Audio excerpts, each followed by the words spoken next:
Namaste. Good morning to the dignitaries, distinguished guests, professors, and dear students. I, Anisha Kaul, doctoral scholar Jamia Millia Islamia, am privileged to welcome you all to the third HHRS International Conference on India, Central Asia, Historical, Cultural, and Economic Connectivity. I request our eminent guests to kindly take their respective seats and grace the dais. I request Shri Indresh Kumarji to kindly grace the dais.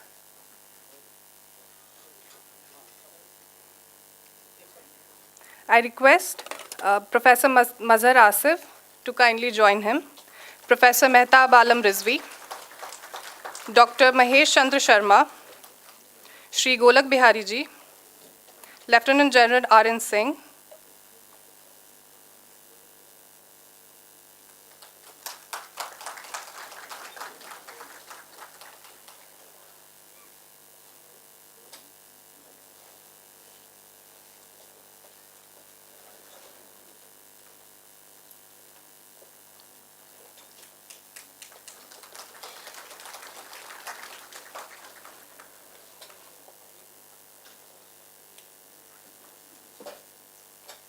Thank you.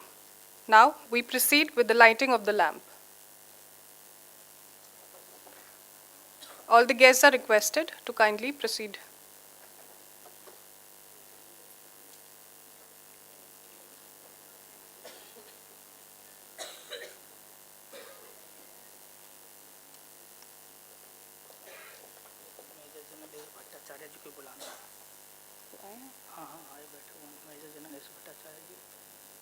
I also request Major General S. Bhattacharya Ji to join the distinguished guests on the platform.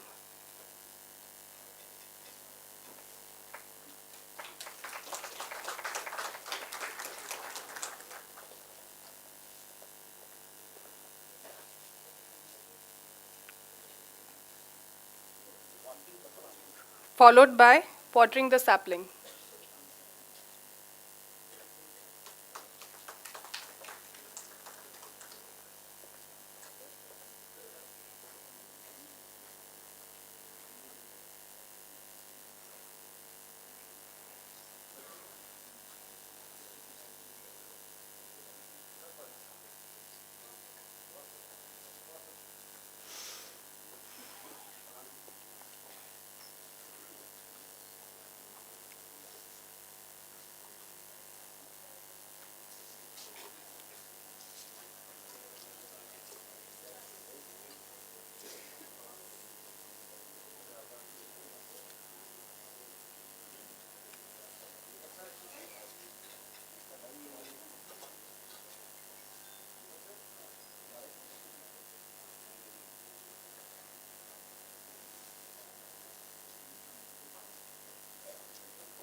Thank you all.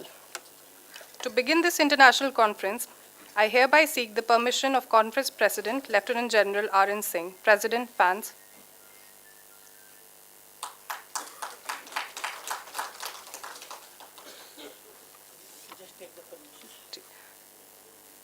Now, we begin with the felicitation ceremony. I request Professor Mazhar Asif to kindly facilitate Mananiya Dr. Indiresh Kumarji.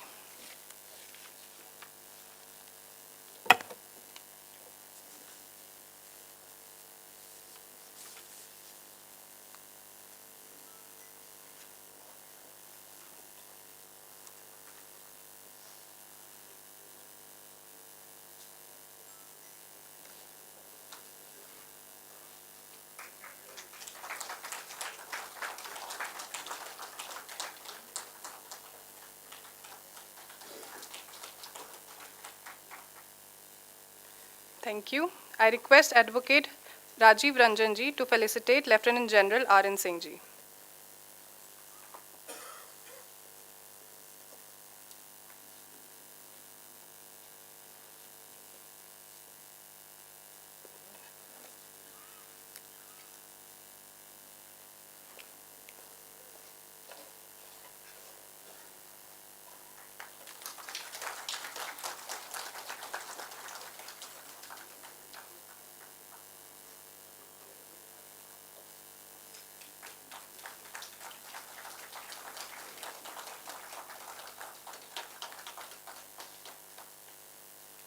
To felicitate Shri Golak Bihari ji, I call upon stage Dr. Satyaprakash Prasad.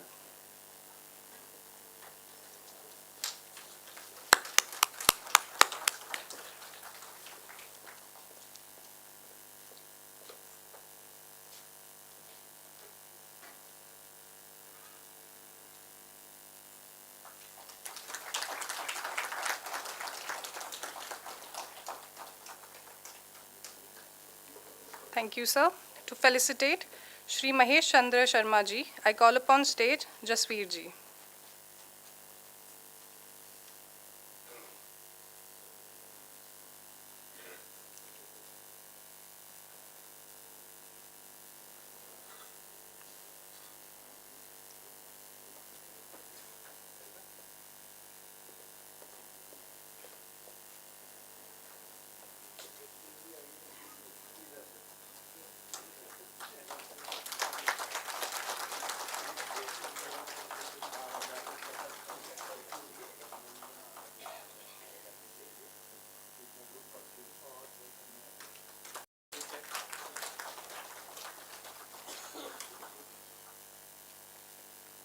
I request Saddam Hussain to kindly felicitate Major General S. Bhattacharya.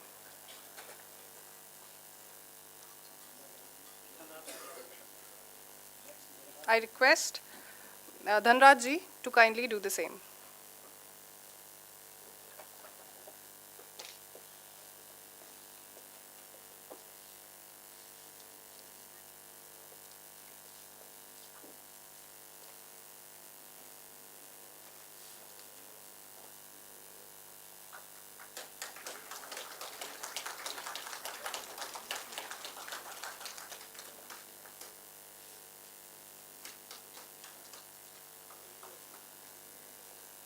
Following in the sequence, I request Obaid to kindly felicitate Professor Mazhar Asif.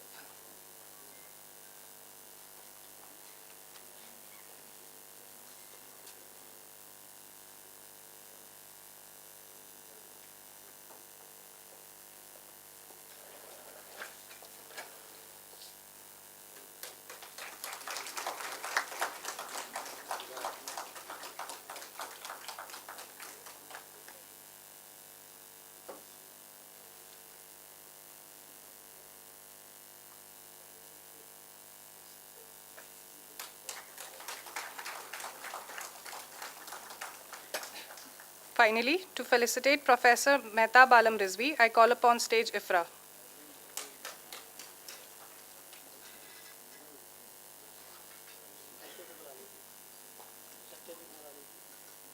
Dr. Satyaprakash Prasad, if you could do the honors, please.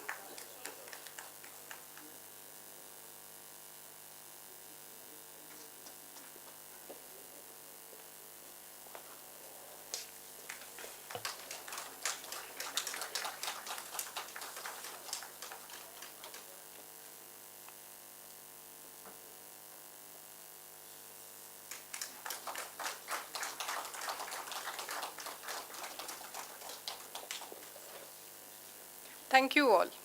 For the welcome address, I request Professor Mazhar Asif, Dean, School of Language, Literature and Cultural Studies, to address the august audience.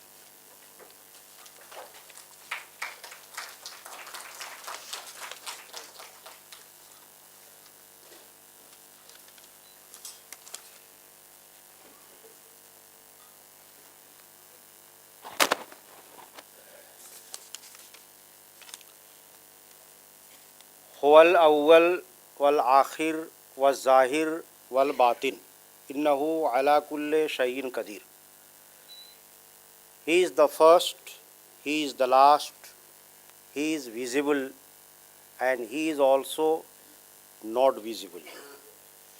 Namaskar, Namaskara, Namaskaram, Radhe Radhe, Ram Ram, Salam Alaikum, Salaman, Marhaba, Tabreek, Assalamu Alaikum wa Rahmatullahi wa Barakatuh.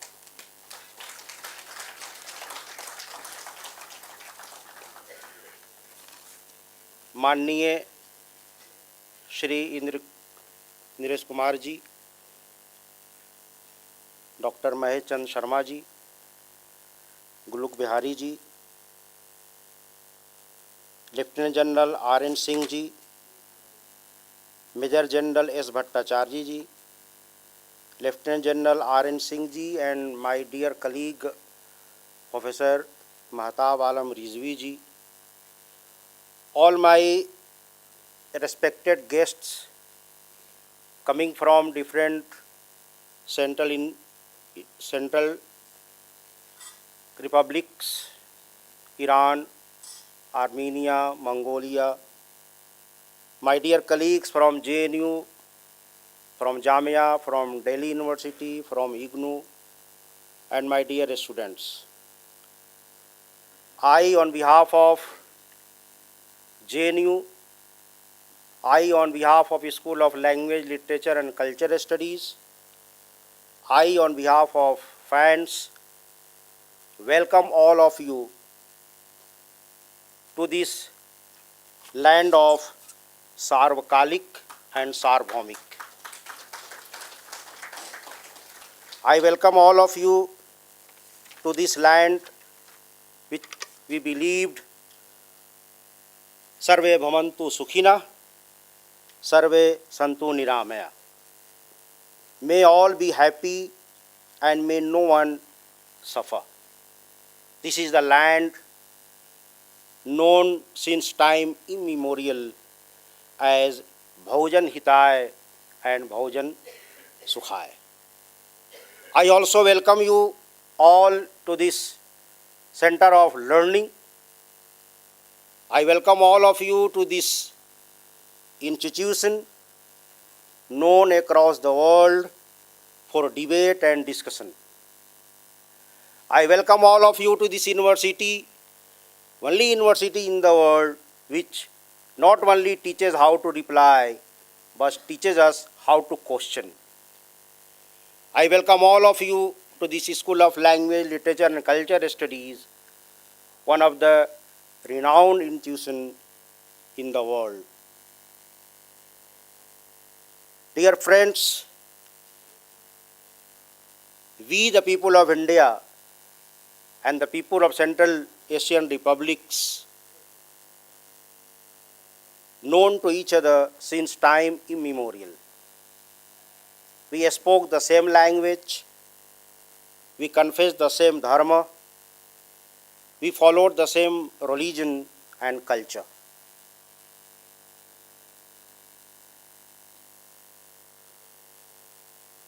These republics have great affinity with us. मन आज तरफ़ खुदम आ तरफ़ इन दानिशगाह के मरकज़ ज़बान व दानिश बूदे است मन हमारे मेहमानों ने गरामी व मोहतरमून के आज किश्वरहाई आसिया व अफ़गानिस्तान व आसियाई मरकज़ी तशरीफ़ आवर्दांद मन बे हमारे शुमा दर इन दानिशगाह इस्तकबाल मी कुनाम खुश आमदीद मी कुनाम.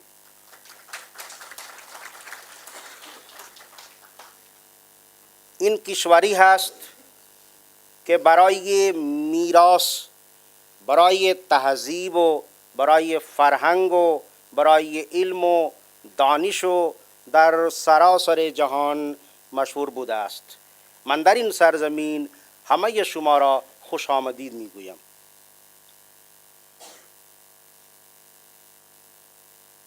मैं अपनी तरफ से और इस ज्ञान की गंगा जहाँ पर हम ज्ञान अर्जन करते हैं उसकी तरफ से आप सबों का इस इंटरनेशनल कॉन्फ्रेंस में स्वागत है. आप आए, हम धन्य हुए.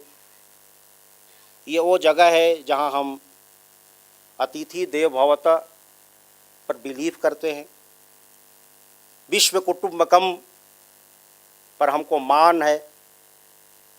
आप सबों का आप आए, हम मशकूर और ममनून हैं।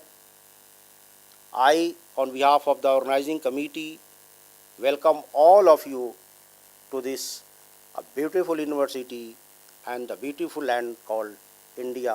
Om Shanti Shanti Shanti hi. Namaskar.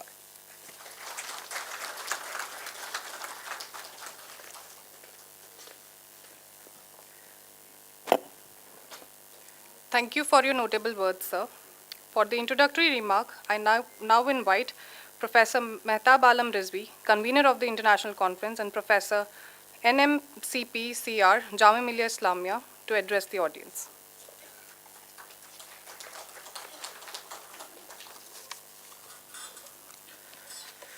Good morning, Namaskar. First, I would like to thank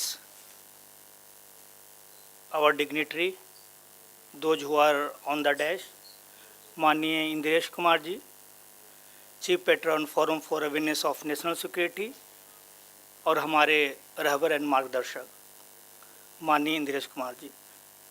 Now I also like to thank Mahesh Chandra Sharma ji, who is on the dash. Now, with the permission of our President of Finance, General R.N. Singh ji, Shri Goluk Bihari ji, संगठन मंत्री finance, S Bhattacharya ji, president Delhi chapter forum for awareness of national security, professor Mazhar Asif, dean school of language literature Jawaharlal Nehru university, and thank you all audience, those who are coming here to participate in the conference. The main theme of the conference is the India and Central Asia, historical, cultural, and economic connectivity between the two regions. In the last few years, one of the focus area of India foreign policy is the extending our relationship with the Central Asian country, and this is the part of the our extended neighborhood policy. Even our Prime Minister Shri Narendra Modi ji very recently in January 2022, when he was addressed the first India Central Asia Summit, he said that this is essential for both the region to come together, not only to enhance the cultural and historical relations between two regions, but also how to maintain security in these regions.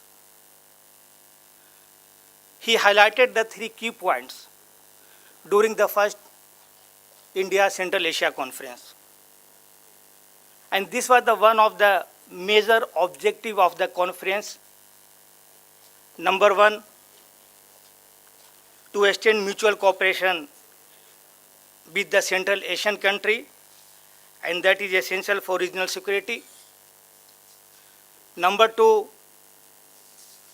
to create effective structure of cooperation between India and Central Asia. And third major objective of the conference, even this is again highlighted by our Prime Minister Narendra Modi, that is that to create ambitious roadmap for future cooperation between the two regions. So this was the major objective of the conference. And in 2 days deliberation, we will try to focus on these three objectives. Because from all 5 Central Asian countries, including Mongolia, Armenia, Azerbaijan, scholars, professors, and speakers from all these countries coming to and taken trouble to come here and extend our relations between India and this country. I must thank Professor Laura. She came from Kazakhstan. Dr. Kialbek, he came from Kyrgyzstan. Dr. Yusuf Qureshi, he is from Iran. Dr. Uljit from Mongolia. Professor Muzaffar Olimov from Tajikistan. Professor Ghafouri Zuhair from Tajikistan. Professor Akbota from Kazakhstan. Professor Saeed Ali Abzu, again from Kazakhstan, but he is a Turkish national. Dr. Nazgul from Kyrgyzstan. Ms. Suhaila Sama from Afghanistan. Professor Ulugh Beg from Uzbekistan. Dr. Mandana Tishar from Iran. Dr. Meher Sahakian from Armenia. Dr. Rojiko from Tajikistan. Dr. Khoju Mehrov from Tajikistan. So I must welcome and thanks to these people who came here to participate in the conference, and also thank the Indian scholars to participate. Thank you. Thank you so much.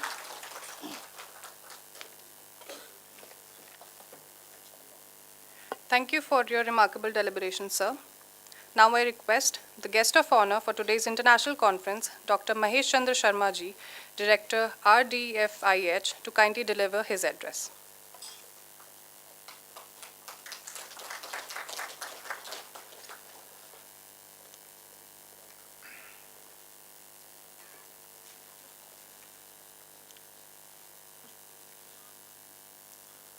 आदरणीय इंद्रेश जी, doctor महासिव भाई और इस अंतर्राष्ट्रीय परिसंवाद में समवेत हुए भाई और बहनों, कितना अच्छा होता कि मजर भाई की तरह मैं भी बहुभाषी होता।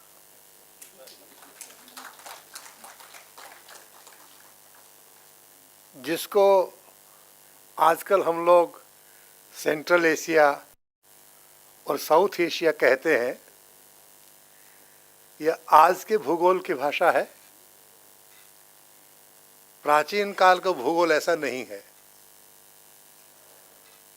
हमारे यहाँ एक श्लोक है, हिमालयम समारभ्य यावत बिंदु सरोवरम, जो हिमालय से प्रारंभ होता है और जो हिंद महासागर है वहाँ तक, हिमालयम समारभ्य यावत बिंदु सरोवरम हिंदुस्तानमिति ख्यातम आद्यंताक्षर योगतः। आदि पहला अक्षर है ही और अंतिम है इंदु, सिंधु का इंदु। इन दोनों को मिलाकर के इस भूमि का नाम पड़ा है, ऐसा हमारे शास्त्र में कहा गया है। नेशन स्टेट का संसार में आना एक घटना है जो अच्छी भी है और बुरी भी है। बुरी इस माने में है कि दुनिया को इसने पूरी तरह बांट दिया है। नेशन स्टेट के पहले सीमाओं पर सेनाएं नहीं होती थी। सीमाओं पर सेनाएं खड़ी करने वाला विचार नेशन स्टेट का है। इसके पहले वीज़ा और पासपोर्ट नहीं होते थे। वीज़ा और पासपोर्ट पैदा करने वाला नेशन स्टेट है। और सॉवरेंटी की जैसी परिभाषा नेशन स्टेट में हुई है, वैसी वाटर टाइट कंपार्टमेंट करने वाली परिभाषा पहले कभी नहीं हुई। और इसलिए जिसको सेंट्रल एशिया कहते हैं वह वास्तव में हिमालय का विस्तार है। वहाँ रहने वाला जन और साउथ एशिया जिसको आज भारत कहते हैं उसका जन, वी आर वन। ये एक जन है, एक समाज है। और इस कारण से आज की संगोष्ठी में इस पर चर्चा होगी कि किस प्रकार से इस क्षेत्र का आज का जो राजनीतिक संबंध है उससे पहले व्यापारिक संबंध था, उससे पहले सांस्कृतिक संबंध था। वह व्यापारिक और सांस्कृतिक संबंध हमको भाईचारा देता था, और आज जो राजनीतिक रस्साकसी है इसमें वह न केवल बट गया है और एक दूसरे के प्रति संदेहशील भी हो गया है। द्वितीय महायुद्ध के बाद दुनिया का जो नक्शा बना उसमें हमारा एशिया कंपैरेटिवली ठीक है। अफ्रीका की हालत ख़राब है, वहाँ उसको स्केल रख के काट दिया गया है। हमारे यहाँ देखिए इराक में, ईरान में, तुर्किस्तान में एक पूरी पट्टी है कुर्दों की। मुझे कभी कभी लगता है कि मैं जब ऐसे कहूँगा कि वो जो कुर्द नेशंस हैं उनके समूह की भी यहाँ चर्चा करें।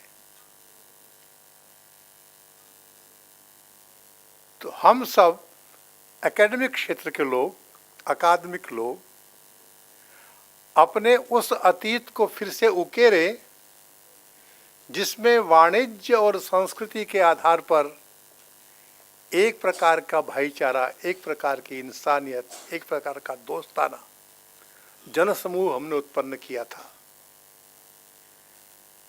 आज मध्ययुगीन और आधुनिक जितनी समस्याएं उत्पन्न हुई है उन सब समस्याओं के बावजूद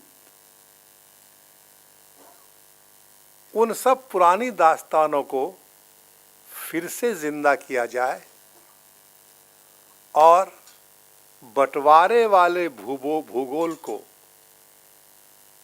पलट दिया जाए। जो पश्चिम से आया हुआ यूरोप का नेशनलिज्म है वह है पॉलिटिको टेरिटोरियल नेशनलिज्म।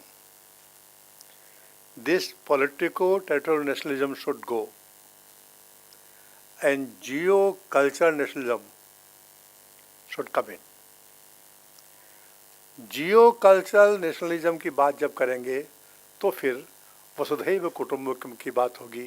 ये वसुधा राष्ट्रीयताओं का कुटुंब है और इस कुटुंब संस्था को जीवंत करना, उसको अपने जीवन में जीना, उसको अपने जीवन में महसूस करना, ये तभी होगा जब इस क्षेत्र के जो अकादमिक लोग हैं वो बैठकर संवाद करेंगे।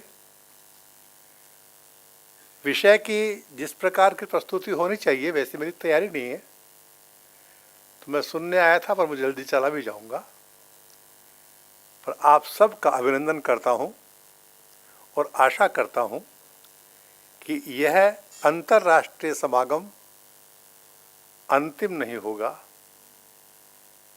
अभी ये तीसरा सम्मेलन है और यह आगे भी निरंतर चलता रहेगा। अपनी बेहद शुभकामनाओं के साथ आप लोगों का अभिनंदन करते हुए, स्वागत करते हुए अपनी बात पूरी करता हूँ। बहुत बहुत धन्यवाद। नमस्कार।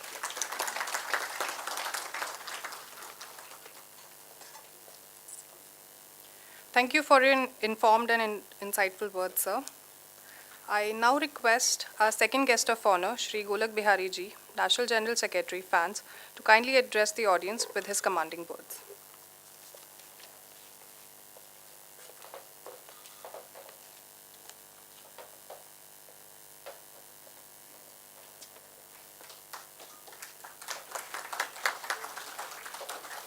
माननीय इंद्रेश कुमार जी,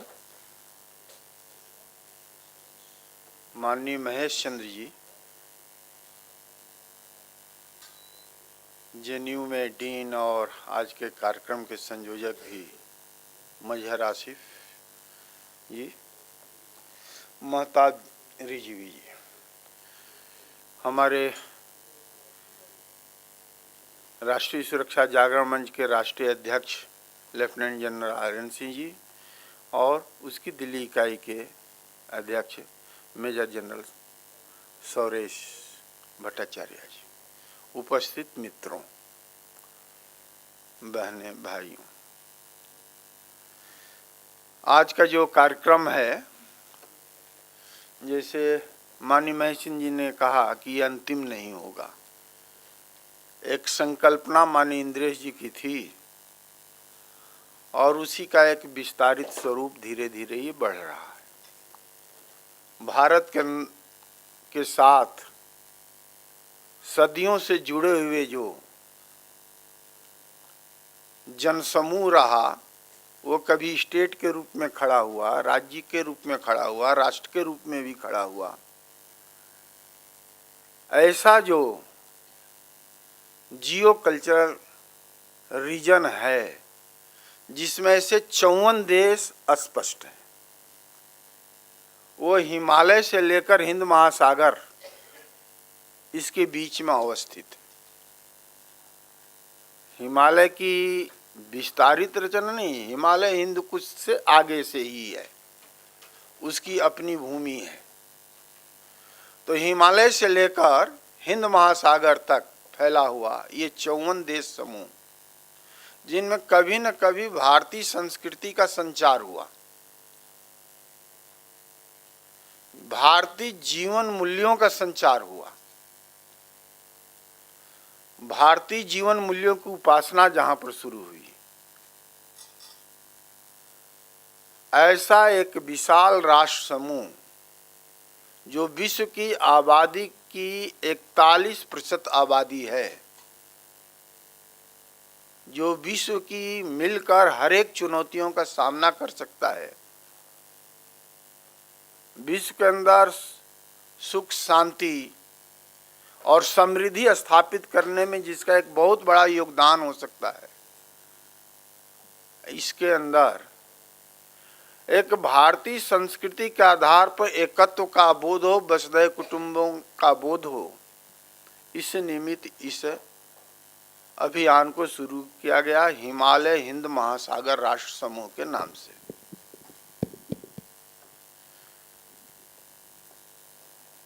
इसका प्रथम सम्मेलन आगरा में हुआ, दूसरा भी सम्मेलन कोविड के अंदर, कोविड की जस्ट बाहर निकलने के साथ आगरा में हुआ, और उसी के एक रीजन का ये कॉन्फ्रेंस जो है आज दक्षिण एशिया के बाद का जो हिस्सा है। माननीय महेश चंद्र जी ने बताया कि सेंट्रल एशिया, दक्षिण एशिया नहीं, ये भारत का हिमालय का विस्तारित हिस्सा, उसका जो है आज एक सम्मेलन ये संपन्न होने जा रहा है। एक आपस में चर्चाएं, आपस के संबंधों की बात यहाँ पर निकलने वाली। इन देशों में भारतीय संस्कृति का जो संचार हुआ, हम हथियार लेकर नहीं गए, सेना नहीं गई, भारत के व्यापारी गए, उनके पीछे पीछे, उनके साथ साथ भारत के शिल्पकार गए, उनके साथ साथ भारत के विद्वान गए, और इस नाते वहां पर हमारे जीवन मूल्य प्रस्थापित हुए।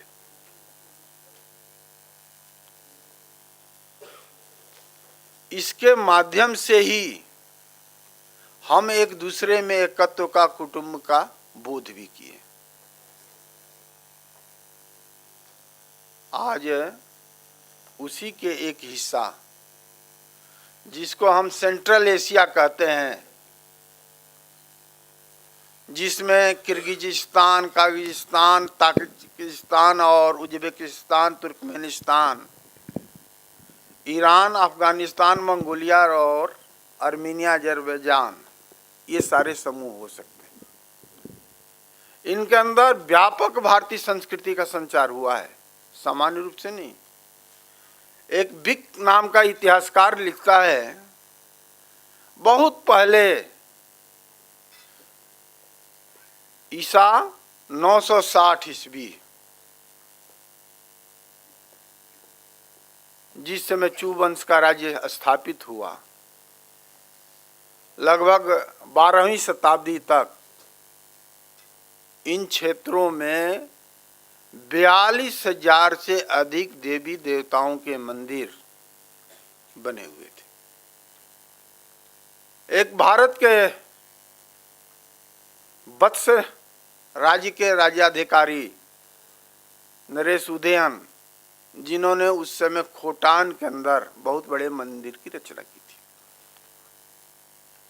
आज भी अब्बू दरिया इसकी गवाही है कि भारतीय संस्कृति कैसे फैली हुई थी।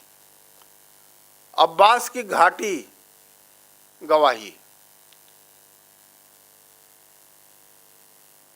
हुंजा वैली गवाही इसकी है, जहां पर भित्ति चित्र पहाड़ों की दीवारों पर बने हुए। यहाँ रहने वाले जौवन, किरात, शक, हूण, ये भारतीय समाज के साथ मिले जुले हुए लोग थे।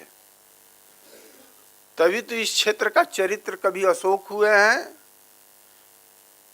कभी विक्रमादित्य द्वितीय हुए हैं, तो कभी कुषाण वंशी कनिष्क हुए, जो पूरे इस क्षेत्र के चरित्र के रूप में जाने जाते हैं, आज भी जाने जाते हैं। तो इस क्षेत्र को लेकर जहाँ का जनसमूह एक है, एक कुटुंब की तरह है, सदियों से है, महाभारत काल से है। जब कभी नकुल गए होंगे महाभारत काल के अधीन, और जब कभी युधिष्ठिर के राज्याभिषेक में ये सारे उस क्षेत्रों के राजा राजनयिक आए होंगे, तो कासगढ़ इत्यादि सारे इलाके से लेकर और भारत तब एक धारा में बहता होगा। और उसी के साथ साथ हमारी व्यापारिक संबंधता भी जब विकसित हुई होगी, और जिसके द्वारा समाज अपनी एकता, एक बोध होने का महसूस करता होगा, तो उस क्षेत्र की कल्पना के लिए आज सभी उन देशों के आज सौभाग्य है कि प्रतिनिधि आए हुए हैं। चाहे वो किर्गिस्तान और काजाकिस्तान हो, ताजिकिस्तान हो, चाहे मंगोलिया हो, चाहे ईरान हो, आर्मेनिया और अजरबैजान भी, सभी के प्रतिनिधि हैं, जो एक अच्छे अध्याय की शुरुआत करेंगे। चर्चा के माध्यम से, विमर्श के माध्यम से डायलॉग होगा। और इन्हीं शब्दों के साथ मैं आशा करता हूँ कि यह अभियान, यह मूवमेंट एक अच्छी ऊंचाइयों पर जाएगा, सब आप सबके सहयोग से। जय हिंद, जय भारत।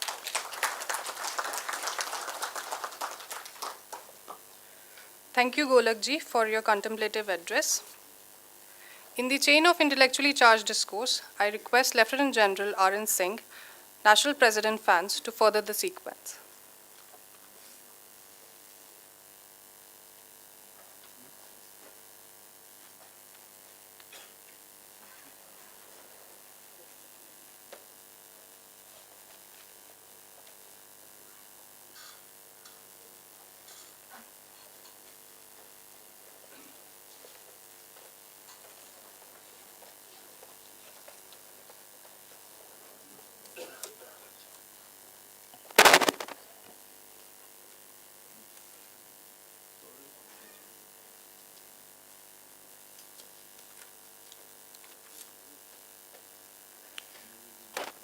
माननीय इंद्रेश जी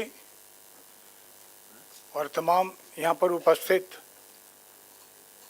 लोग जो आए हुए हैं इतने उत्साह के साथ, जबकि आज का मौसम और पिछले दिन का भी मौसम काफ़ी ख़राब रहा है, उसके बावजूद हॉल में कम से कम 90% सीटें भरी हुई हैं। ये एक अच्छा दर्शाता है कि ये ग्रुप ऑर्गेनाइजेशन किस तरह से चल रहा है। और ये हम सभी के लिए हर्ष की बात होती है कि यहाँ पर बहुत सारे इवेंट्स होते रहते हैं, आपका दिल्ली में भी होते रहता है, और जो जिज्ञासा लोग दिखाते हैं उससे और अच्छा लगता है कि हम लोग और मेजर इश्यूज़ पर डिस्कस करना चाहिए, ताकि अपना देश, अपना राष्ट्र, अपने नेबर्स सभी समझें कि कौन देश क्या कैसे है।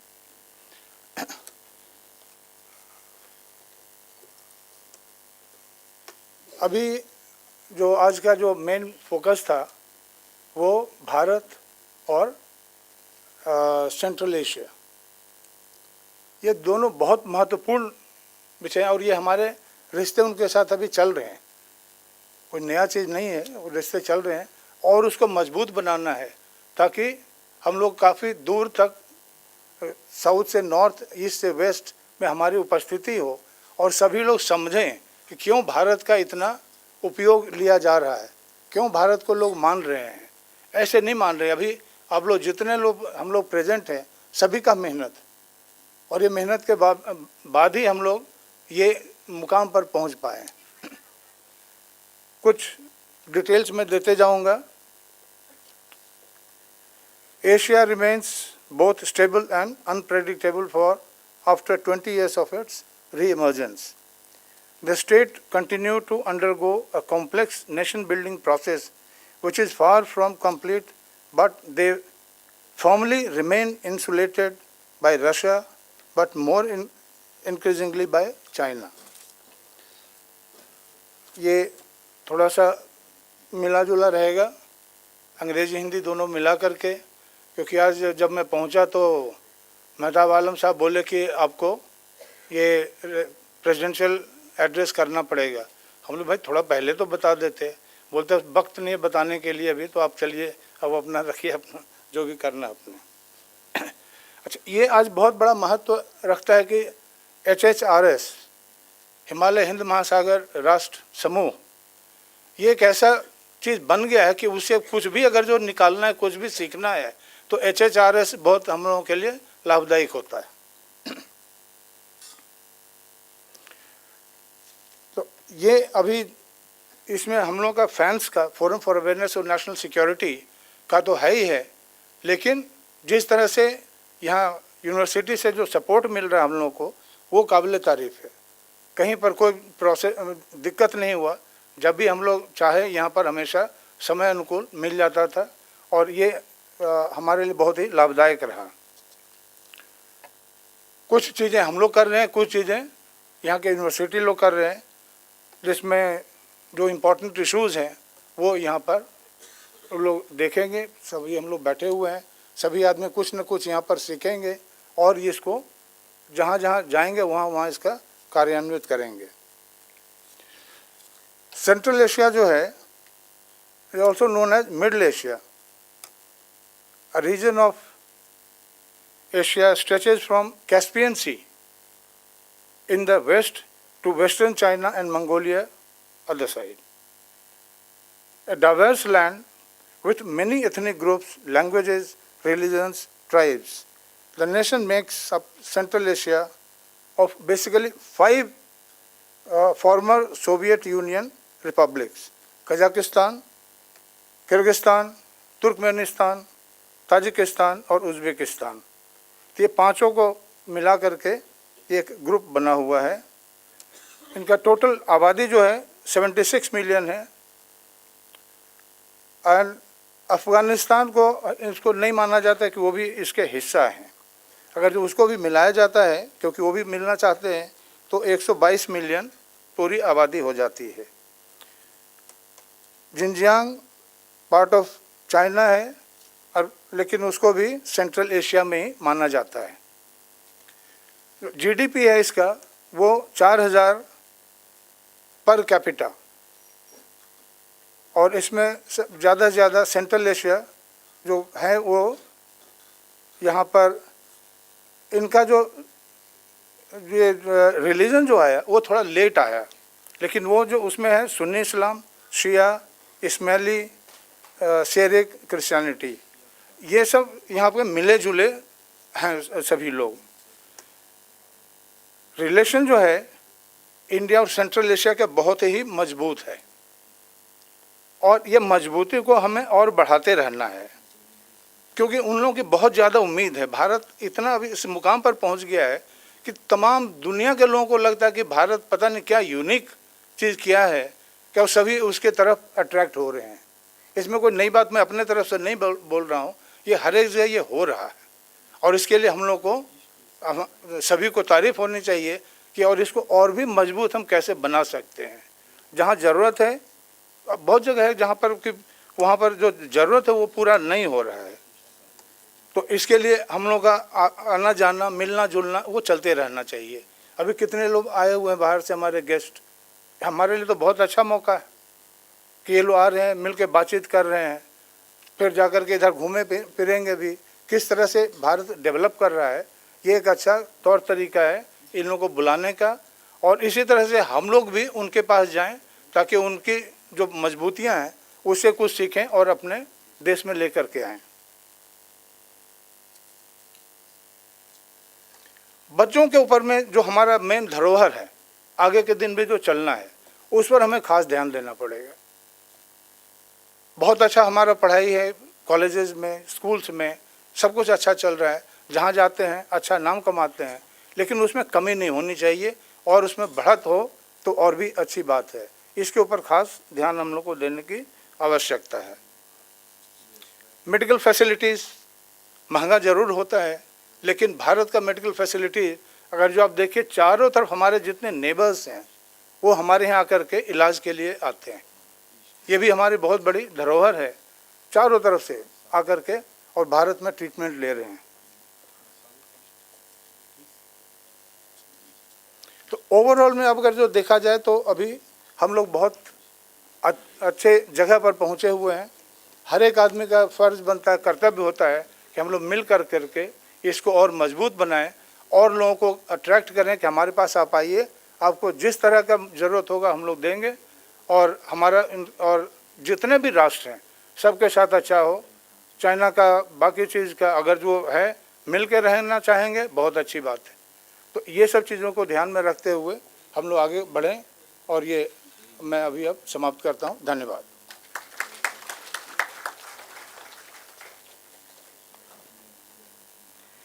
Thank you for your address, sir. Now, we proceed towards the much-awaited keynote address. I request Maniniya Shri Indresh Kumar ji to enlighten the audience on the pertinent subject.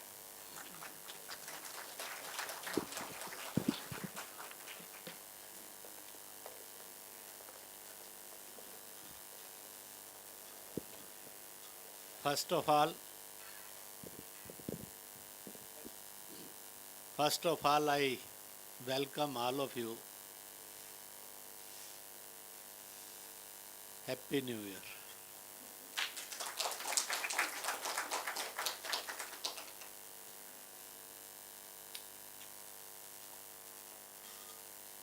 In the world, there are more than 100 Happy New Years.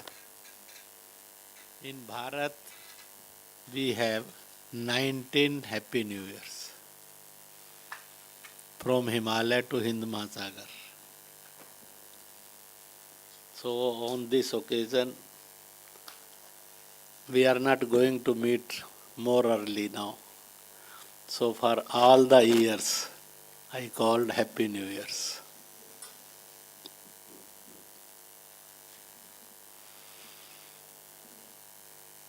Generally,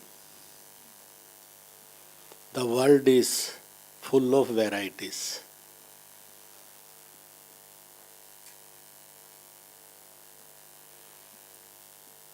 In which all varieties, if anywhere can be found, that is Bharat. इसलिए many people said this, Kashmir is an Jannat of Bharat and Bharat is an Jannat of world.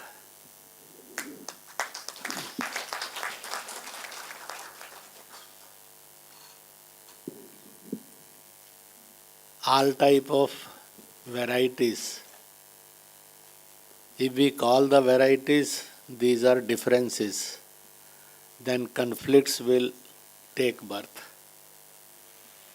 If we call all varieties are beauties, then love, peace, progress, and beauty will take birth. We have to decide either we call varieties as a differences, either we call differences, varieties are called beauties. There are so many colors. If we call them differences, there will be a conflict between the colors. If I love any color more, so I will deliver hate for the other colors. If I respect and accept beauty, then I will love and appreciate all the colors. This is a third conference of HHRS, Himalaya Hind Mahasagar Group of Nations, Himalaya Hind Mahasagar Rashtra Samuh.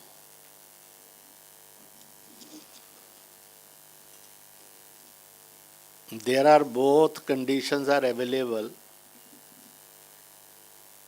every time and at every occasion in front of a nation, in front of a people, in front of a person.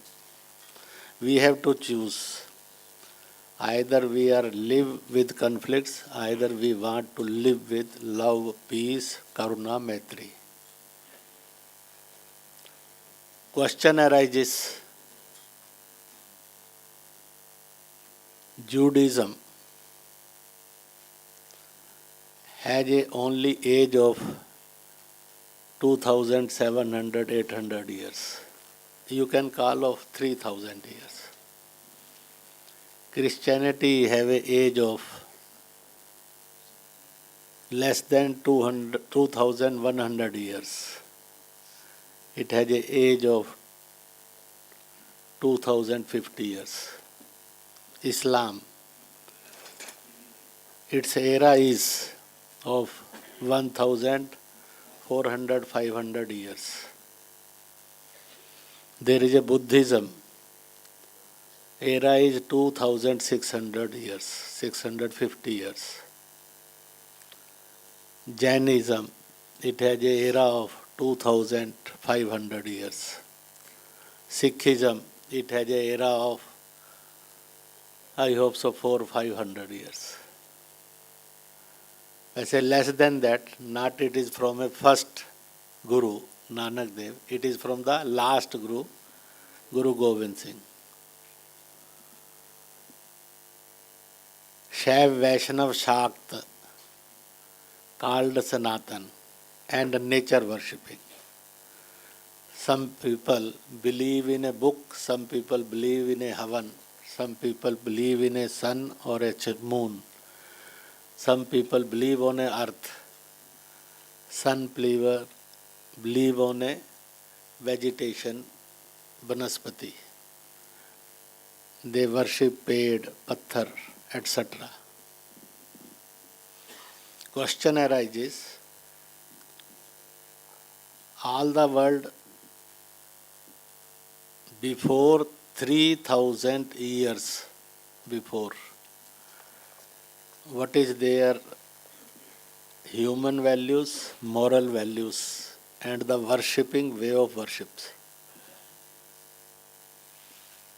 Present all religions, they have not a life more than a 3,000 years. But world and the countries are not only the history of 3,000 years. We have a history more than earlier. When we go to the history of 5,000, before 5,000 years, Mahabharat Kal,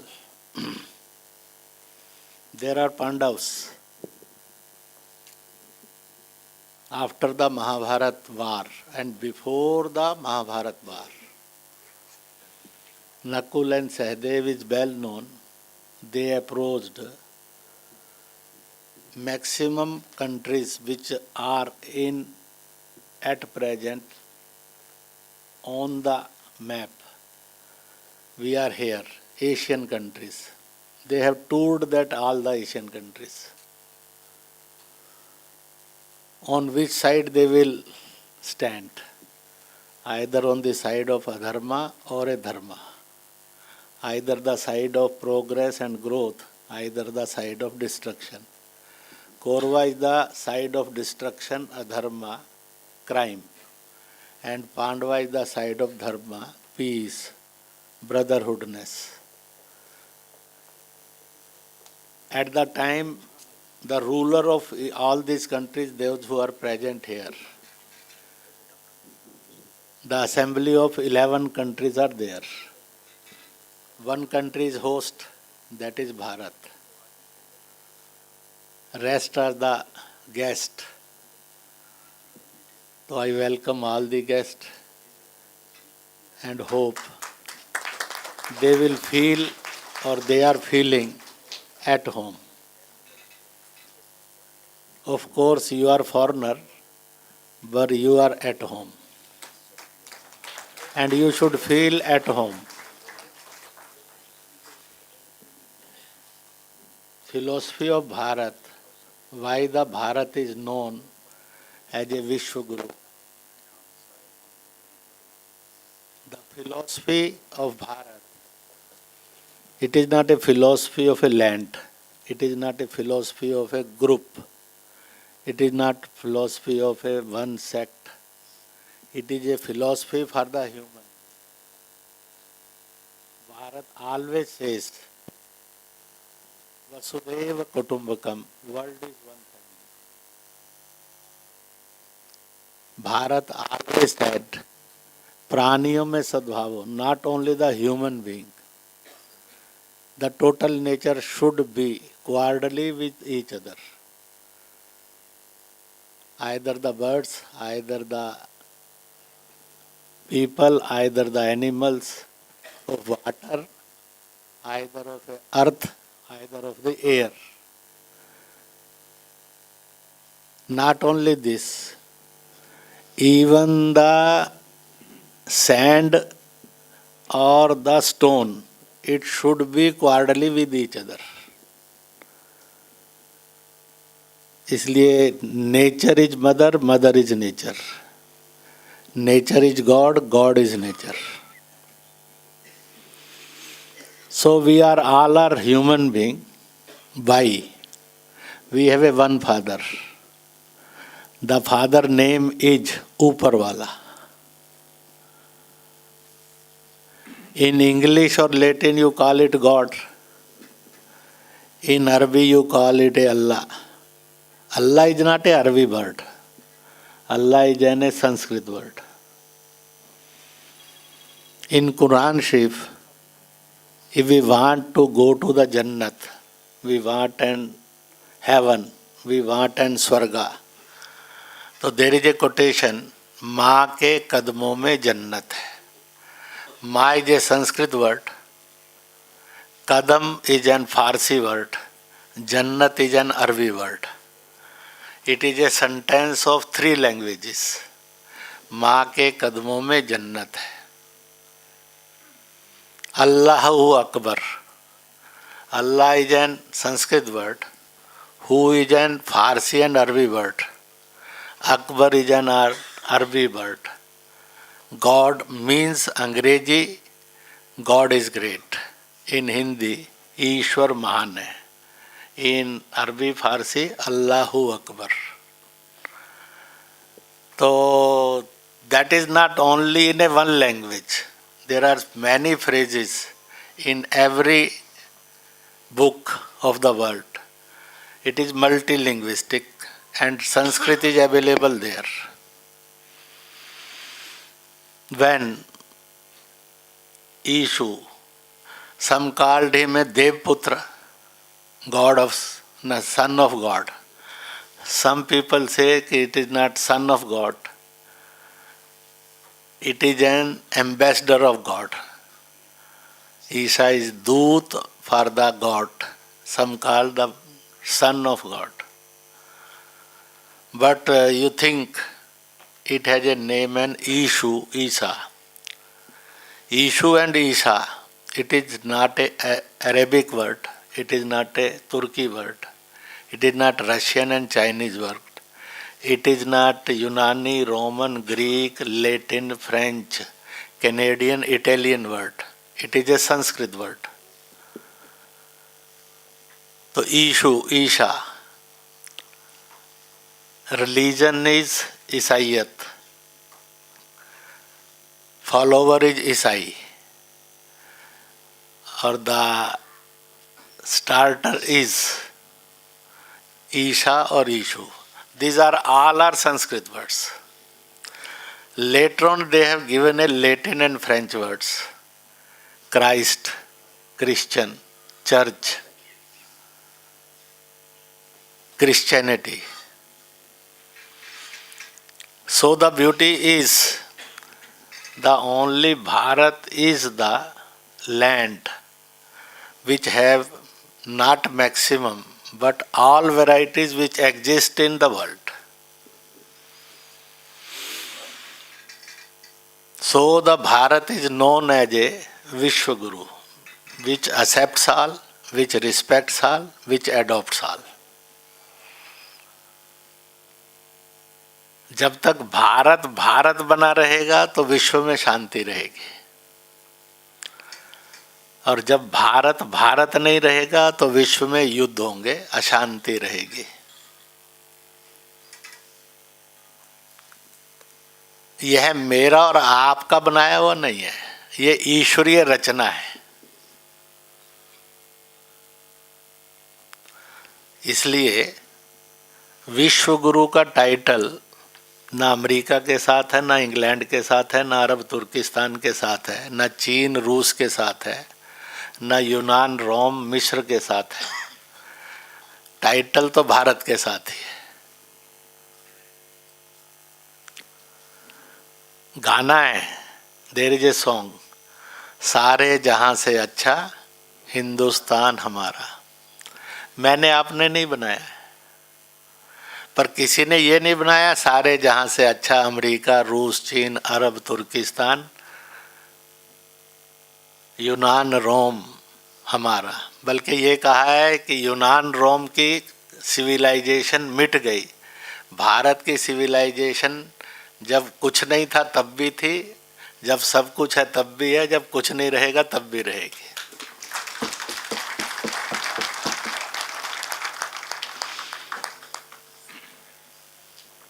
Identity of a man and a group of men,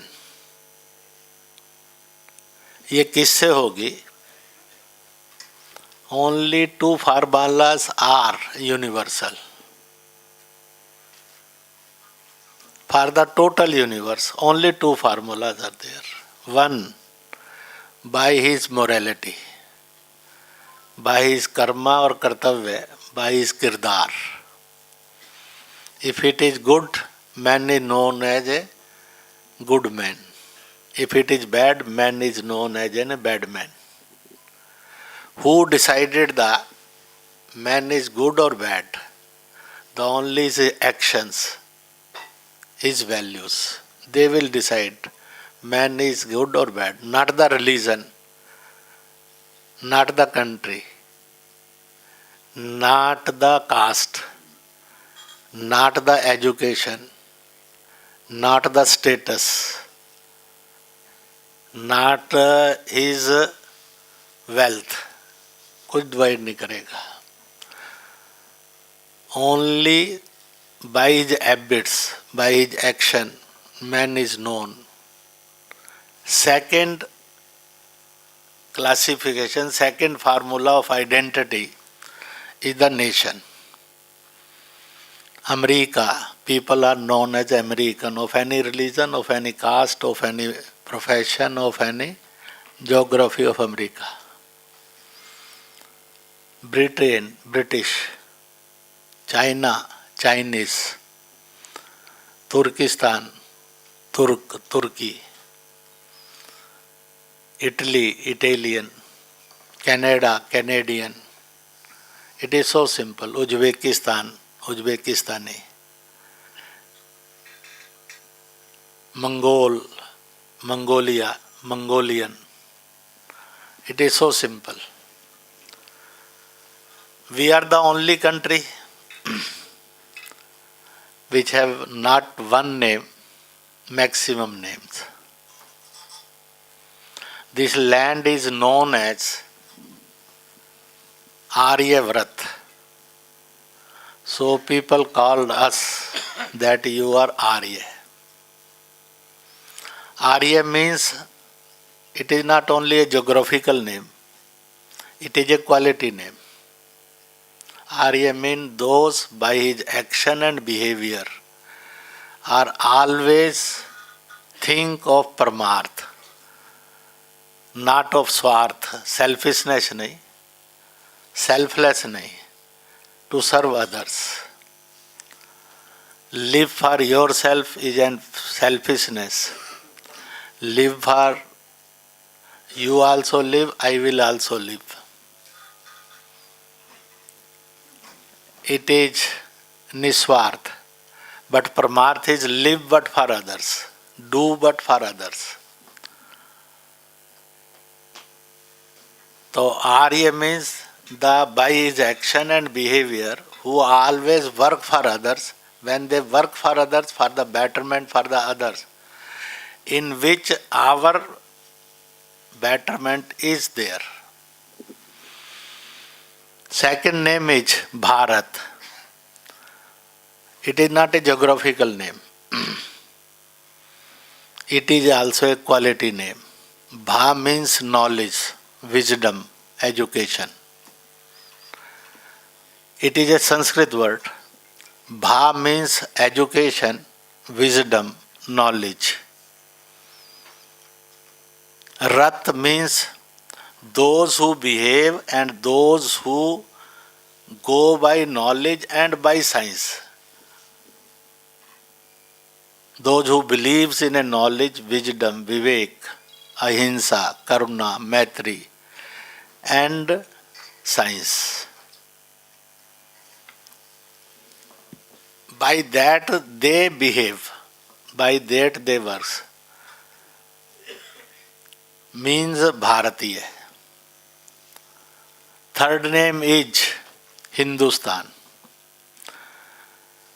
It is a geographical name and also a quality name. He means Himalaya. Hind means Hindu Mahasagar, Hindu Sarovar. Himalaya Hind Mahasagar. So Hindustan. In the land between Himalaya and Hindu Mahasagar, Indian Ocean, is Hindustan. But its meaning is, he means Himalaya. Himalaya means always think in equality.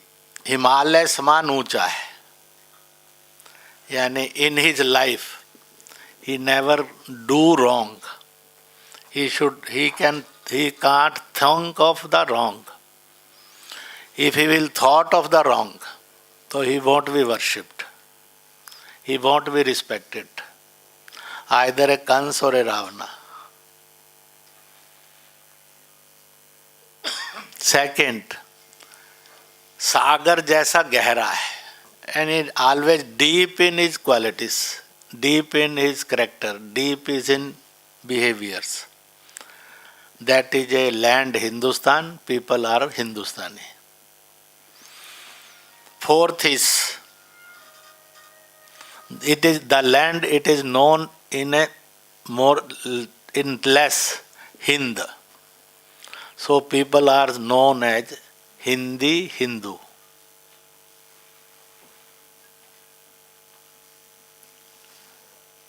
Next is from Indus, Sindhu. There is a great civilization on the river bank of Sindhu. Not only that side or that side, on all the sides, both sides. Indus, India, Indian. Sindhu, Hindu, Hindustan. River always do the welfare. It gives life because water is there, harvesting is there. So our all name, they are less geographical, but they have a more character valued name. Arya, Bharatiya, Hindustani, Hindu, Hindi, Indian, the words are not communal words. They have no vice versa of way of worship. All the way of worship are accepted here. We accepted Judaism here. We accepted church, Christianity here. We accepted Islam here. We are never rejected. If he has more varieties, we have accepted all the more varieties. Christianity, its sub-religion is 229 at that time in the world. Islam, 72 sub-religions are there. Buddhism, Jainism, Sikhism, Judaism, Shaiv, Vaishnav, Shakt, and nature worshippers. It has 126 way of worship. All resides here. It is the only land, it is the only civilization, it is the only people which have all. You can't name any other country in the world which have all.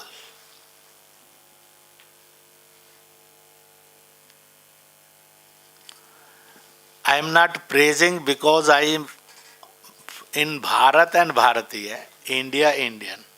It is the historical truth from the 1,000 years.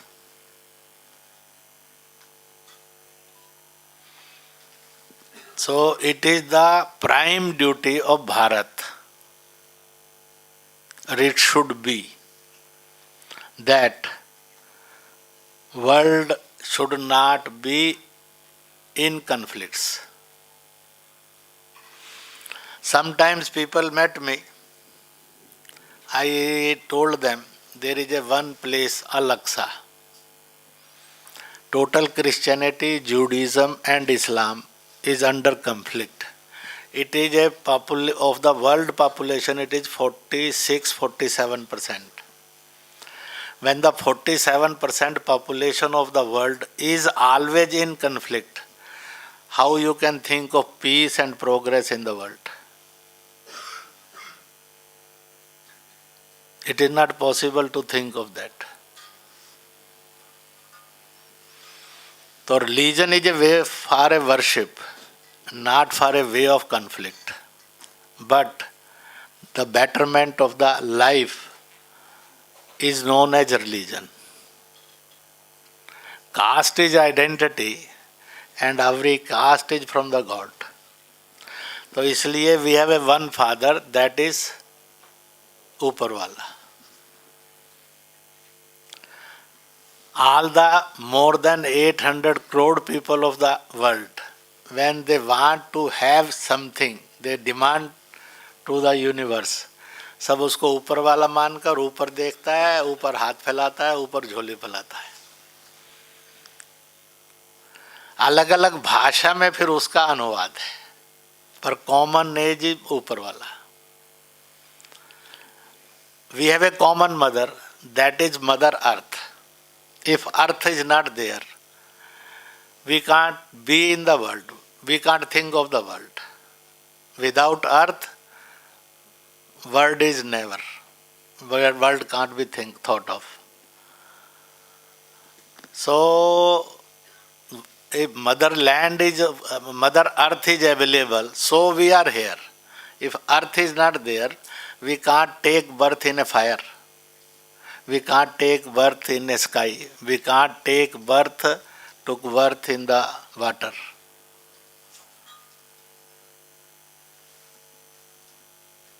So, earth is the only possible. If earth is there, we are here. If earth is not there, we will be dismissed. We can't took birth, and if we have taken birth, if earth is gone, so the world will be go. So we have a common mother, that is Mother Earth. We have a common father, that is an Uparwala. So we can live as a one society also, as a one family also, and we can live to be a fighting, conflicting family or a world.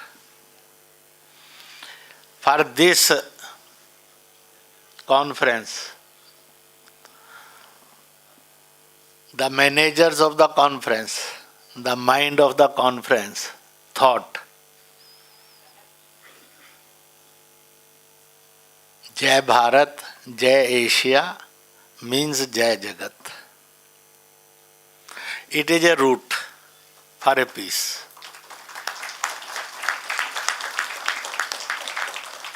So, Bharat is hosting, क्योंकि it becomes a duty of the main person that he must lead, who will tolerate all the varieties and the conflicts. Bharat can be the most tolerant, not can be. Bharat is the only most tolerant society, civilization, land, values of the world. So we thought we should go ahead. At the corona time, when the human race is under death, approximately in that 2 years, 80 lakh people have died. Virus is from China, made in China, by China, and it is spread to the world. Who saved the humanity and human being in the world? Bharat came forward and Bharat saved, unless the number will go to the 80 crores.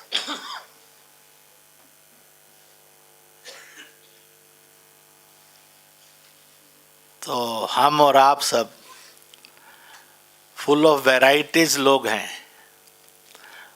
पर हम यहाँ पर इसलिए इकट्ठे आए कि हम एक हैं और एक होकर ही हम विश्व शांति का मार्ग दुनिया को दे सकते हैं.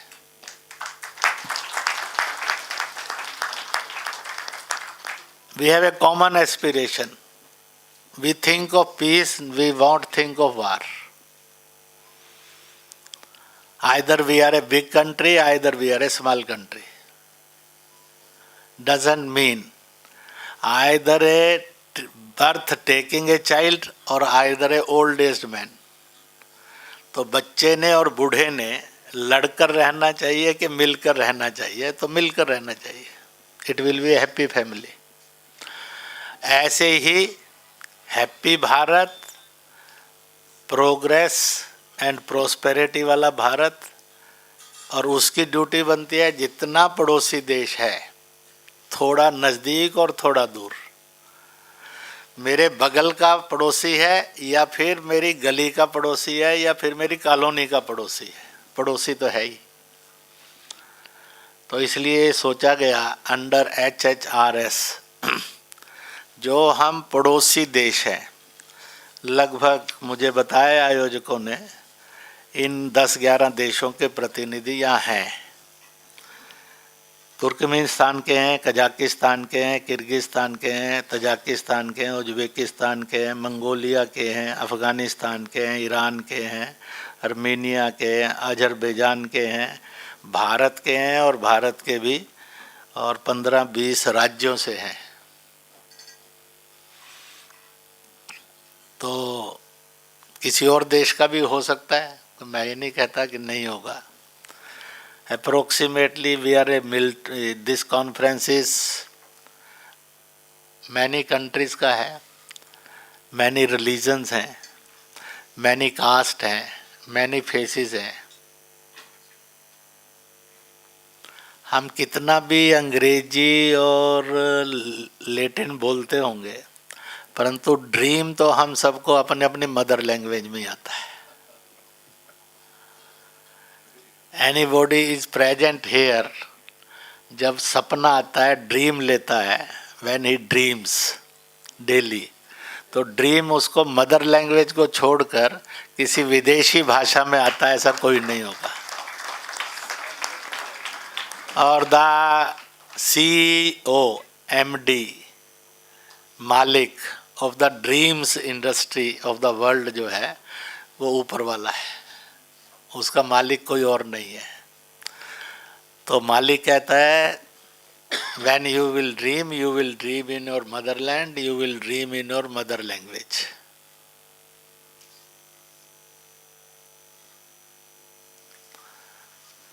So it is our reality. So they thought all varieties we want to give and set an example in the front of the world. We are multi-religious, we are multi-caste, we are multi-caste, we are multi-color, we are multi-language, we are multi-thinking process. But in spite of all that, we are one. तो इसलिए there is a slogan, आवाज दो हम एक हैं। इस रूप में culturally, socially, religiously, we believe in karuna, maitri, brotherhoodness, peace, progress, not the conflicts. Environmentally, not polluted world, but an environmentally good and better world. Socially, we respect every man. The strength of progress, prosperity, peace, brotherhoodness, where it lies. There is a one English phrase, strength of the chain lies in the weakest link of the chain. तो जितना links है, जहाँ से link कमजोर होगा वहाँ से hit करेंगे तो चैन विल ब्रेक। ऐसे ही the think of the edge bodies of a man, the weak part if it is hit, the man will die, either man will cry. If you will strike on the strength, full of strength part of the body, he will resist and he will fight. So whom to serve? Last of the family, last of the society. So we have a common thinking process for ourselves, for our nation and for our neighbors. So we are here. I hope so in 2 days conference we will give a memorandum of peace, या charter of peace, brotherhoodness, progress, prosperity to the world.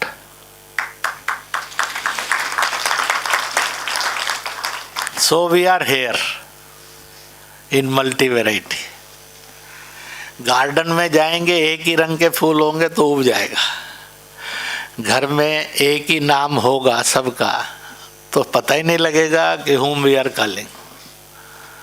In family we are by nature multi variety family होता है, one variety नहीं होता है। Body is multi variety of the parts है, पर assembly कैसा होना चाहिए? एक है बाय नेचर असेंबली होता है, एक होता है मैन मेड असेंबली होता है। कार मैन मेड असेंबली है, it can be again in the parts, पर body is not a assembly by the man, it is by the God. So it is so well knit and well developed. From body we can think of the nature. So well knit of the nature, you think. सूर्य, चंद्रमा, अग्नि, आकाश कभी disturb नहीं होते हैं, कितना भी भूकंप आता रहे. तो we want that Bharat, it is not a assembly of geography, it is not a assembly of people, it is not a assembly of religion, it is not a assembly of languages, it is not a assembly of habits, it is not a assembly of any other thing. Bharat is an integrated part from the God. ईश्वर प्रदत्त भारत है. इसलिए हम assembly नहीं है Bharat. As the body is there, body is not a assembly of parts. नाक, कान, मुंह इकट्ठा किया और बॉडी बन गई. ये रहमुल्दीन बन गया, रेवरेंट बन गया, ये राम सिंह बन गया. तो it is not A assembly.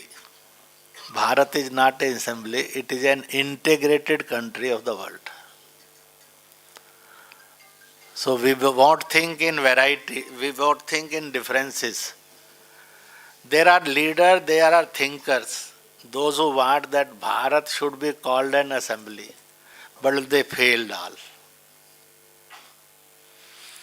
By these words, I hope so. The good result will be there, which gives light to our country's people, and from that, so we will become a ray of hope. हम वो चिराग बनेंगे जिससे दुनिया को रोशनी मिले. हम वो इत्र बनेंगे जो दुनिया में खुशबू फैलाए. हम वो प्रैक्टिस बनेंगे जो दुनिया को फॉलो करने के लिए रास्ता दिखाए. By that, I feel result will be more better. This conference will be a historical conference for the world peace, brotherhoodness, progress, prosperity, and betterment in the world. In this session, I appeal to the world, don't change world into war. We are not calling either a who is culprit, either a Russia or a Ukraine, either a Iran or Israel, either a America or many other countries. We are not targeting any country. But it is our right, it is our duty, it is our morality to request to the world for peace. In every language and in every civilization, it is well known, दवा से दुआ ज़्यादा ताकतवर होती है.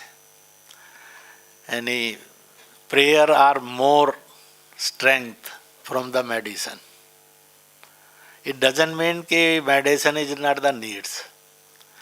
Medicine is the need to to treat the disease. But if prayer are there, the definite result will be there. Doctor will give the medicine, but all other dearers and nearers will do. They will do prayers. और इसलिए मंदिर जाइए, मस्जिद जाइए, गुरुद्वारा जाइए, church जाइए, तो वहाँ प्रेयर रूपी मेडिसिन ही मिलती है. और प्रेयर रूपी मेडिसिन ही प्राप्त करने के लिए प्रेयर की जा सकती है. इनको लेकर कन्फ्लिक्ट नहीं करना चाहिए प्रेयर स्थलों को लेकर, बल्कि सब प्रेयर स्थलों को सम्मान करना चाहिए. इसलिए दुनिया के सब धर्म और मानवता कहती है, follow your on religion don't criticize any other religion, and don't indulge in another religion. Not conversion, not hate and hate, but respect for all persons, means for all religions. It is the best way. And to serve the poorest of the end. Justice for all, महंगा नहीं, सस्ता. Education for all, महंगा नहीं, सस्ता. Roof and bread for all.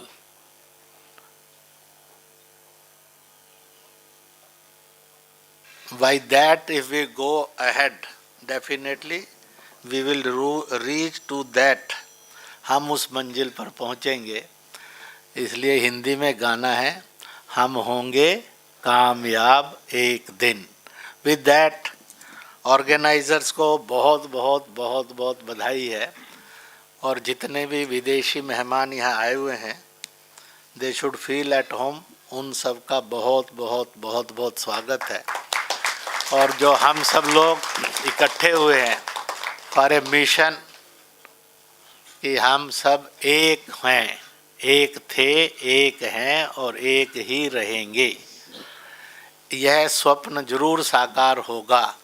इस विश्वास के साथ आप सबको बहुत बहुत बहुत बहुत बहुत बहुत बधाई हो.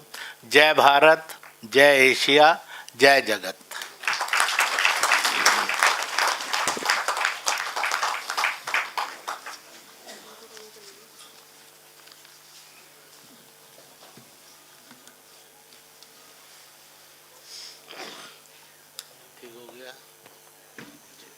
आपके वक्तव्य के लिए धन्यवाद. I request Major General S. Bhattacharya, President Delhi Chapter Fans, to kindly deliver the official vote of thanks.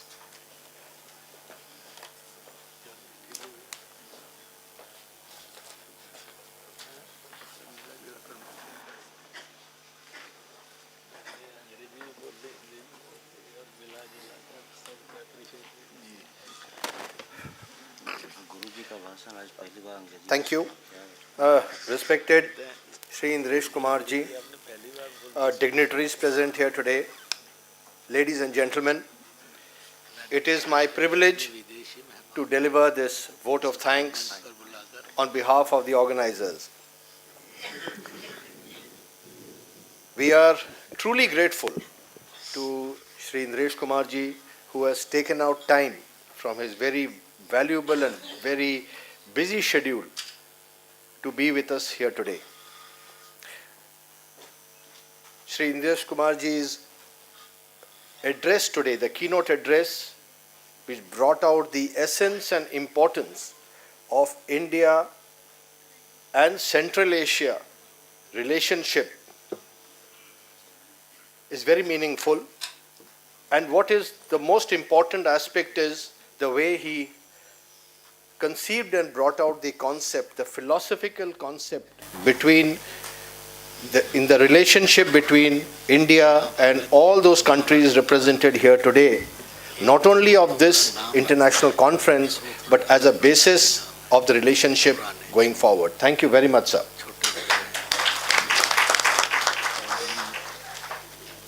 Our special thanks to our guests of honor, esteemed Dr. Mahesh Chandra Sharma, and Dr. Shri Golak Bihari ji, who is the National General Secretary Organization of FANS. We are also grateful for the presence here today of Lieutenant General R.N. Singh, who is the National President of FANS. A conference like this, an international conference getting people together from so many countries, is not possible without a strong leadership, and that was provided by the organizing committee, led very well by the conveners, Professor Mazhar Asif, Dean School of Languages, Jawaharlal Nehru University, and Professor Mehtab Alam Rizvi, Professor Jamia Millia University. We are extremely encouraged with the response we have received from the scholars, the subject experts, and our friends from the countries who have come here today. I have had the honor of living in Central Asia for over 3 years and working there, and I've traveled extensively and have seen firsthand the warmth of the relationship which we enjoy between both the region, all the countries here today, and India. And I think this international conference will be enriched by your presence, by your addresses, by your talk and your presentations. And we look forward to your presence here. We are truly grateful. A heartfelt thanks to the sponsors who have been most generous in making sure that we are comfortable, our guests are comfortable, and this conference could be conducted in this venue in a very dignified manner and with the hospitality which India is known for. So thanks very much all our sponsors. The media, both the print and electronic media, have always been very objective in reporting of our organization fans, and I'm sure that this will be carried forward, taking the important message of this conference, international conference, in such a subject which is of very great importance to India and to the government of India. And thank you to all the media people present here today. Our special thanks to the Jawaharlal Nehru University, where we are today, for providing this wonderful venue and also for providing unstinted support in conducting our organization committee meetings, and also of the infrastructure which they have come forth to provide for this international conference. Such an international conference where we have such a big variety of people, so many papers to be presented, cannot be done without attention to detail. And this has been done very well and outstandingly well by our team of volunteers of this university and other universities and other organizations who are present here today and who have tirelessly worked behind the scenes. A special thanks to all the volunteers. Finally, we are very grateful that you could all come here in such a large number and giving more credence to this important international conference. And I'm sure that you will be enriched by the proceedings of the next 2 days. Thank you one and all. Jai Hind.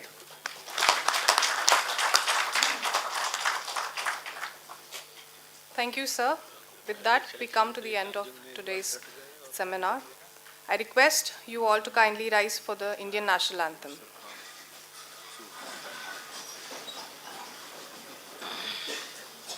मन अधिनायक जय हे भारत भाग्य विधाता पंजाब सिंधु गुजरात मराठा द्राविड़ उत्कल गंगा विंध्य हिमाचल यमुना गंगा उच्छल जलधि तरंगा तब शुभ नामे गावे तब शुभ आशीष मांगे गाहे तब जय गाथा जन गण मंगल दायक जय हे भारत भाग्य विधाता जय हे जय हे जय हे जय जय जय जय हे भारत माता की जय, भारत माता की जय, भारत माता की जय। धन्यवाद. Before we disperse for lunch, I request the foreign delegation to kindly join our speakers on stage for the group photo. All are requested to return. खारजी के इंजा तशरीफ दारन सदम इसवत के बयान बालीन बराए तस्वीर. Please join us. Please come all the foreign guests to come on the dais for the group photograph. You are requested to reassemble for the next session at the same venue at 2 p.m. Thank you.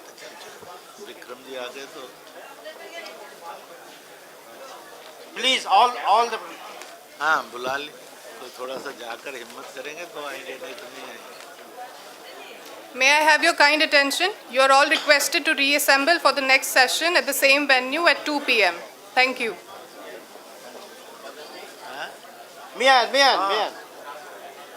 Mahtab जी जरा नीचे से बुलाना पड़ेगा. जाकर बोलना जी जी Thank you very much. Very अरे such influential speech. I just loved it and wanted to. Dr. Mandana, please come. हमें बयान पाइन बाला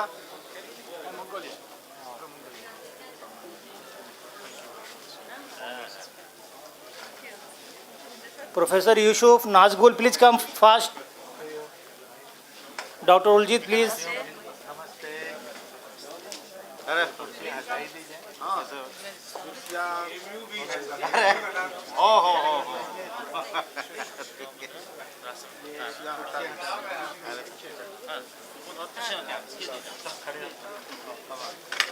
ये कुर्सियां पीछे निकाल दीजिए।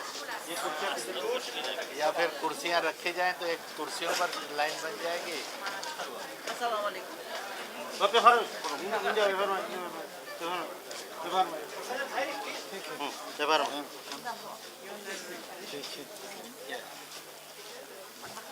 भाई कोई फोटो खींचने वाला भी है?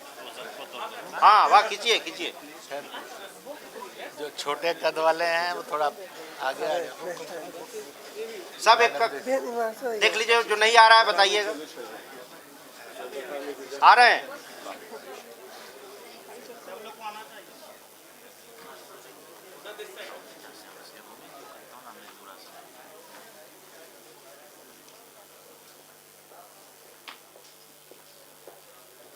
Thank you thank you.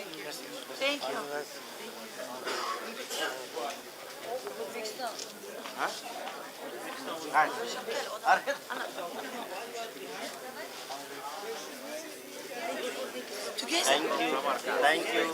Thank you welcome thank you. Uzbekistan. Tashkent. Yes.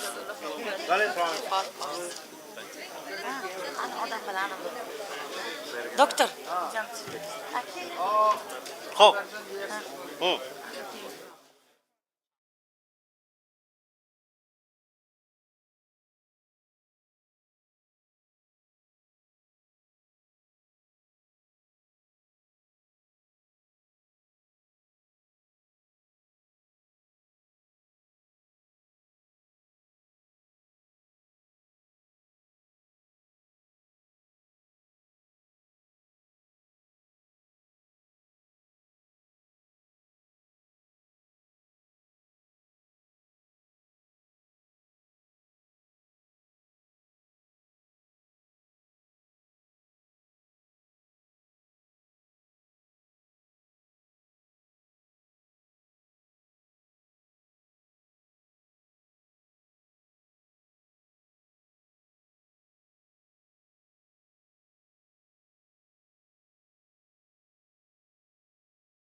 Gaurav Kumar, heartily welcome you all to this second session rather the first academic session after the inaugural.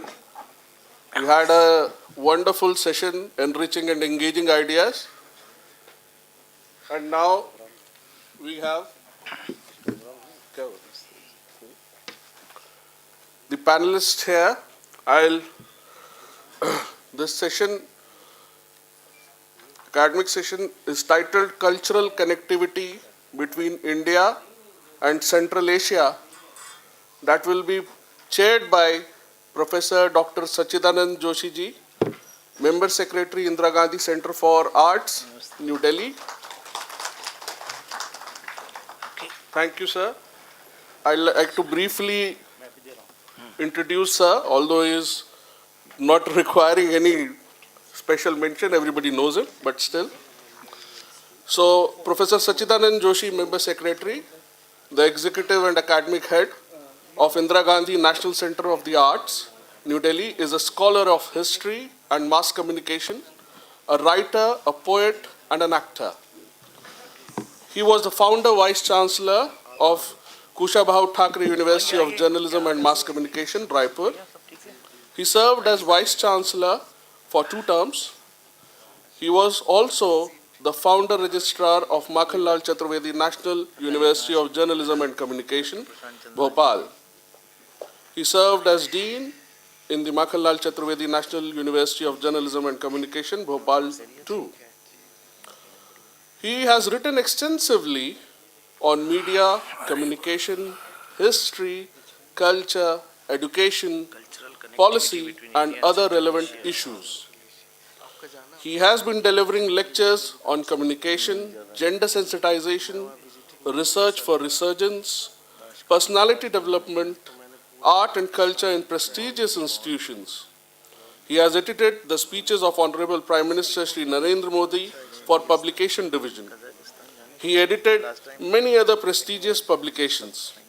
He has been writing extensively. Some of his recent published works include Sachidanand Joshi की लोकप्रिय कहानियाँ, कुछ अल्प विराम, पल भर की पहचान, 2 poetry collections.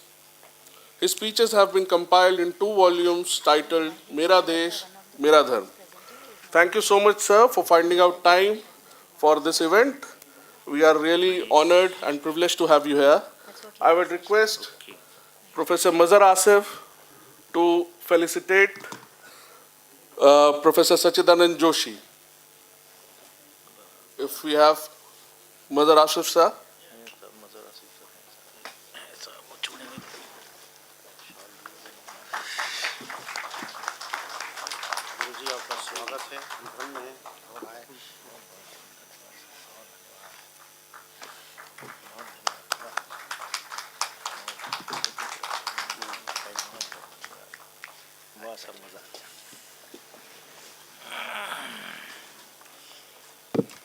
So, with the permission of the chair, we officially begin this session.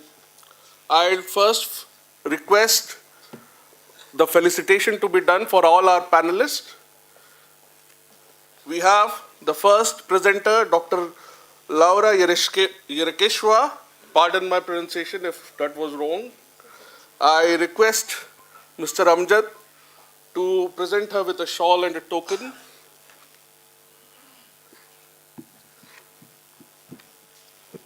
Here.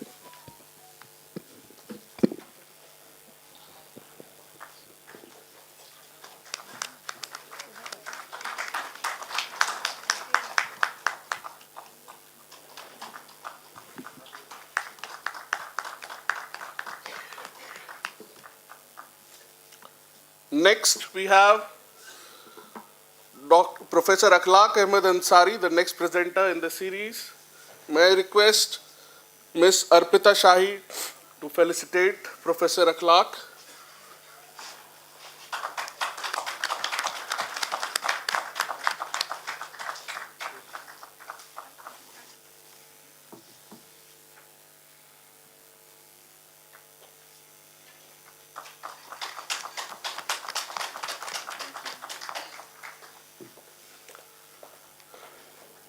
In continuation, we have Dr. Khyalbek Akmolodev, and I request Mr. Qadir Ali to do the felicitation, please.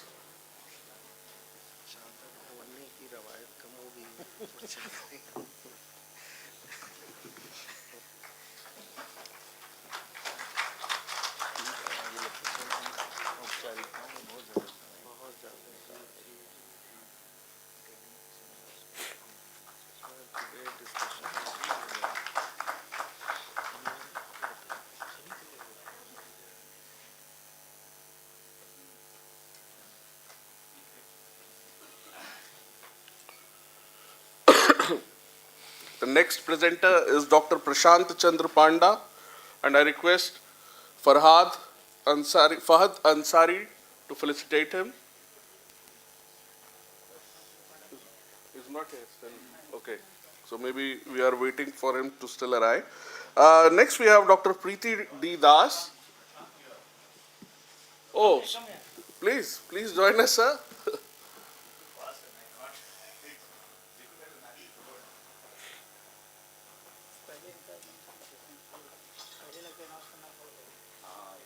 Okay, please join.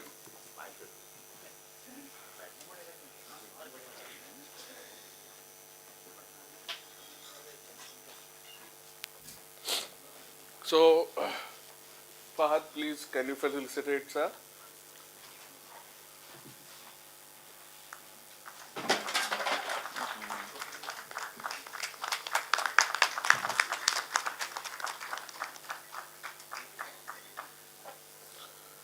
Next, I request Sana to felicitate Dr. Preeti D. Das.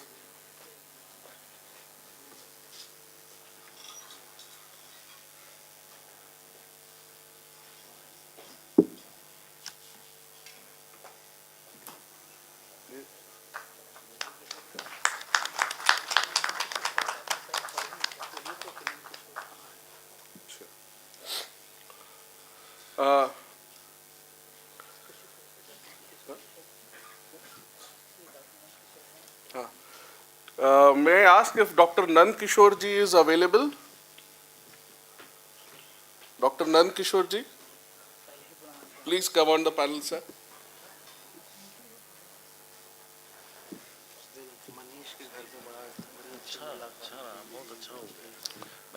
May I request Fauzan to felicitate Dr. Nand Kishore ji?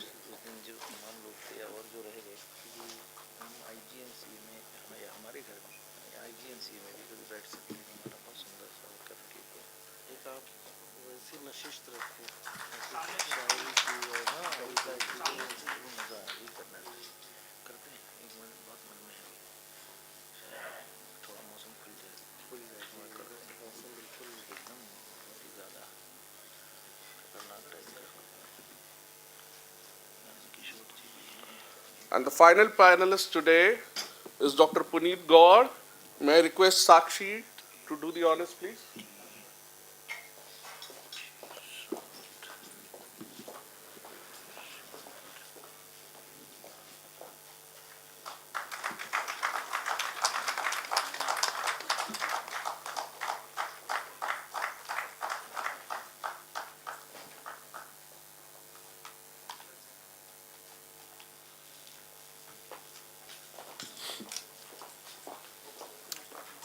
Thank you. Now, with the permission of the chair, we will have the first presenter, Dr. Laura Yerekesheva. I think that's better now. I'll briefly introduce her.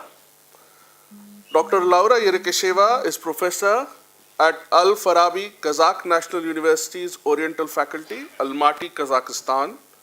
She is a leading research fellow, Center for Rapprochement of Cultures, UNESCO Category 2 Center, at the Ministry of Culture and Sports of the Republic of Kazakhstan. She was a UNESCO expert and consultant. The programs, the Silk Roads Dialogue, Diversity and Development Program, the Silk Roads Youth Research Grant, UNESCO Interactive Atlas on Cultural Interactions along Silk Routes, Section Religious and Spirituality, etc. Currently, she is ICCR Senior Research Fellow 2022-23 at the National Museum Institute of History of Art, Conservation and Museology, India. Her areas of research interest include identity, nation building, social cohesion, the other, art and cross-cultural encounters in Central and South Asia. So, before we start, it's a request to all the panelists that we will be having 10 minutes maximum of presentation. If you could please adhere to the given slot, that would be really wonderful. Thank you so much.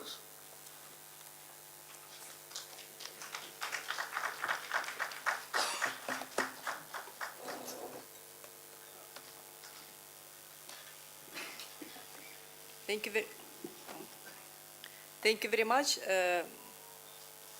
Thank you very much, dear organizers, dear participants, for organizing and inviting this very, I think, very important conference, which speaks about cohesion, which speaks about dialogue.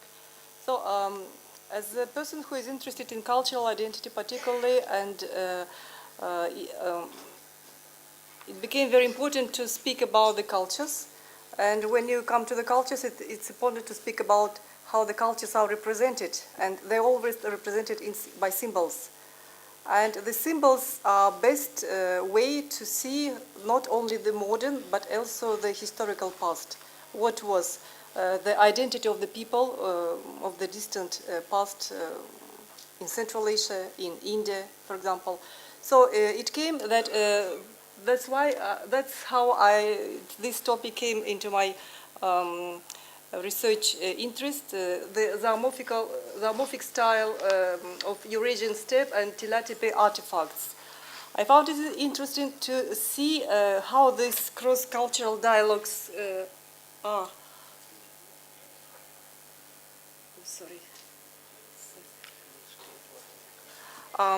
I expressed what were the cross-cultural exchanges between Central Asia and India during the very crucial period of so-called Axis Age, the end of first millennium before Common Era BC and the beginning of first millennium CE, when some different religions flourished, appeared, and migration started taking place across the Eurasian continent. So how were the plural forms of these artistic expressions in the particularly pre-Kushana and early Kushana period, and these issues I would like to discuss using the case of so-called Saka zoomorphic style. Why particularly this style had been chosen by me, because this is briefly context of my presentation. I don't know how to make. I will try my best to do it within 10 minutes. So here I will just speak about space. Today we are told that spaces, cultures, countries should be defined not only by territorial and political entities, but rather than by geographical and cultural ones. So zoomorphic and any historical part of any country, and particularly zoomorphic style of art, gives us a very splendid opportunity to speak about this geocultural affiliation, so to say. So how this what is the zoomorphic art of Central Asia is, why Sakas, and why this topic is important, particularly for modern Kazakhstan, because we may see that today in the purely contemporary forms of how the nation building takes place in our country, those parts of our distant past plays enormous role. And then I will come to the Tila Tepe cross-culture mold, and as a case of these relations between India and Central Asia. So again, the concept of space, this is a very intriguing and not defined, fixed at all, the concept of the Central Asia, whether it is a Middle Asia, and this concept depends on the geography, on the history, on the actors, on the participants, and on the context. So within different stages of time, and here I use the definition of UNESCO in the Book of History of Civilizations of Central Asia in 1978, they defined the Central Asia very broadly in historical terms, not in a political ones. As the 5 countries of so-called Middle Asia, former Middle Asia, now Central Asia, the Xinjiang Uyghur Autonomous Region of modern China, or so-called Eastern Turkestan, as a part of Afghanistan, northern part of Hindu Kush, and also what we historically know as the northern and central Bactria, and Mongolia, southern Siberia, Altai of Russia, northern parts of India and Pakistan. So as per UNESCO, this could be defined. But within even this definition, we may find some historical cultural areas or geographically cultural areas that had been defined by the participants' time and the context. This is, we may, if we adhere to Central Asia, we may speak about either Turano, Bactria, Margiana, Sogdiana, Sogdo, Kharizm, Khwarazm, Fergana, Zhetesu, Deshta Kipchak, Great Steppe or Kazakh Steppe, Mogolistan, Kashgar, or Uiguria. Now let's come to the Sakas tribe, which perhaps you know, and just let me briefly remind you that those tribes which mainly were known in the historical sources, particularly in Greek one, are the Scythians. Sometimes it is called Sakas, but the little bit slight differentiation of this. So you could see that these tribes stretched from the far East Asia towards the Central Europe, towards the Hungarian steppes, and crossing all these plains and areas because of the way of life, economic and social way of life, which allowed them to cover the huge spaces by riding horses. They were nomads, and for nomads, having green grass is important. And if you could see geographically, this area is a plains which is restricted by the either northern and southern part, or eastern and western by the mountains. So these are migrations of Scythian tribes that took place throughout the first millennium BC, and that had important influence on the area of and the history of all other nations or ethnic groups that evolved and appeared or disappeared at this period. So the Scythians of the Pontic or Black Sea were known, which had been known to Greeks mostly because they communicated, traded with them as the Scythians, whereas the eastern part of those tribal federations, let us say so, confederations, tribal units, they were known as the Sakas. So I will speak about those Sakas that have been marked their presence particularly in those Eurasian steppe, in those places. Huge major archaeological sites and mounds of the Sakas could be found in Arjan 1 and 2 in Tuva in Russia. That is the most, the eldest as of now found or fixed mold that refers to the 9th, 7th century before BCE. So in Pazarik Altai in Russia, and Issyk Kurgan in southern Kazakhstan, Tasmola in central Kazakhstan, Beryl also in eastern Kazakhstan, Tilatepe in northern Afghanistan, and Yelike Sazı. This is the nearest findings that had took place in just 2 years back, 2020, in eastern Kazakhstan as well. So as you see, those territories of most central and eastern and southern part of Kazakhstan, modern day Kazakhstan, were covered by those molds, and they were very indicative of the migrations of these Scythian or Sakas migrations then from the so-called Yamnai culture about 3,300 BC. Then there is two branches went to the east, to the west, to the east towards Tuva Altai, east, what we may found in southeastern Kazakhstan. Then from east they migrated to west, and as I told you, they were known in Central Europe as Scythia, and pushed by migrations of other Yuezhi and Hunus tribe later, the 2nd century CE. They have been marginalized. I came to the south towards Afghanistan, modern Afghanistan and India. So this is how they found themselves as the Indo-Scythians kingdoms in the just better to show in this. This is how Saka kingdoms in Sakistan left the imprint in the modern Afghanistan, which is also Seistan province, which is also called Sakistan, as a legacy of those tribes. And also, as here you can see, as in the Scythians, they found especially their presence in Mathura, visible in Mathura art in Ujjaina, in the northern and western part of India. So just the Sakas were Iranians of Iranian origin. They spoke Khatanese Saka dialect, which is also Eastern Iranian dialect, and this script was by Kharoshki, which is known in India, and most of those scripts had been found in modern Khotan, the early Buddhist kingdom of Khotan in early centuries CE. So here we could say that these inscriptions, as I told you, have been these inscriptions which you see here on the balls had been found in Isikurgan, and it says that this vessel should hold wine of grapes, added cooked food, so much to the mortal, then added cooked fresh butter on. So it's a sort of recipe that could be done during the performance of some religious rituals. When it comes to the zoomorphic style itself, it was associated with different religious beliefs. That was a pluralism of religious beliefs. At that time, we may see different cults of nature, especially solar, lunar cults, of course, zoomorphic cults, animism and magic, then totemism, fetishism, and shamanism.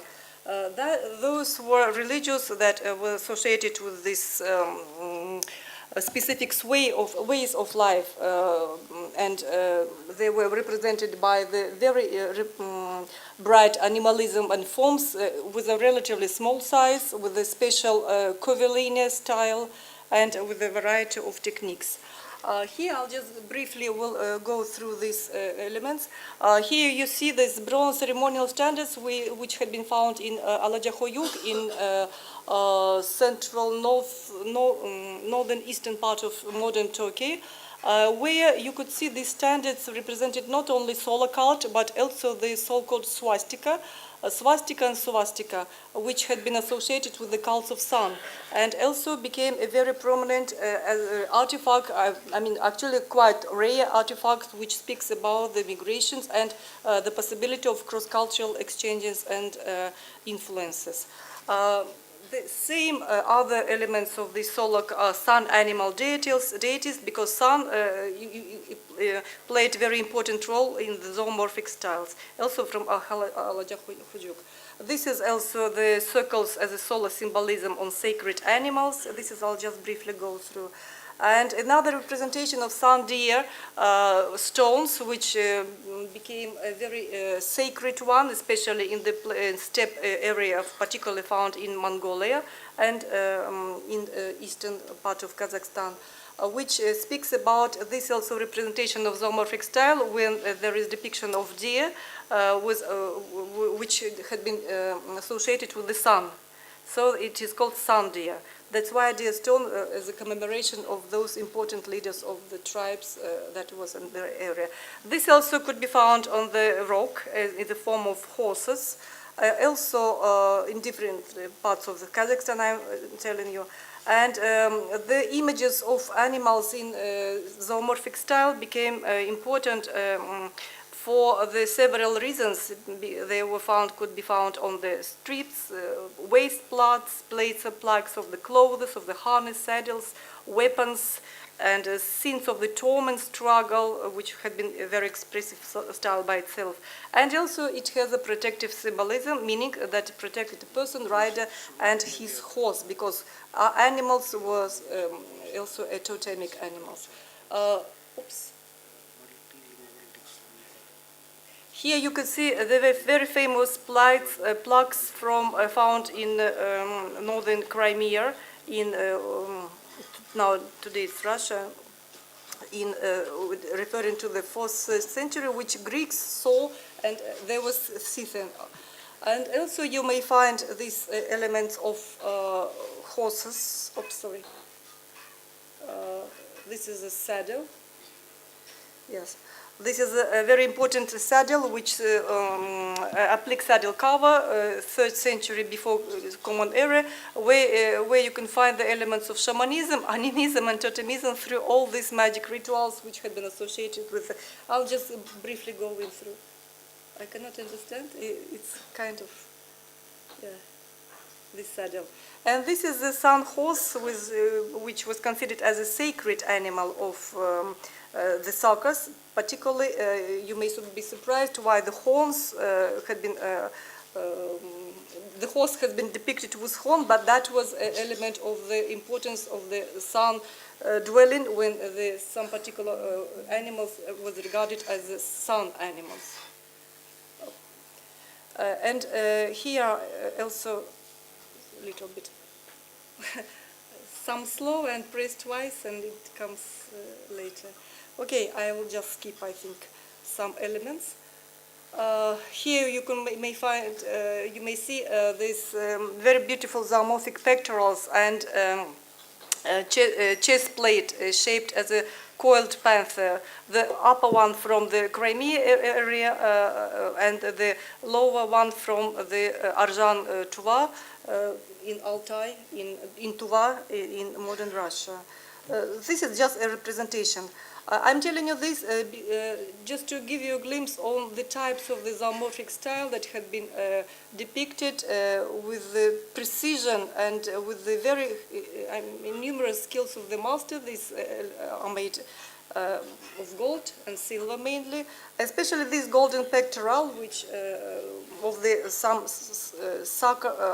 circus queen, let's say.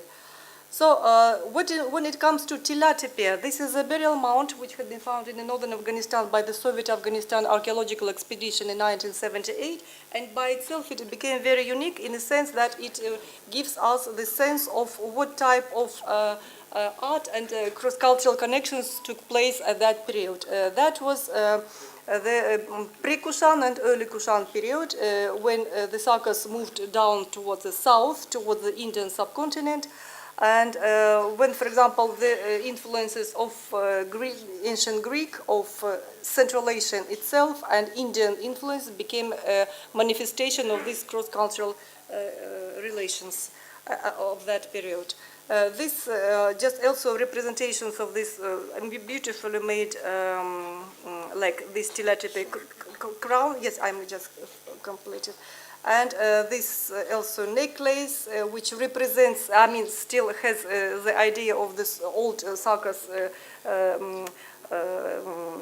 necklaces, but somehow now became shaped in a more voluminous form. And yes, like this. I'm just to compare, to correlate.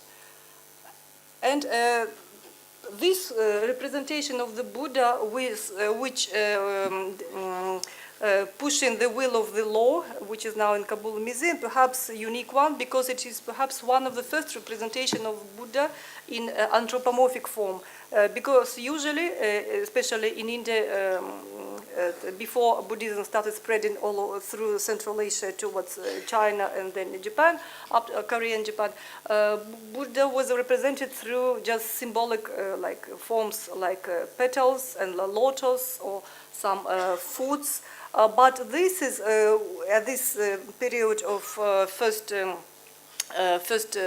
second century CE, when Buddha became anthropomorphized.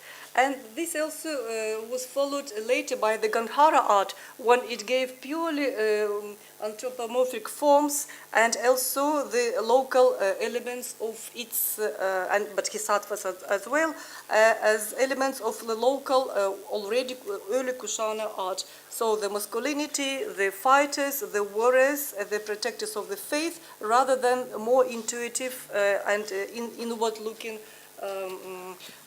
view. And also here the Buddha is represented, and these devotees standing, it looks like a circus, because circus became when they migrated towards the South India, they became devotees of Buddhism, sharp devotees. And so this on the left, there is Vajrayana, who was invisible Buddha's attenders, but here it became very visible, and Vajrapani, sorry.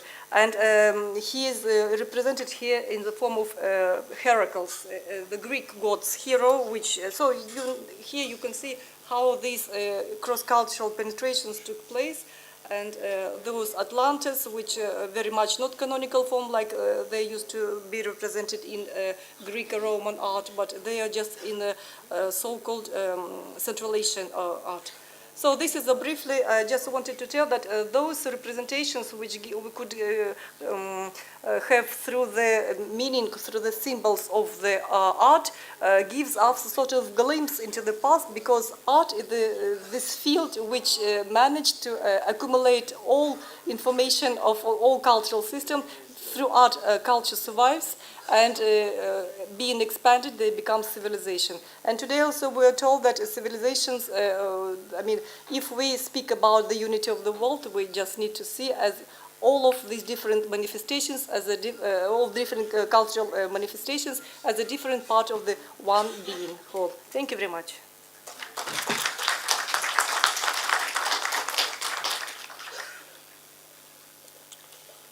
Thank you, Dr. Yadakasheva. That was quite insightful and informative.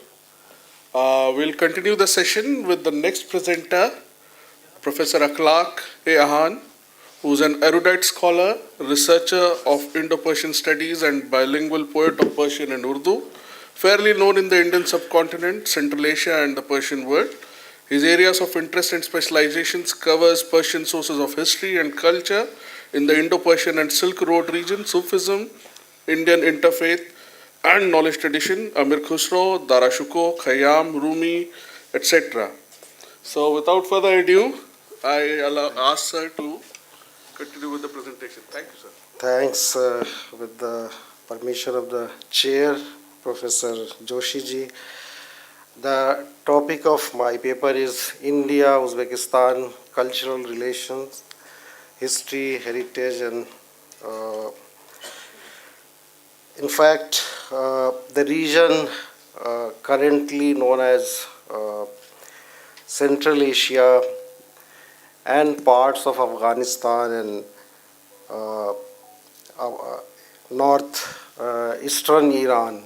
This was traditionally known as Khorasan-e-Buzurg. And Khorasan-e-Buzurg and the relation between Khorasan-e-Buzurg and India has been since many thousand years. The relation comprises the cultural relation, the business relation. The traders from the northwestern frontiers of India used to visit frequently in that part of the Khorasan-e-Buzurg. Particularly, the area today is called as Uzbekistan, Bukhara, and Samarkand. Both the countries share common heritage and soft power. Silk Road also passes through the same region. The term Silk Road, which was first used by the Ferdinand Richthofen, who had termed the Trans-Asian Overland Network as the Silk Route or the Silk Road in the late 19th century, which includes various areas including the Indian subcontinent, Iran, and up to Anatolia. And I would like to highlight a few connecting points and share how India and Uzbekistan are connected through many aspects of culture and literature. And for instance, in the ancient period, Buddhism became popular in Central Asia.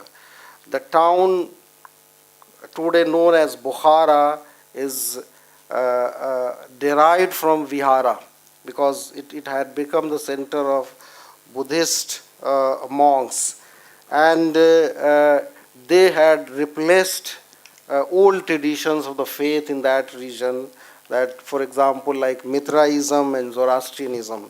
And this center, and from there, they propagated Buddhism into eastern part of the Asia and Eastern Asia. Later influence could be traced in the movements like Manism and Mazdikism in Persia. Many of the historians believe that the movement like Manism and Mazdikism was influenced by both Jainism and Buddhism. It is interesting to note that the great that there has been deep and engaging linguistic and literary interactions throughout the history between these two regions, which could be traced in Indo-Aryan languages and the translation of Panchtantra also. The known Uzbeki Chagatai words in Indian languages, thousands of the manuscripts on the subject, and the topic of the common cultural and literary heritage, especially to mention the people like Amir Khusro, Babur, Amir Sher Ali Nawai, Mirza Kameran, Abdur Rahim Khane Khana, Mirza Bedil, Mirza Ghalib, and many of the people, poets, writers in the Oriental libraries of the both countries, and the translation of the books and poetry. The legends of Mahmud Pahalwan of Khiwa in the Kharazm region, and Qabristan Hindi of Bukhara, Indian traders, especially from Gujarat and Rajasthan, in the bazaars of Samarkand and Bukhara. Taj Mahal, they also consider, these all are the heritage the two countries share. Then there are many personalities who have played a vital role in connecting the two civilizations, and rather they have many shared traditions. Like among them is Abu Rayhan al-Biruni. Birun is near Kharazm or Ganj in Uzbekistan. And incidentally, this year happens to be the 1050th years of the birth of Al-Biruni.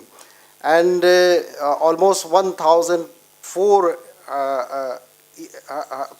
years before he visited India, almost a decade, particularly in the North India and Kashmir, and the kind of detail and vivid narration he has given about India will always be a primary source of that period.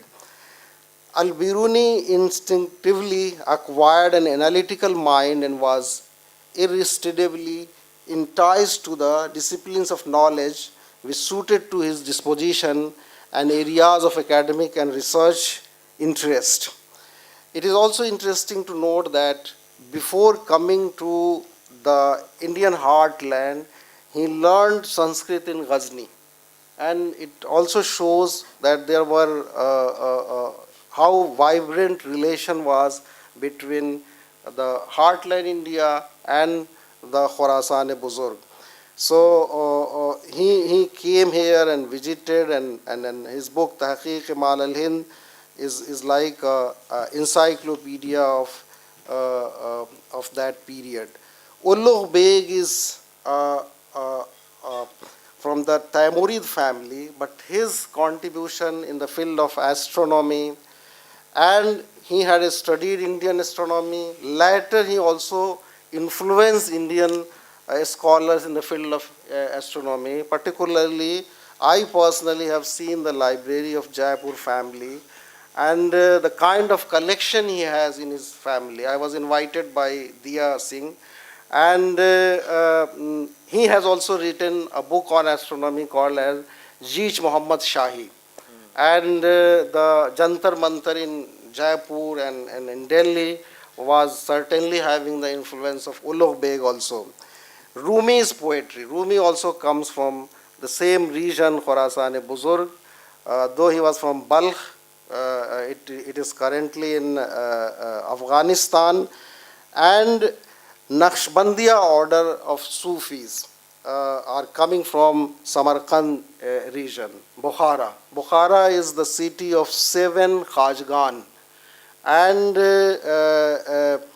they were basically the first Khaja of this order was Abdul Khalik Guzdawane of Bukhara, and he was the person who propounded the idea of Wahdatul Wajud. That was later basically in a very large way was written by Ibn Arabi of Spain, but the beginning comes from Bukhara, and the last of these 7 Khajgan was Bahauddin Naqshbandi, who is considered as the founder of the Naqshbandiya tradition that became very popular in India along with the Chishtiya order. And the main text which was popular among the Chishtiya Sufis in India was Maulana Rumi's Masnavi. And Maulana Rumi's teacher was from India, and his direct student was Bu Ali Shah Qalandar of Panipat, who studied with him for 2 years, and that kind of connect we can see into the Masnavi, and the largest number of commentaries on this Masnavi was written by Indians. I have come across 40 commentaries only in Persian. Beside that, we can find it in Hindi, in Urdu, in many of the languages, and in many of the tradition, religious traditions of even like Radha Swami. They are also the followers of Maulana Rumi's poetry. And Baqi Billah, who is buried in Delhi, was from the Naqshbandiya Silsila, and he was the founder in India. Amir Ali Sher Nawai, in 14th, 15th century, he was the prime minister of Taimurid rulers in Herat, that is in southwestern Afghanistan, and he was the student as well as the patron of Jami. And Jami was very closely connected with the Indian scholars like Jamali, and Jamali was connected with Guru Nanak Dev, and Mahmud Gawan and many others. So such kind of connections, I have written a whole paper on Amir Ali Sher Nawai and his contemporaries in India. Perso, Hindi, Urdu poets, like as I mentioned, Amir Khusro, Khane Khana, Bedil, Mirza Ghalib, their ancestors trace their places in Uzbekistan. There is a place in Samarkand also known as named after Mirza Ghalib. So I think we need to reconnect, revitalize, and revive this historical, cultural connect between the two countries. And there are a lot to, if we visit in this area, I have been there, I have stayed there, taught in Tashkent University, and visited almost whole Uzbekistan. And the kind of connect, historical, cultural connect we find there, it is amazing. And I think we should encourage our scholars as well as the common people to go and see it. Thank you. Thanks a lot.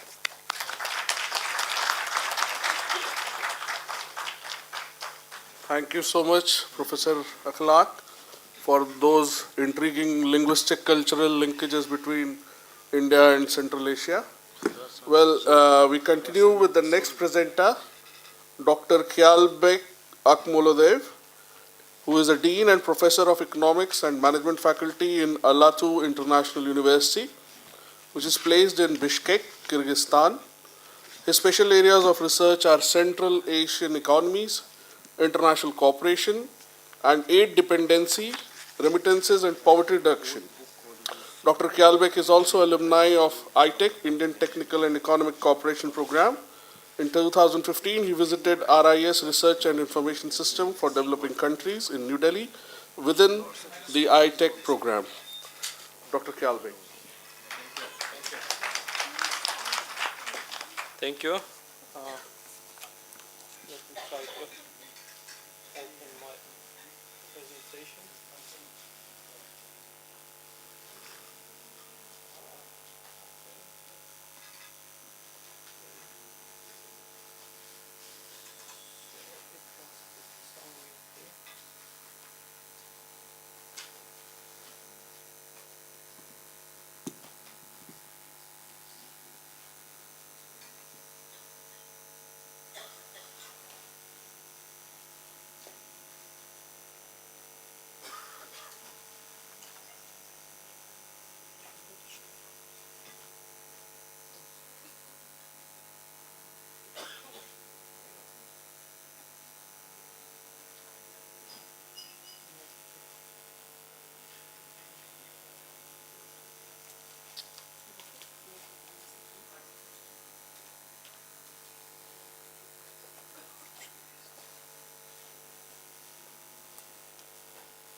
Is it okay? Is it okay?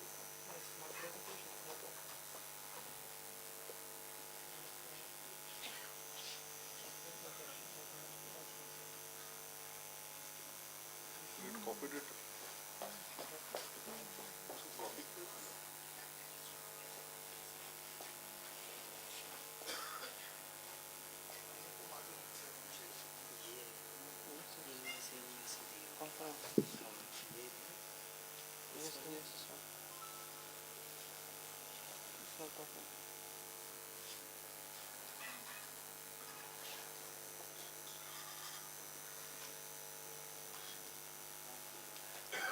Will it open? No. Try it directly from the pen drive. Yeah. Directly from.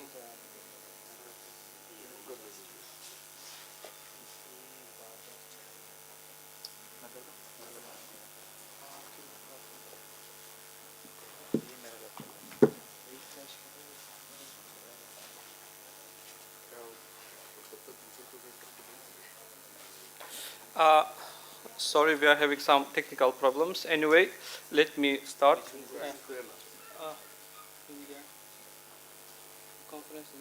Yes.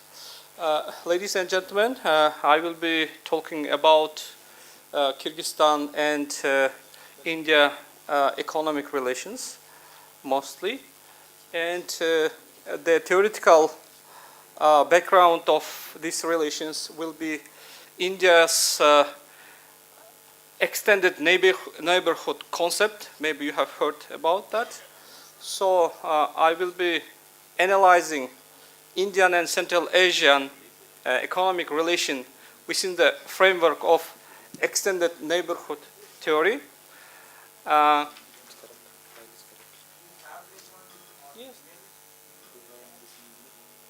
No, it's not open.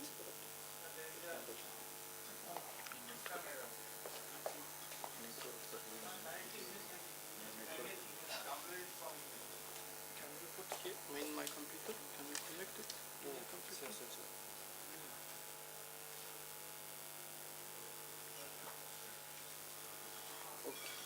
Do you have your laptop now?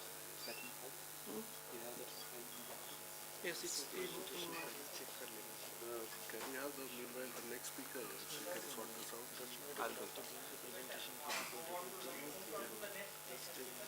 Oh, okay. Thank you. Sorry for the inconvenience. Well, technical glitches do take place, but it's a bit annoying at times. But meanwhile, we are fixing the technical part. We will continue the session with the next presenter. We have Dr. Prashant Chandra Panda here. Dr. Panda is a research, I'll just briefly introduce you, sir. is currently serving as Associate Professor in Economics in Institute of Management, Nirma University, Ahmedabad. Dr. Panda is alumni of JNU. He started his professional career as Assistant Director Planning with Government of Odisha. He guided annual work plans and budget and monitoring and evaluation of different qualitative interventions under Sarva Shiksha Abhiyan and District Primary Education Program. He assisted in budget evaluation of either states in India through EDSIL for MHRD at New Delhi. In 2004, he switched over to career in academics and joined School of Management, KIIT University. He served as area chairperson in economics and was part of University Academic Council. He spearheaded launching of programs, courses in banking and insurance there. He joined Pandit Deen Dayal Energy University, Gandhinagar, Gujarat in 2010. He helped in setting up undergraduate and postgraduate courses in economics there. He has edited 5 books, authored 2 books, has 30 book chapters and around 25 articles in journals. He scripted around 20 episodes were aired in his scripted episodes were aired on TV on the theme of financial literacy. He is member of various academic organizations. Dr. Panda.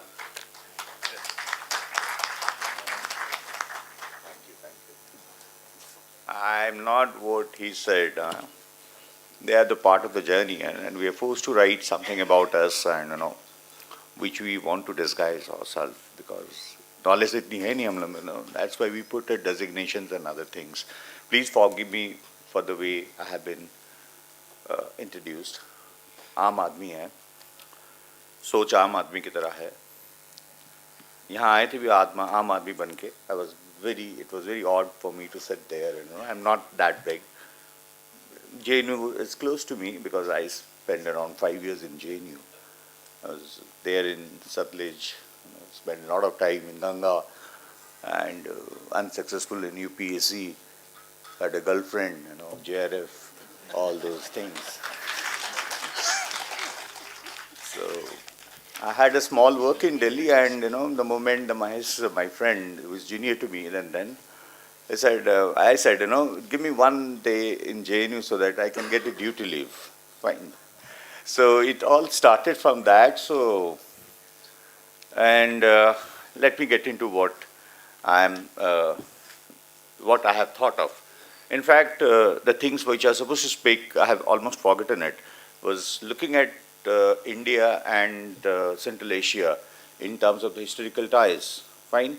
In terms of the art tickets that they get it, and where you find out the hints of Indian art, and perhaps you find out how the religion has traveled and how the scriptures have been come out. Something was striking my mind then. Perhaps what we have seen in terms of cultural ties and historical ties, have they come after the commercial ties? That was the first thing which was hinting me. In fact, there may be a similarity of the culture for which you have found out acceptance of the scriptures and assimilation of things. People move, and Shilpis also move. And if there is a bigger commercial ties, maybe that is always followed by cultural ties. Fine. And sometimes it's also reverse when you find out when the culture moves, people move, and a big business opportunity moves out also. The way you find out Indian movies and NRIs and diaspora and how it has been benefiting our trade. So, and that has become one of the interest groups that serve India. Now let's get back to a little bit of Central Asia. I'm sorry if I say I'm big zero on this, and if I add something, it's getting 1, 2, 3, 4 out of 100. Fine. If I get it around 5 out of 100, it's okay because I failed in a lot of subjects. Fine. So, first of all, the importance of Central Asia for India is gaining more and more after the disturbances that are created because of the turmoil that is having between Russia and Ukraine, which is, and Chinese hegemony that over, let's say on the seaside, as well as the investment in Gadar. And you find out also the support that the region is assumed to get from the forces which are not in harmony of India's security. Fine. So look at this, if we can have a better tie with these countries, perhaps we are gaining in three ways. First of all, we have to look at which are the areas where these countries need development. Fine, because we cannot compete with China. China has got a business worth around $70 billion now. It stands at $70 billion. And if you look at the investment that they've made in that region and the committed investment, it comes around 550. I don't know, that's the literature I have gone through. And I was just aghast, because look at the border that the China is having with them. Look at the ethnicity that these people are having, right from Afghan to the Mongolia to Kazakhstan and the Chinese Uyghur. Fine. So it was always in the interest of the China to look at that part because China wants a committed, natural resources. And so far we have been gaining out of our ties with Russia. And they were the erstwhile republics of, part of Russia. And perhaps because of breakup of Russia, we gain some footage in terms of diplomatic offices coming out there. Perhaps the work, the specialization that these diplomatic offices need to have not been developed so far. The ties which has happened, I think it's around $2 billion. That's what our business is worth with Central Asian economies. If you look at this, look at what is the massive Chinese investment, what is our investment. Fine. And look at, perhaps our requirement is more there. But at the same time, we have China, which has guarded its national interest and has been little benevolent in terms of investing and giving them loans. Now the question comes, when there is a war, perhaps the interest of the Europe is getting hampered. You look at what is the inflation rate in Europe and what has happened to the price of the oil and gas and how the households have been affected. Perhaps they are looking for having a better ties with Central Asian economies, overlooking the Russian interest. Fine, we cannot, Russia is a good friend, we cannot be that back to Russia, so we cannot that. At the same time, we cannot compete with China. At the same time, we need to provide, and we have to become a better ally in terms of trust between that US expects from Central Asian economy. Fine. So we can be one of those mediator in between because we have historically and culturally a stronger ties with them, and nowhere in the history it's written, even in the modern history, after India getting independence and these economies are getting independent, we had any sort of tensions with them, neither any terrorist foundations operating from those soils have been influential in India getting any threats. Fine. So that's the trust, that's something that we have in plenty with these economies, which needs to be harnessed through people in power, because they need to have a design for at least 20 years or 10 years so that, from which the economic ties will get strengthened. It's not the market which is going to lead them. What we have studied here, it is the culture, it's never the market. Fine? So when we look at economic ties, perhaps it's not the economy which is going to move, because in that case, what we are going to give to the Central Asian economies, like Chinese, we are not going to put them into a lot of commercial goods and consumer goods. That's not what we are looking at. What we are looking at is a long-term development of these economies and what we are expertise at. Fine. And where we think, because these economies are also looking at de-risking themselves, because heavy dependence on China is going to make them worse off in distant future, because that they must be seeing what is happening to the Pakistan, what is happening to the Sri Lanka. I think the literate people and the literate government there, unfortunately, which has been little, we say, if you look at the way these economies have been developed, mostly the Russian splinter groups have enjoyed the power, or party in power seems to be, there is no, more democracy is supposed to come out, and people must be having these thoughts. It's quite natural, when the economy, when we give time to economy, we give time to maturity, we give time people who are literate to have some views on the economy. So we are at a right opportune moment, because these economies are looking forward to de-risking themselves, and when we say de-risking themselves, they need a sizable investment from Europe, at the same time not antagonizing Russia. They need expertise and development support from India, at the same time India not becoming competitor to China. They need support from US because if somebody grows more, he looks towards the capitalist economy. Fine. Your defenses, you may be looking towards Russia. For your development, look, listen, what has happened to India? We are trusted earlier Russia, but most Indians go to US. Fine. Our economy interest is with the US, our security interest is with that. That's called diplomacy. Maybe these economies have to learn from India in terms of how to manage, how to grow, and how to foresee your future 50 years down the line. That's what we are looking at. We are not becoming your immediate trading partners, but give us scope to win your hearts. That India is looking forward to, that Indian professionals are also looking forward to. What we have in plenty is something called professionals, expertise, mostly education, services, softwares. These are the areas that you are looking forward to, wired into. Fine, financial services. Now, instead of looking to the West, look towards India. India gives these services at 1/10 the cost of Europeans are giving. Give a small scope there, give the companies which are there in India, please allow them and put a small invitation, give them a little bit of support so that they open up their services there and your people are getting employed. And that the things that we have harnessed over the time of period, you are gaining those skills. You need to have that sort of think tank which is harnessing it. And Indian people, I have said, we are doing a great work under this Swarna Jayanti. Perhaps we need this sort of brains and people. You should invite those people, those youngsters to come forward to you and put forth these things so that whatever designs Modi Sarkar, our Prime Minister has, Honorable Prime Minister has, we can carry it out. That needs to be one agenda when we are having such meeting.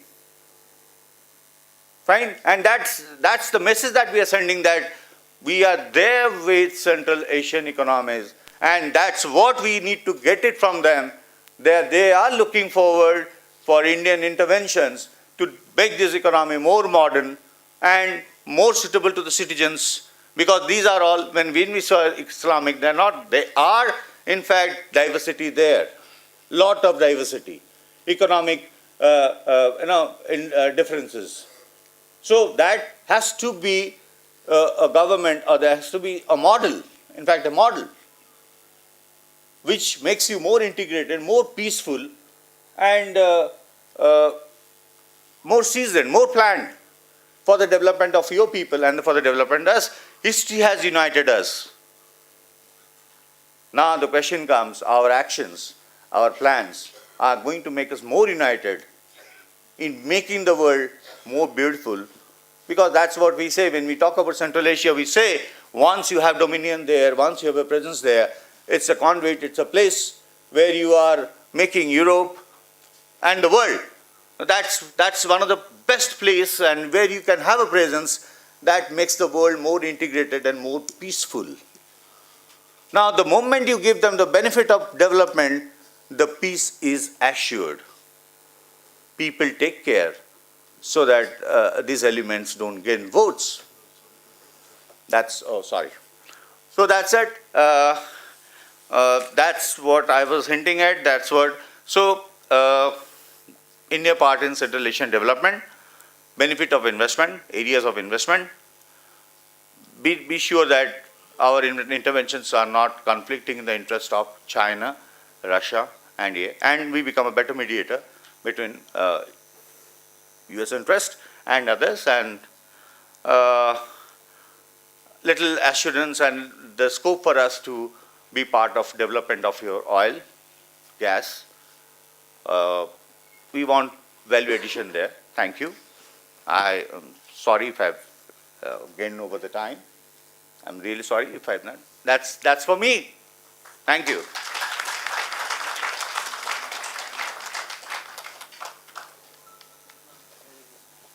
Thank you, Professor Panda, for those updates on the political, economic, and diplomatic relations that India needs to bolster with the Central Asian economies in view with the changing times with the international powers, our relations.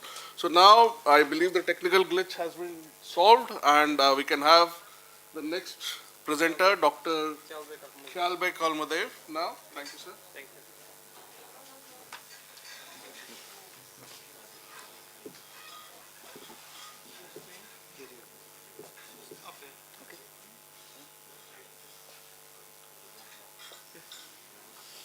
Thank you.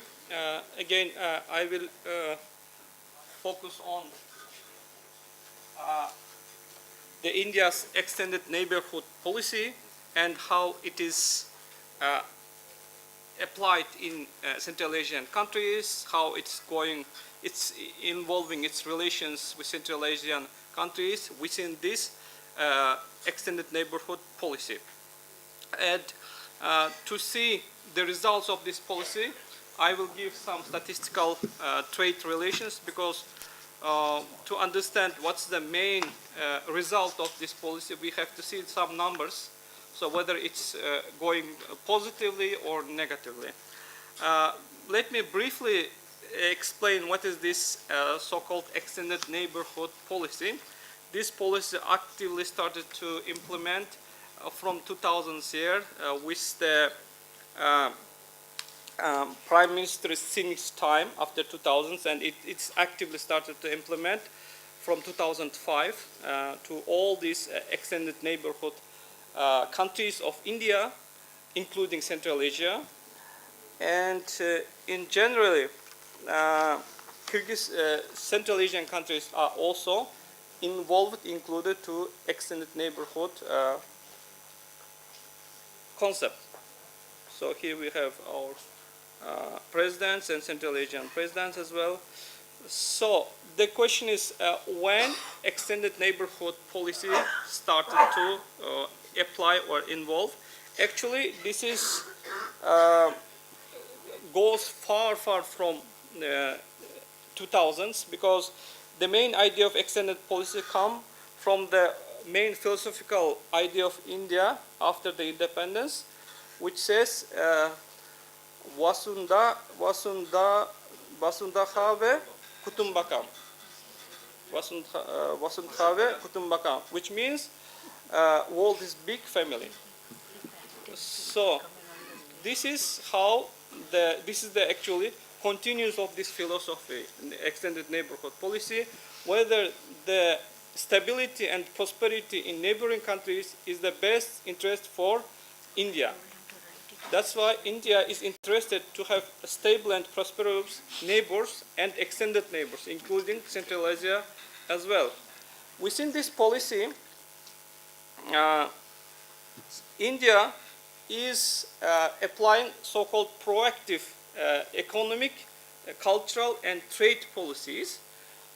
This is like Indian-oriented policy, and I want to look to this policy from the perspective of local countries. So how local countries are reacting to this policy, and what are the results? To see this reaction, I just analyze the trade relations between India and Central Asia. So after this policy was implemented, what were the trade trends, import and export trends between these countries and India? And see, and let me go on.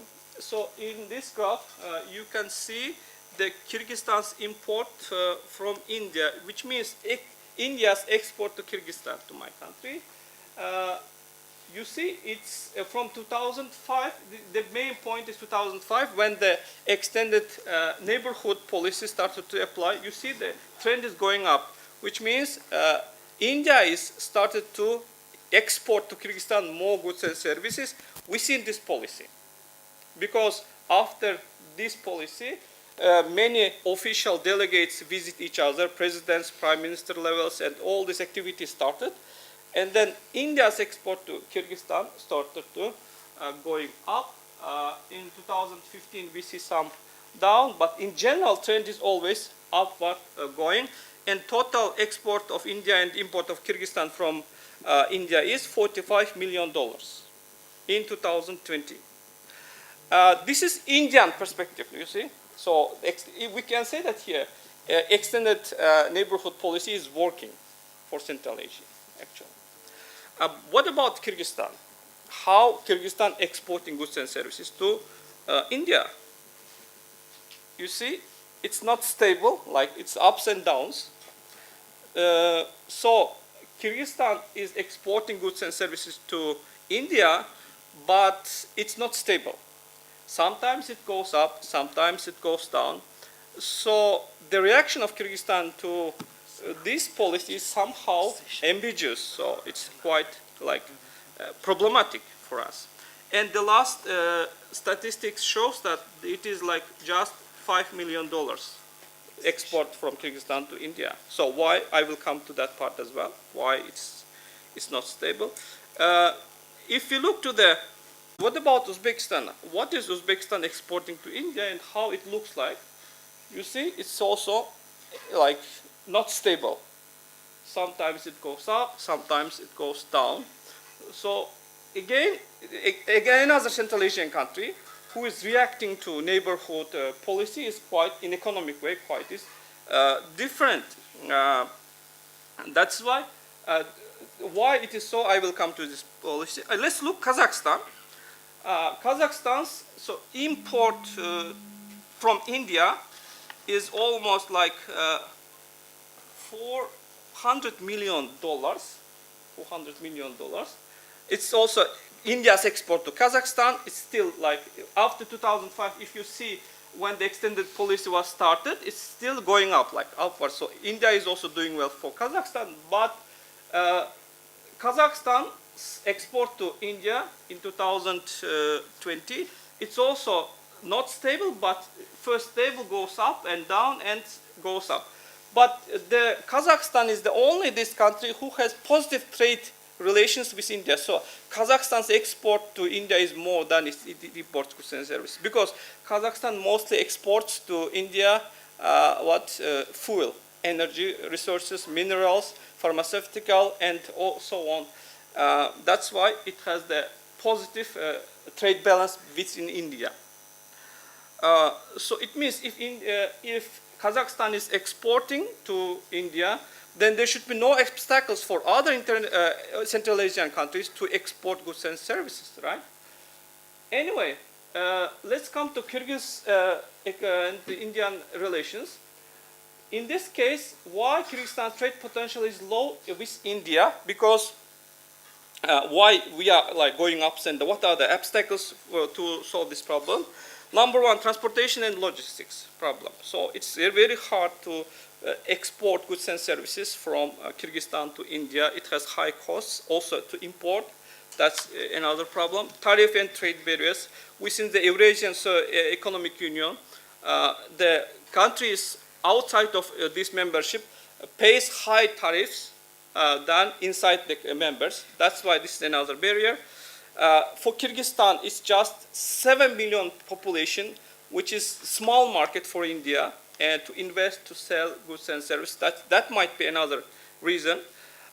Political instability in Kyrgyzstan is somehow threatening foreign investors to invest in this economy, and cooperation between private sectors is weak. I mean, people-to-people relations with India and Central Asia is very in low level, unfortunately. Business relations, business consul relations, it is staying at the highest level, official.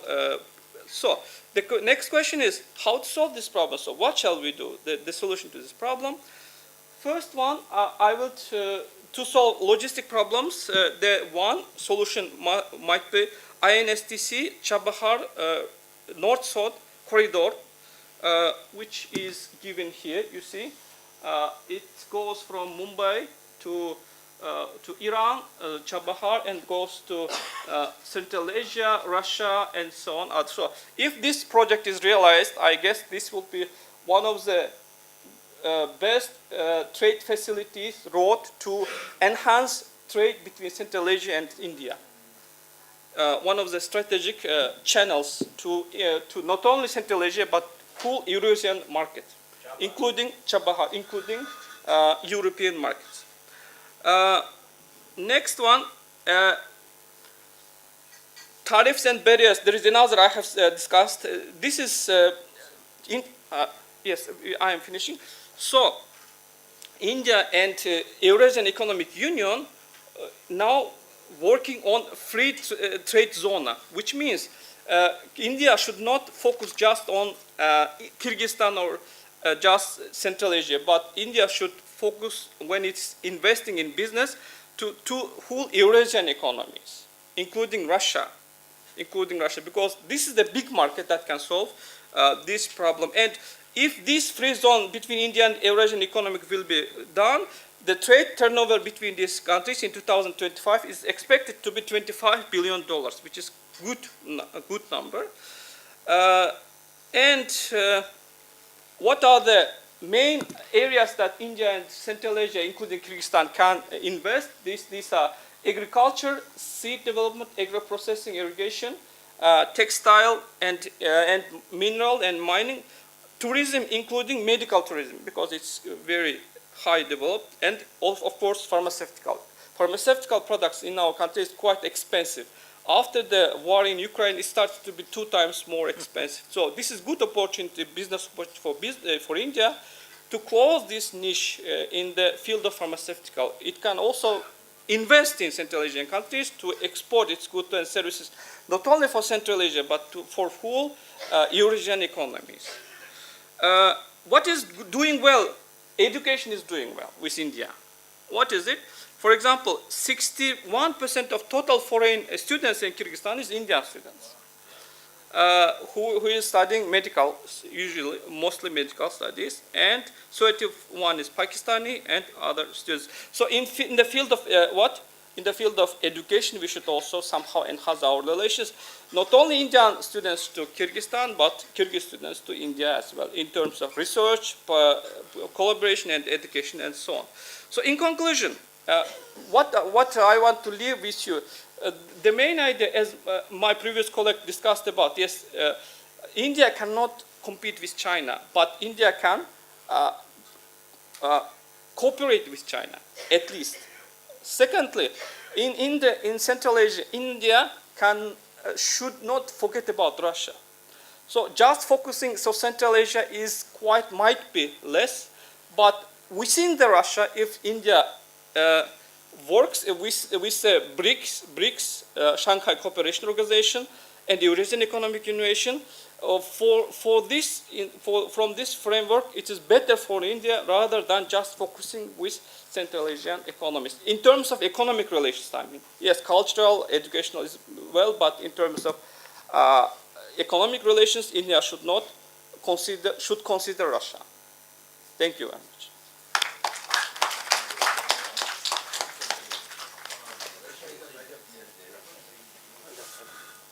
Thank you, Professor, for the trade relations between India and Central Asian countries.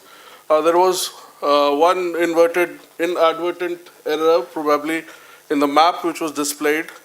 It probably showed Kashmir as not a part, but we all know that is an integral part of India. So probably that has been there. So kindly acknowledge that. Well, moving on with the next presenter, we have Dr. Preeti D. Das, who has a master from Simferopol State University, Crimea, Russia, and pursued her doctorate from Jawaharlal Nehru University, New Delhi. Her primary training is in Russian folklore.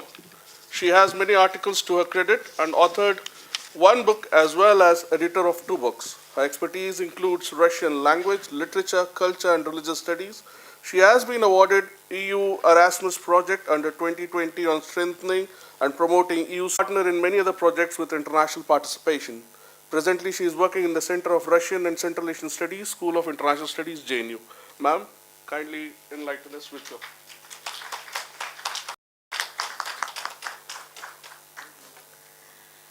Thank you.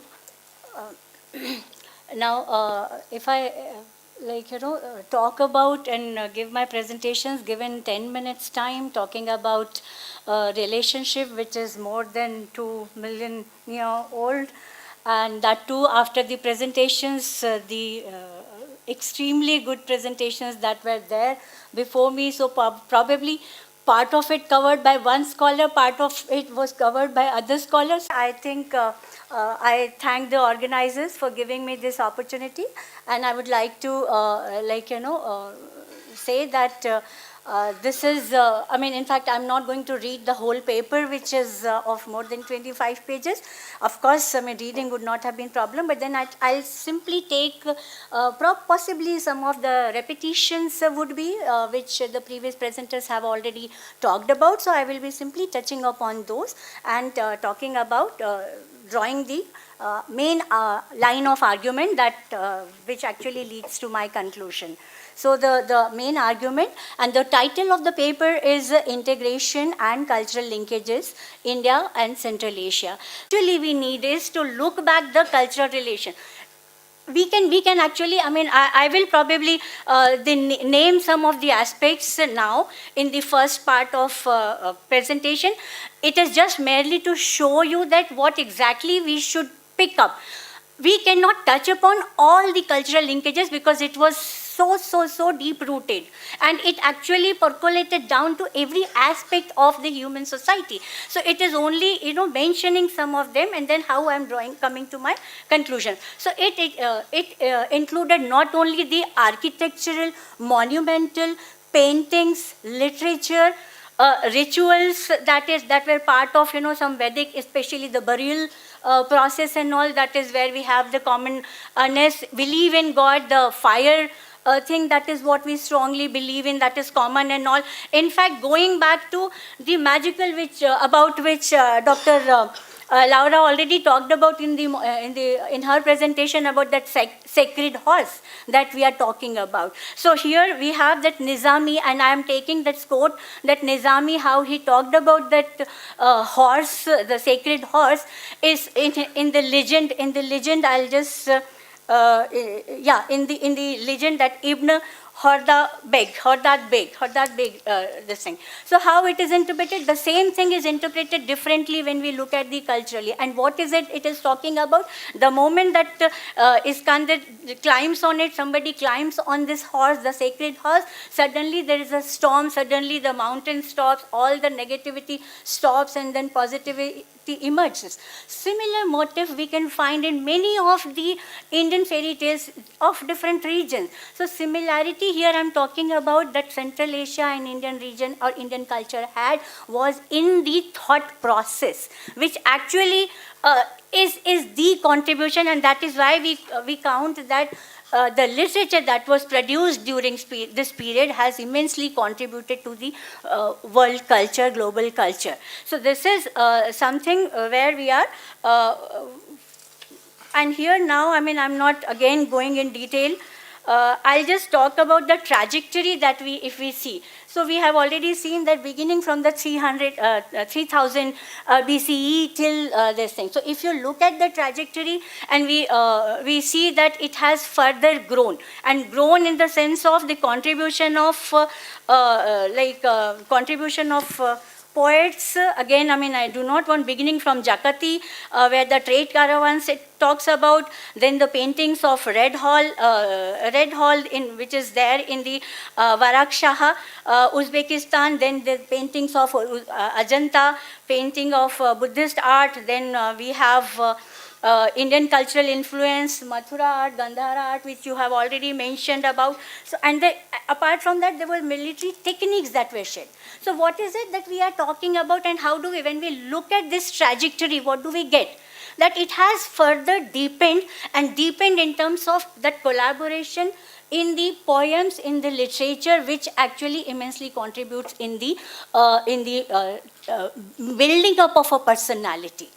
Despite having different religion, there has been religious diversity, except for till Buddhism was there. After that, when the Islam was introduced there, the religious diversity was there. But that connectivity remained constant. Coming to this, till 18th century, again, I'm not mentioning the name of Amir Khusro, Mirza Ghalib, and so on and so forth.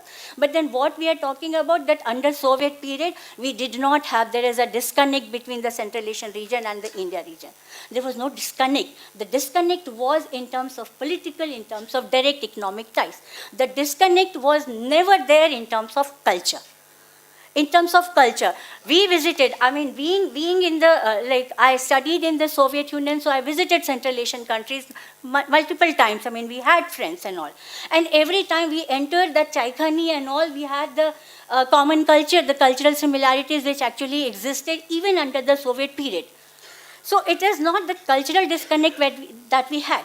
Coming back to now, the restoration process immediately after the collapse of the Soviet Union, there was again the economic disconnect that is being talked about it. Yes, that was there, but then look at the number of Central Asian people who actually visited India and what all they purchased from India.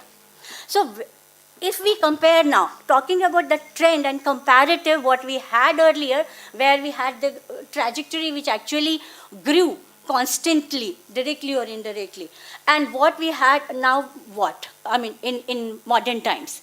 So it is, we are strictly focusing on geostrategic terms. We are not looking at the cultural richness of the countries that we had. So the point is, how do we move ahead? Our the policies that are being extended, neighborhood policies, connect Central Asia policies and all, it is now we are focusing on the Made in India and all other projects. And here the new concept that we have to take it further. I'm concluding. We have to take it further from here. And what is it that, how do we contribute? So that is where I looked at the creative cultural industries that have emerged here. And in the creative cultural industries, if I can mention, I had this, the example of the Kazakh mythical name, that is Albasti, or the, I need specs to read this out, Kuldirgish, and then some laugh that Ubbe or Zalgi or Kozdi Dao, so one-eyed giants and all. So in terms of promoting or restoration of the cultural ties that we had will not be resolved by just referring to some or the other. Converting them into the practical. And if the focus is economy, so let us convert it into the creative cultural industries, which will need more people-to-people connect. And the people-to-people connect that we had earlier times is not there in the modern societies. So promoting the cultural industry, creative cultural industries, which can be item of day-to-day uses, maybe souvenir shop, maybe something, and that should have the motifs taken from the mythology, taken from the folk literature of the region, which actually contributes a two-way contribution, in the sense, one is preserving the traditional cultural heritage, and second, getting the outcome of it in terms of economic ties. Thank you so much for your attention. Thank you, Dr. Das, for that interesting talk. Now, I request upon Dr. Nand Kishore, who is Assistant Professor, Department of History, Delhi College of Arts and Commerce, University of Delhi, India. He did his BA History from AMU and MA in History from JNU and MPhil as well from JNU. He was awarded PhD degree in West Asian History in the year 2001. He has also completed Masters in Journalism and Mass Communication from Utkal University. He has several books to his credits, and several research articles have been published in journals and magazines. He has participated and presented academic papers in national and international conferences. Sir, kindly enthrall us with your speech. Thank you. New media and transformation discourses between India and Central Asia. No, just I want to read.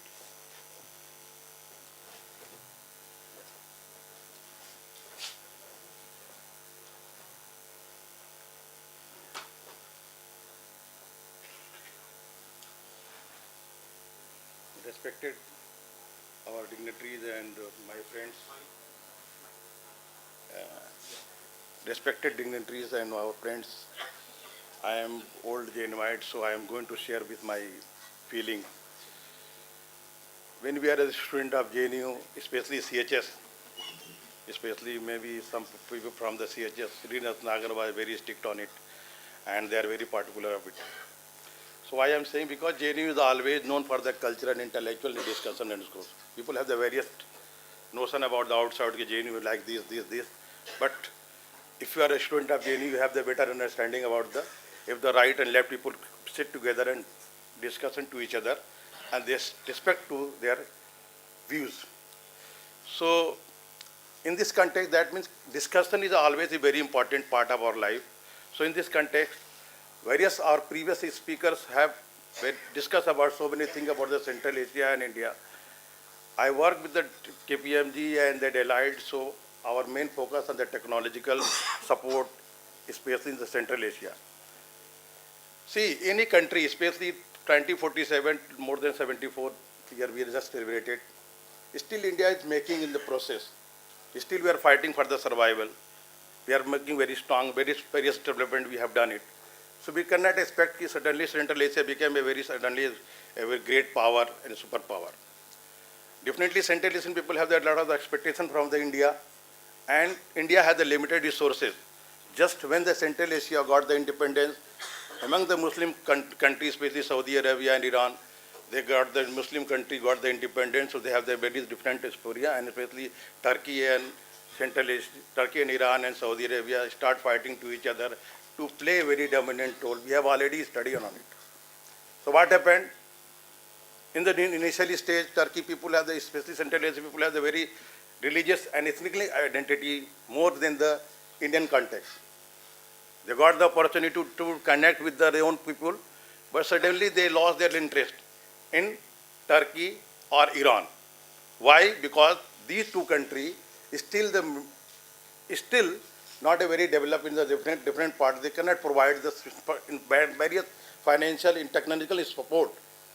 So, in the same way, our friend from the Central Asia just mentioned on it, the Indian government is not investing a lot of the things in Central Asia, because for us, Central Asia is very important for us, because if you look at the geographical position, if you look at the India as a whole, you can find out more than 20 crore population in India, especially from the Muslim community.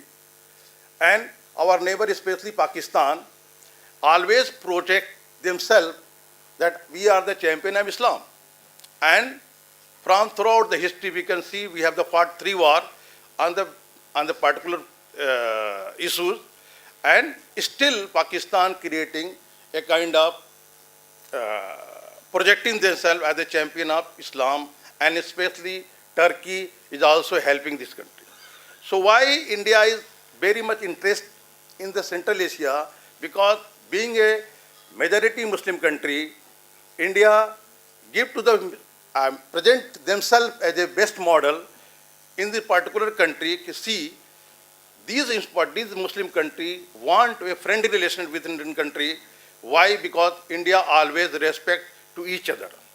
So in my presentation, I have already briefed, because we have already discussed, so many people have already discussed, we have the very strong cultural ethnic relation with the Central Asian republics. We have more than 3,000 years, we have the various connection on it, especially Mughals, they come from the Central Asia. They established their, the still recently, you can see in India so many Central Asian impact on art and architecture. So we cannot separate from cultural impact Indian and Central Asia. Here I am going to discuss about the media. See, in especially digital media, how I cannot go to the economic perspective, because Central Asian people still have a lot of expectation from the government of India. So extension is a root problem and all. My question is that how media people, especially being a part of Soviet Union, Central Asian country, always, especially journalists not feel a freedom kind of thing. Journalism, especially media, is not as free as the European model.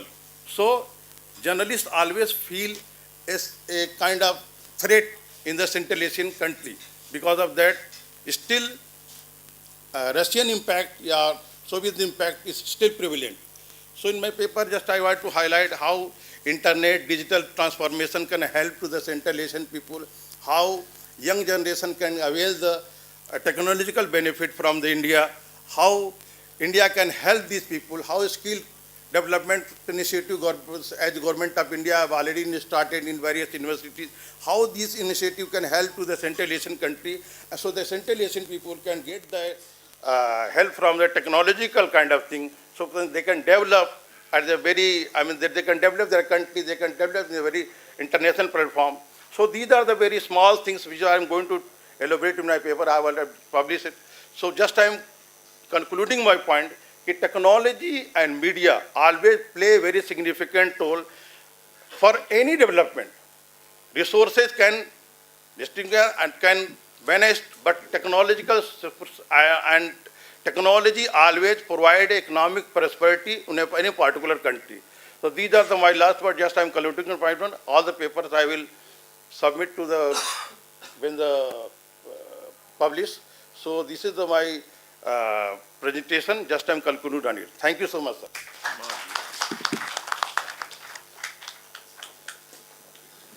Thank you, Dr. Kishore, for emphasizing the role of media in strengthening the ties between India and the Central Asian nations.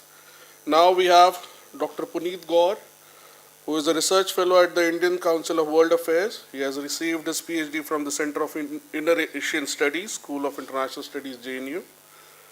He has been associated with the Eurasian National University, Nur Sultan, Kazakhstan, as foreign expert. He is also associated with many universities in Central Asian countries. Prior to this, Dr. Gaur was associated with the Center of Research in Rural and Industrial Development, Chandigarh, as assistant professor in the project titled Cooperative Development, Peace and Security in South and Central Asia, sponsored by the Ministry of External Affairs, Government of India. He has published research papers in books and journals. He has presented papers in many national and international seminars in India, Kazakhstan, and other countries. He is also actively engaged in research activities with many associations and organizations of international repute. So, Dr. Gaur, kindly. Thank you so much. At the outset, I would like to thank Forum for Awareness of National Security and the School of Language, Literature and Culture Studies, JNU, for giving me this opportunity to share my views at this conference. Being the last speaker of the session, you always have an excuse as well as opportunity to say that most of the points are already covered by the previous speakers. I'm also not the exception here. However, I'll try my best to give a kind of overview of the overall connectivity paradigm with particular reference to India and Central Asia.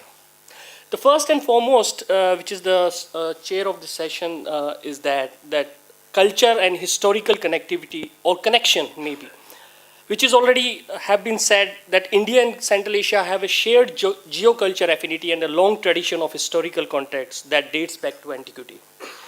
Despite the physical barriers of the high Himalayas and Hindu Kush mountain range, close social and cultural ties existed between the people of India and Central Asia. And you can find out these historical linkages which were cemented by many factors, such as by the ideological forces of Zoroastrianism, Buddhism, Islam, Sufism, by the influx of Aryans, Sakas, Kushan, Turks, Mughals, by the high mobility of politicians, statesmen, scholars, spiritualities, artists, craftsmen, literary and traders. But what is fascinating is that the movement of people, trade and ideas which are sculptured at the mutual culture influences argumented the perspective of human development and left a deep imprint to the entire region's political, economical as well social life. I have recently an opportunity to review the book edited by none other than the chair of this session, Shri Sachidanand Joshi sir, and by the Shri Vinay Sahasrabudhe sir, titled Connecting Through Culture and Overview of India's Soft Power Strength.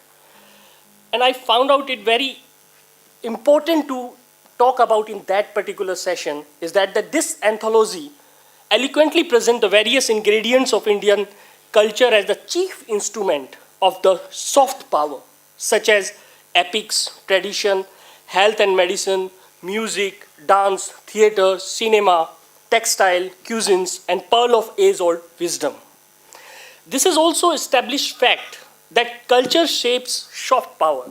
And India's culture, since times immemorial, has played a vital role in connecting India with the rest of the world, including Central Asia region. And why I'm talking about this with this particular session is that because I myself experienced this during teaching last 5 years in Eurasian National University in Kazakhstan, where you will be very interesting to know that most of the frequent requests I received were to dance to the song of Mithun Chakravarti, Jimmy Jimmy, many times, which is very famous in Kazakhstan. People also ask many times if I am the elder brother of Avika Gaur, who played the favorite character of Anandi in the Balika Vadhu serial, which is also very famous in Kazakhstan and other Central Asian countries. They also have the dubbed version of Balika Vadhu, which is very famous in all the Central Asian countries. So that was something which is very important to talk about ingredients of the soft power, India's soft power, which I myself experienced into that.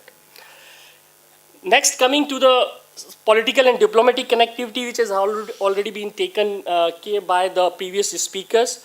I just mentioned that it was the first Connect Central Asia policy, and that visit of Prime Minister Narendra Modi in 2015 to all 5 Central Asian countries, which has been considered a milestone in amplifying the engagement between India and the region. Prime Minister Modi highlighted several times the Central Asia is the center to India's vision of an integrated and stable extended neighborhood. Same as with the Foreign Minister of S. Jaishankar, when he was assuring India's readiness to take diplomatic relation to the next level, he said that India-Central Asia relation must focus on the 4 C's, which is very important: the commerce, capacity enhancement, connectivity, and contacts. This is very important to understand. And the last one, not the least one, is the geographical and economic connectivity. The direct land connectivity is only impediments which we are facing with Central Asian countries. But since last 8 years or 10 years, both sides are working to establish seamless land connectivity through the shortest possible routes, including the Chabahar port of Iran, where India is making substantial investment, the progress on the international North-South transport corridor, joining the Asgabad agreement, which is also one of the very important milestones in that, and the partnership with Central Asian countries for joint use of Chabahar are some development that increase prospects for more effective connectivity and economic collaboration. The regional organizations such as SCO, where we are having the presidency from 2022 to 2023, is also one of the very important multilateral organizations where we are focusing more on Central Asia, and we always have focused that in SCO, Central Asia should be the center. Either we are extending into that, but our policy is that the Central Asia should be the center in SCO, whether we are extending it or not. That is other point of that. So over the period, Central Asia has also, it is not only about India, Central Asia has also emerged as a significant geopolitical and geo-economic region. This is a known fact that it has rich hydrocarbons, hydropower potential, uranium deposit, and various natural and strategic mineral resources. But important point is that the Central Asian countries are also showing their interest to connect with the South Asia. That is something which is unique in last 4 or 5 years. They have their own pragmatism or own institute into that. So this is how they are doing that. So in conclusion, I just would like to mention that there is a growing convergence between India and Central Asian countries over vital issues such as regional security, connectivity, energy security, economic cooperation, and people-to-people contacts. Another fact which is very important, terrorism, extremism, drug trafficking also affected adversely both the region. That's why it is very important that they should have some kind of cooperation and collaboration into that. So this is, I would like to sum up here. Thank you so much. Thank you, Dr. Puneet. So that was the last panelist. And now, with such a wide array of issues being highlighted by the panelists, right from archaeological to economic, defense, it takes really the might of our esteemed chair, Dr. Professor Sachidanand Joshi, to culminate it and summarize and provide his comments on the session. Thank you, sir.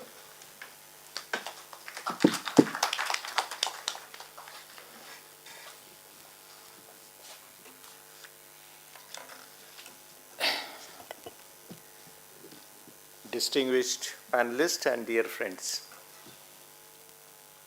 We are already running late by, say, more than 45 minutes, I suppose, now, so I should not take much of a time. Still, as chair, I need to wind up the discussions. I would not repeat whatever has been said by the panelists because everyone has a very exhaustive paper. Unfortunately, in sessions like this, we are constrained with time, so everyone is limited to, say, 10 minutes or 12 minutes presentation, which is, in fact, injustice to the work which the scholars do. And I really appreciate their patience in winding up their talk in 10 to 12 minutes. Nonetheless, I would request the audience, the scholars, to go through their detailed papers as and when they find time, so that their hard work is appreciated on a larger extent. We had very wide-ranging discussion, and culture is a subject where you go limitless. There is no limit to discuss about culture. But one thing which I always feel about culture is that geography divides and culture unites. So culture has the power to unite beyond the geographical borders, and that is why when we talk about culture, we forget about the geographical barriers between the countries. Why this is important for India and the Central Asia? Because the countries within Central Asia are in such a position that they have to depend upon culture. It's a blunt fact, and we must realize. Even when we talk about India, I always say that as a policy, we must put our best foot forward. And what is our best foot, by the way? If I ask you, what is your best foot? Are you a strong economy? Are you a strong military power? Are you a strong scientific power? No. We are a big cultural country. India is a great cultural country. So culture is my best foot forward. So we need to understand the importance of culture. It applies to almost all the countries of the Central Asia, because every country has its own past, and they have struggled in the past to come up to the expectations of the entire world and really fight for their existence in whatever manner they have. Some fought against colonialism, some fought against imperialism and something like that. But most of the countries have fought for their existence. So when you come through those struggle phases of life, definitely you want to put your best thing forward to maintain relationship. And I think most of the countries in the Central Asia must understand that this is the culture, and the strong cultural roots and connects between different countries. That only can make us stand and face the challenges of the world. The recent example someone has quoted of COVID is a striking example. A country like India, having 130 crores of population, fought against COVID, which was a disease, which was a pandemic, which was supposed to be spread through connections, through connect. And despite of having one of the biggest population density in the world, India fought against it only on the basis of its strong cultural roots. And that example was set. People predicted that during the COVID, India is going to be destroyed. But not only India stood firm, but it helped so many countries. India was the first country to provide vaccination to almost half of the population of the world. So that miracle happened only because we had these strong cultural roots. So we must understand that. And then we must put our things ahead and make the policies accordingly. Last year, now since this is 2023, if you recollect the Independence Day speech of our Honorable Prime Minister, he gave Panch Pran, 5 vows to the country to take forward to 2047, that is the 100 years of independence. And one of that major vow is decolonization. The importance of decolonization remains pertinent for all of us. Why? Because the colonial legacy still hover on our mind, and that is why the entire thought process in India is still either Eurocentric or American dominated. Why can't we think about our own neighbors who are in our close proximity, who has strong cultural linkages, who look like us, who speak like us, who sing like us, who dance like us? Why can't we get closer to them? Unfortunately, even in today's scenario, most of the students and youngsters, when they are asked an option to go for a higher studies, they would prefer either to go in a European university or in an American university. Why can't there be a strong cultural connection between the youngsters and students, learn about more about Kazakhstan or Kyrgyzstan or Uzbekistan or something like that? So those things we need to understand, especially when today India has the G20 presidency for 1 year. It is pertinent to know much more about our neighbors, think much more about our neighbors, and improve bilateral cultural relations and cultural exchanges between these two countries. As our honorable speakers have mentioned, we have so much similar in architecture, in literature, in visual and performing arts, in customs and in traditions. So many things are common. If we try to list them out, the list would become endless. At IGNCA, we are doing a small exercise where we are trying to bring out a dictionary with common words of Uzbekistan, Kazakhstan, Kyrgyzstan, and Turkmenistan. That task which we are doing is enormous, but we are trying to do. Why? Because we want to bring all these countries together as far as India is concerned. So I would not emphasize in detail about whatever my honorable panelists have spoken, but one thing I would like to tell you, that rely on your cultural roots and they are going to take you forward. And for that, Central Asia is the best place to do this experiment and explore the possibilities. Thank you very much.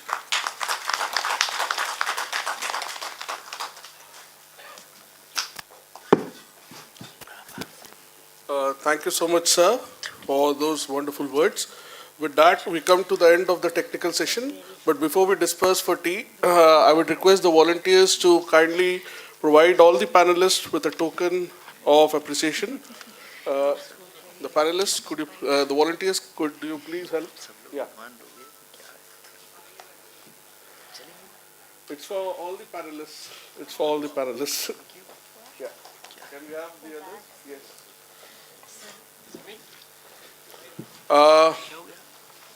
After this, we will be having a brief tea session, after which we are going to have the second technical session. Request the panelists who need to do any PPT presentation to kindly provide it beforehand so that no technical issues are there. So we will be joining in another 10 minutes. Let's say it's 16:21 now. So by 16:31 we should try to be back. Oh yes, of course. Just a minute. Thank you so much.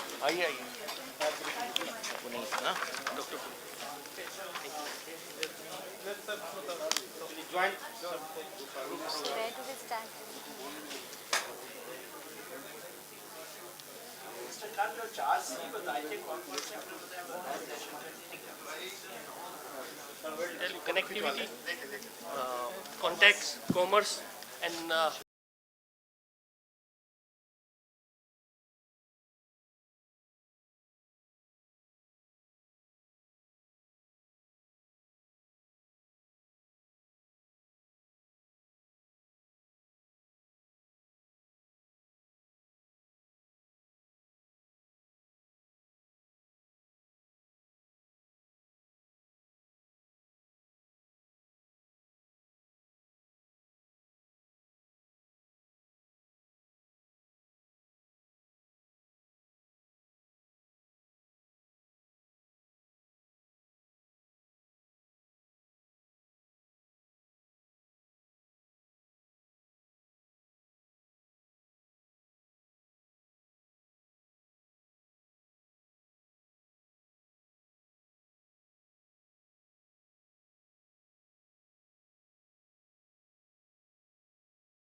You are required to assist the delegate.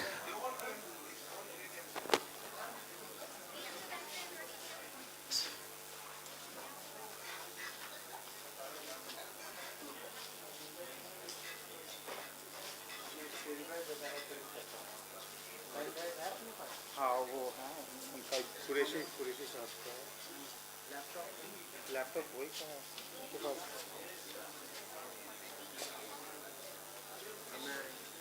Arrange कर दो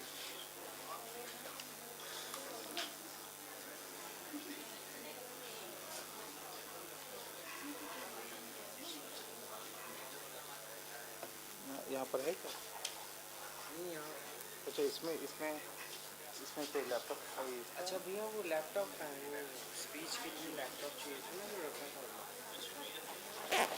हाँ हाँ वो presentation के लिए हाँ हाँ जी आई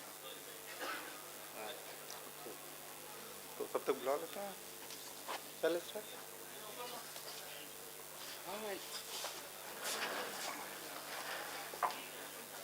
अभी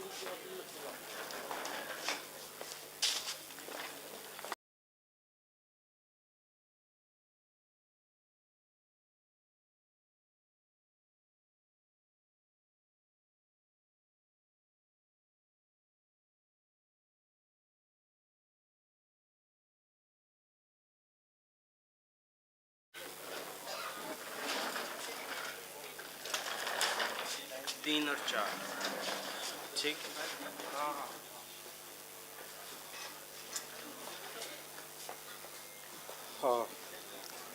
So, welcome back to our second academic session. Before we start the session, I would like to request the delegates to come over on the stage. Dr. Yusuf Qureshi, please. Dr. Yusuf Qureshi. Dr. Uljit Labsanjwa from Mongolia. Dr. Aslam Khan, Professor Abuzal Khari, Professor Javed,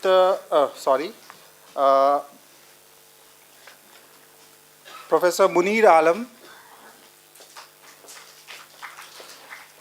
and I would also like to request Dr. Ravikant Mishra, Deputy Director NMML, New Delhi, to come over on the stage, please.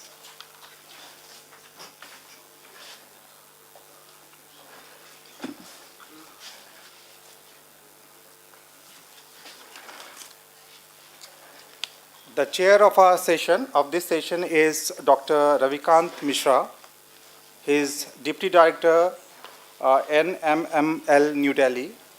So before I go for the formal introduction, I would like to request the volunteers, Dr. Mohsin sir, to come on the stage and felicitate Dr. Ravikant Mishra.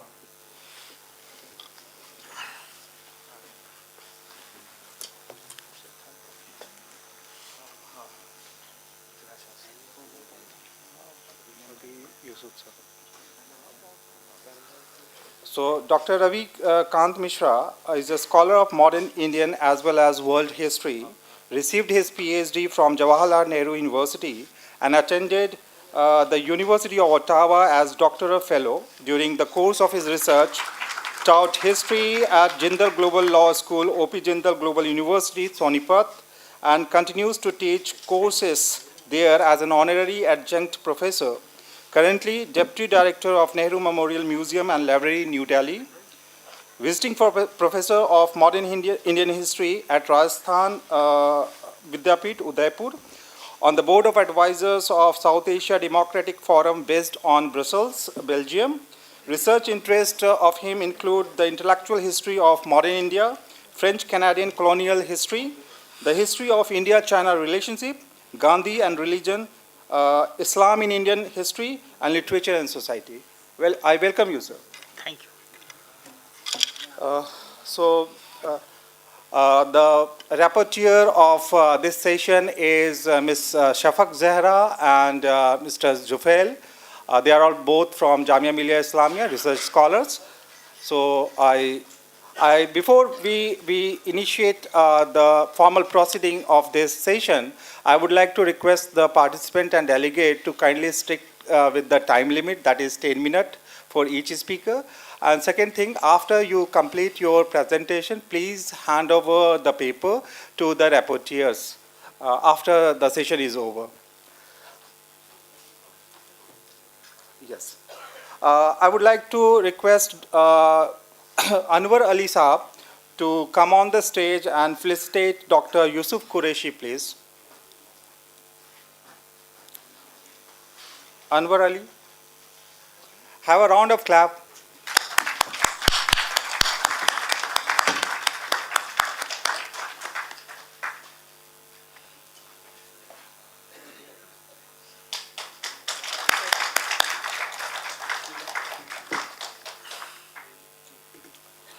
Now I would like to request Sudhanshu to come over on the stage and do the honors for Dr. Aslam Khan. Please join your hand.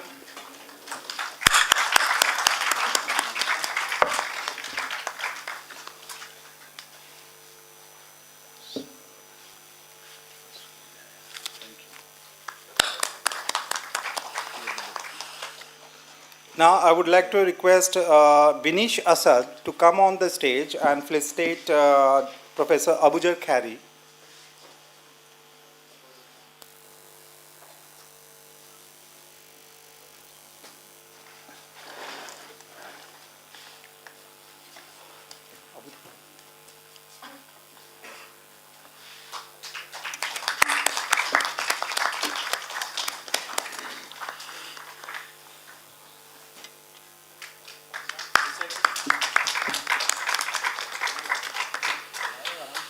Now I would like to request Shikha to come on the stage and felicitate Professor Munir Alam Saab. Ms. Shikha.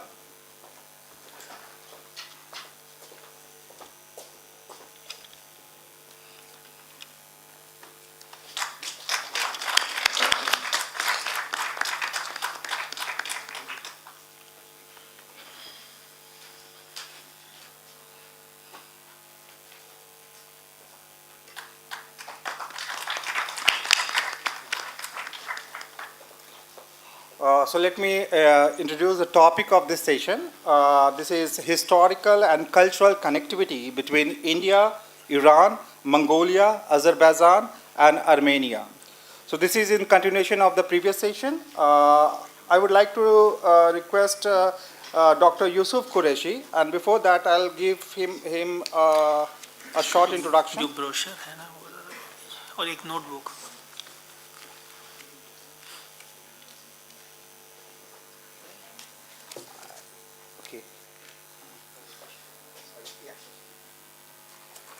Sorry, my apologies. One delegate, has been missed out. I would like to name Dr. Uljit Lafsan, and I would like to request Akib to come on the stage and do the honors, please.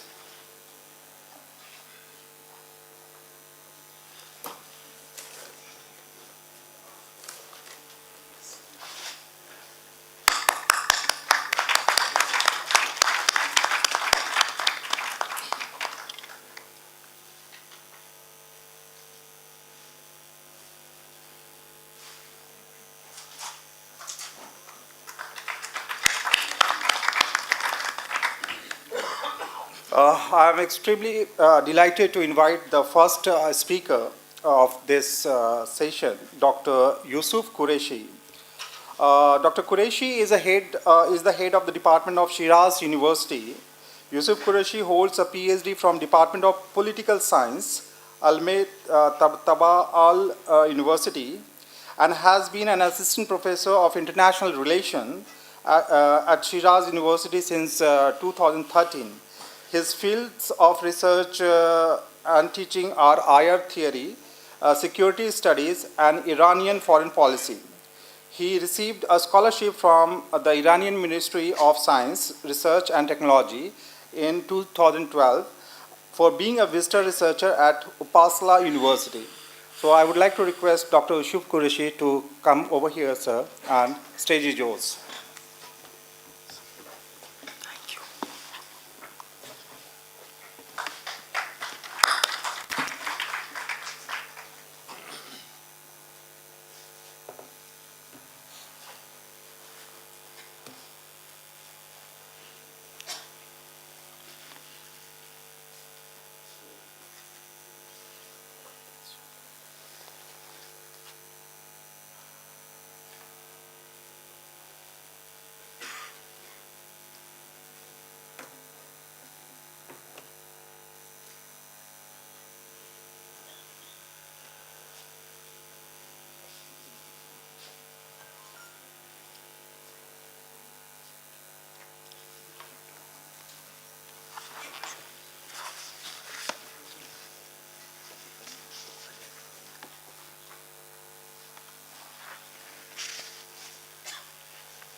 In the name of God, good afternoon, everyone. First of all, let me thank the conference organizers for inviting me here, and a more special thank to Dr. Mahtab Alam Rizvi for coordinating some stuff and preparing me and for opportunity to be at this prestigious university, JNU. My title is Iran-India Relations and its Implications for Central Asia. In the first slide, I focus on the theoretical framework that is neoclassical realism.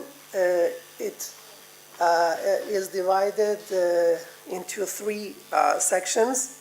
I call it three variables: independent, dependent, and intervening variables. The foreign policy behavior of any state is some kind of the portrait of the independent variable, which is systemic pressure, and then internal situation of that specific country. I took the U.S. hegemonic pressure as the independent variable. This hegemonic power prevents other regional powers to do whatever they want. I focused on two regions based on my topic, which are Indo-Pacific and Middle East. I summarizes the U.S.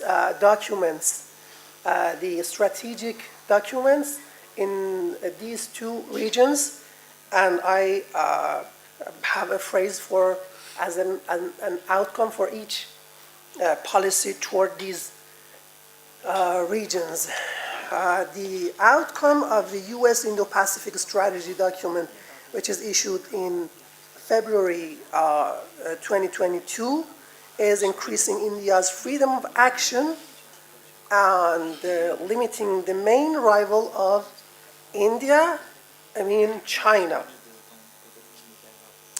And the other region, which is the Middle East, the U.S. Middle East Strategy document, October 2022, the outcome would be reducing Iran's freedom of action in foreign policy. So this is a tough situation for Iran, but vice versa for the India. Okay, let's see the intervening variable that focuses on internal situation, India's national power. These elements of national power in terms of territory, in terms of population and economy, and the military power also I have mentioned the institutional power, which is so important for India. And the conclusion is India can be seen as a rising power or hegemonic power. And besides, we have to focus and mention the belief system of Indian leaders and then Prime Minister Modi. It should be mentioned that there are several initiatives, but I focus on this policy more specifically, neighborhood first policy, which is related to Iran and our Chabahar port. India's investment in Iran's Chabahar port can be taken as an example of this policy. This affects directly Central Asia's development. And regarding the other regional power, Iran. Iran also has several elements of national power. You know about that, linkage between Asia, Europe, and Africa, the energy strategic ellipse, and transportation infrastructures, and the suitable market for every foreign country. It has, Iran has 85 million people, so it's a good place for importing the foreign commodities. And the other part of internal situation is the Iranian leaders' belief system. I focused on President Ibrahim Raisi, who got the power almost 1 year and a half. And the interesting thing that he's about here is his focus on Iranian foreign policy based on the specific document. We call it Statement of Second Phase of the Revolution. The principle is so interesting. In the beginning of this, in the introduction of this document, you can see an important phrase. In the first sentence, I mentioned this this matter. Islamic Revolution of Iran and Indian independent movement are similar. So it's a good start for having seeing good relations between Iran and India. The economic diplomacy with neighboring countries or allies, Iran's pivot to Asia following the rise of Asian power, including India, and the focus on the Central Asia, Iran-India relations, dreaming to construct a collaborative Central Asia. For India, Iran is the key to enter this Central Asia. This is obvious. Why? Because Iran is connected to Central Asia through both land borders and sea borders. There is no obvious, this is so important to me, there is no obvious geopolitical competition between these two countries, Iran and India, in this specific region. So in practice, the Iranian backshores of Makran in Gulf of Oman can play a pivotal role in India's trade relations with countries in that region, Central Asia. Chabahar port of Iran is part of these backshores. I quote and refer to one of an important Indian politicians, Sushma Swaraj, January 2019, Chabahar. Let us listen to these important quotations. Chabahar provides shining examples of what strong partnership can achieve to overcome any obstacles. It is so important. So these favorable conditions, internal potentials of Iran, India, and besides desires of these leaders that I talked before, have deepened Iran-India relations in line with the development of Chabahar port. However, this has not been happened desirably because of the systemic pressure, as I told you, U.S. pressure.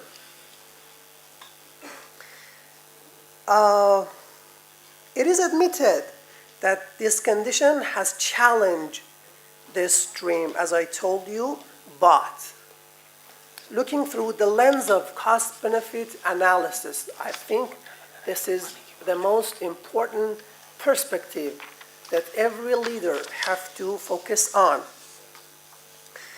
Offers India to be more assertive toward Chabahar's development as a key to access the Central Asia. And the last slide of my presentation is this conclusion. Having collaborative approach to Iran-India relations, irrespective of the systemic pressure, I'm insisting on this phrase, irrespective of the US pressure, systemic pressure, can convey the positive message to the Central Asia. Thanks for listening to my presentation.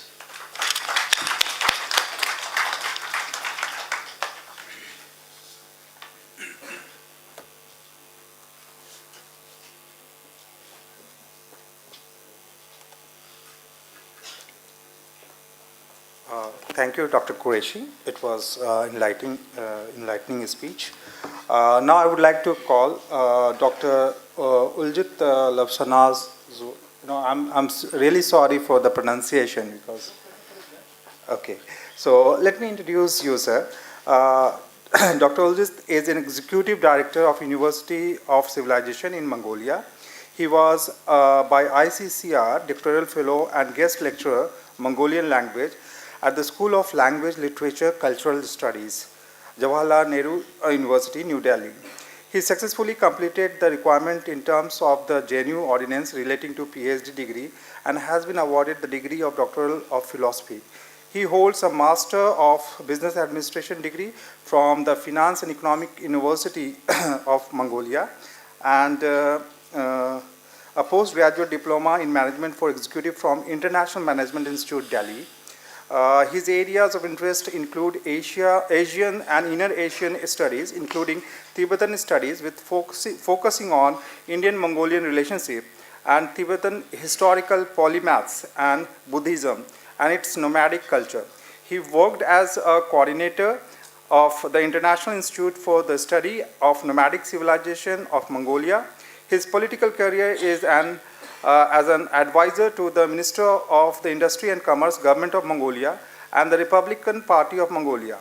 An honorable member of the Chamber of the Trade and Commerce of Mongolia. He is a recipient of the honored medal for the 800th anniversary of the Great Mongolian State by the decree of the President of Mongolia. He has 15 years of teaching and research experience in Mongolian nomadic civilization. Sir, I welcome you here.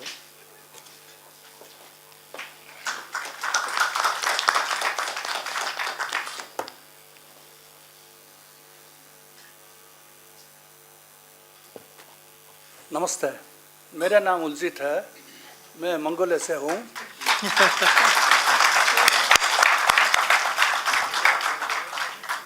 जैसे कि आप जानते हैं कि मैं जवाहरलाल नेहरू विश्वविद्यालय में Mongolian भाषा पढ़ाता हूँ। मुझे लगता है कि मेरी हिंदी भाषा उतनी अच्छी नहीं है जितनी होनी चाहिए।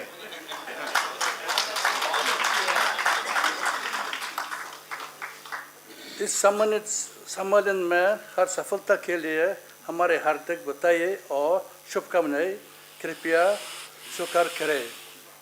And I want to one toast also Mongolian President said this one.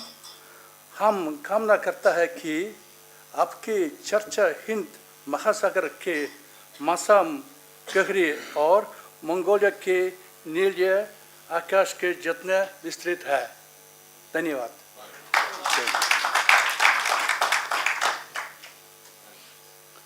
Thank you.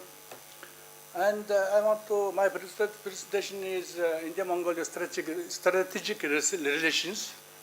And then first of, I want to little bit introduce about Mongolia. Because of that, I'm talking about India-Mongolia relation. I must be talk about little bit Mongolia. And Mongolia is 1.5 square kilometers, 1.5 million square kilometers land, and 3.4 million population. It means like half of India, and population is less than 5 times Indian daily population. Yes. The land is very big and population is 5 times less than daily population. It's surrounded by Russia north side, south side China, and like sandwich, and like landlocked country. And 1206, Genghis Khan founded Mongolian Empire, and his grandson Kublai Khan conquered China and established Yuan dynasty. One scholar said that if you want to know about Mongolia, you must know about Genghis Khan. If you want to know Mongolia deeper, you must know about Hunnu period. The Hunnu period means 3rd century BC to 1st century CE. It is a multi-ethnic empire, but central nuclear associated with later Mongols. And Mongolia was declared independence in 1911, the collapse of the Chen dynasty. Genuine independence was secured because of the crucial revolution of the Mongols people in 1921. In 1924, it was proclaimed republic, which proved its sovereignty existence among the nations of the world. But international relations only after Second World War. And now in Mongolia you can see nomadic life. The nomadic life is like, as India is all the people is knows, nomadic life is people is follow the cattle, and cattle is follow the grasses, and they have no settled place. One time it is always going around all the way. And diplomatic relations between India and Mongolia were established in December 24, 1955. The relations were further developed on Treaty of Friendly Relations and Cooperation in 1994, which laid down solid foundation the further development of bilateral relations and cooperation on regional and international regions. India is well known about Mongolians as the name of the Jagar. The Jagar means which of the name of originated Sanskrit word Chakara, the symbol of India. But the present literary Mongolia is talking about India is Enithik. Enithik means might variation of the Persian word Hindik. One of the significant aspects of comprehensive partnership is collaboration of two countries, one the international arena. The Mongolia and India have a rich history of cooperation in this field. Mongolian people highly valued and appreciate the significant contribution made by prominent leader of India, Prime Minister Jawaharlal Nehru, to admission of Mongolia to the United Nations 1961. here I wish to quote the Indian Prime Minister Pandit Jawaharlal Nehru's speech in the 15th General Assembly of UN. In this connection, I would like to mention another country, Mongolia. When we are rightly admitting so many countries in the UN, why should Mongolia be left out? What wrong has it done? What violation of the Charter?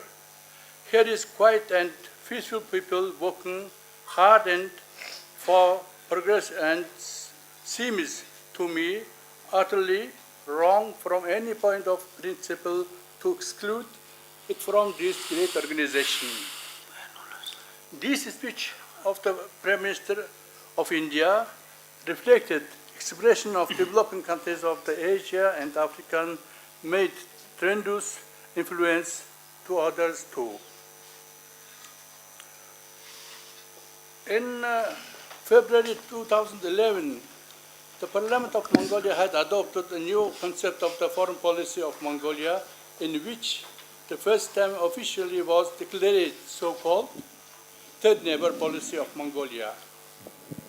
In this concept, that among them India is named as a third neighbor country of Mongolia. I would like to cite from the new foreign policy concept of the Mongolia, the word forward.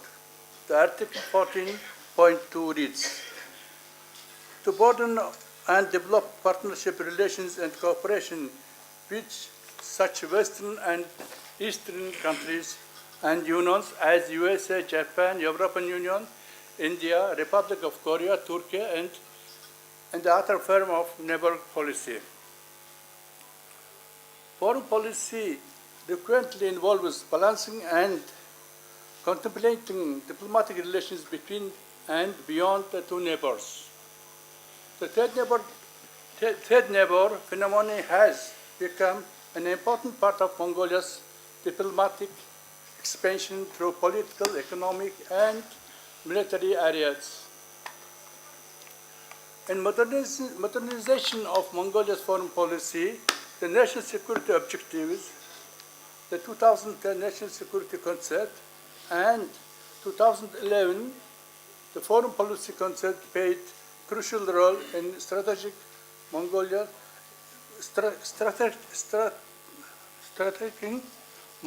relation with other nations.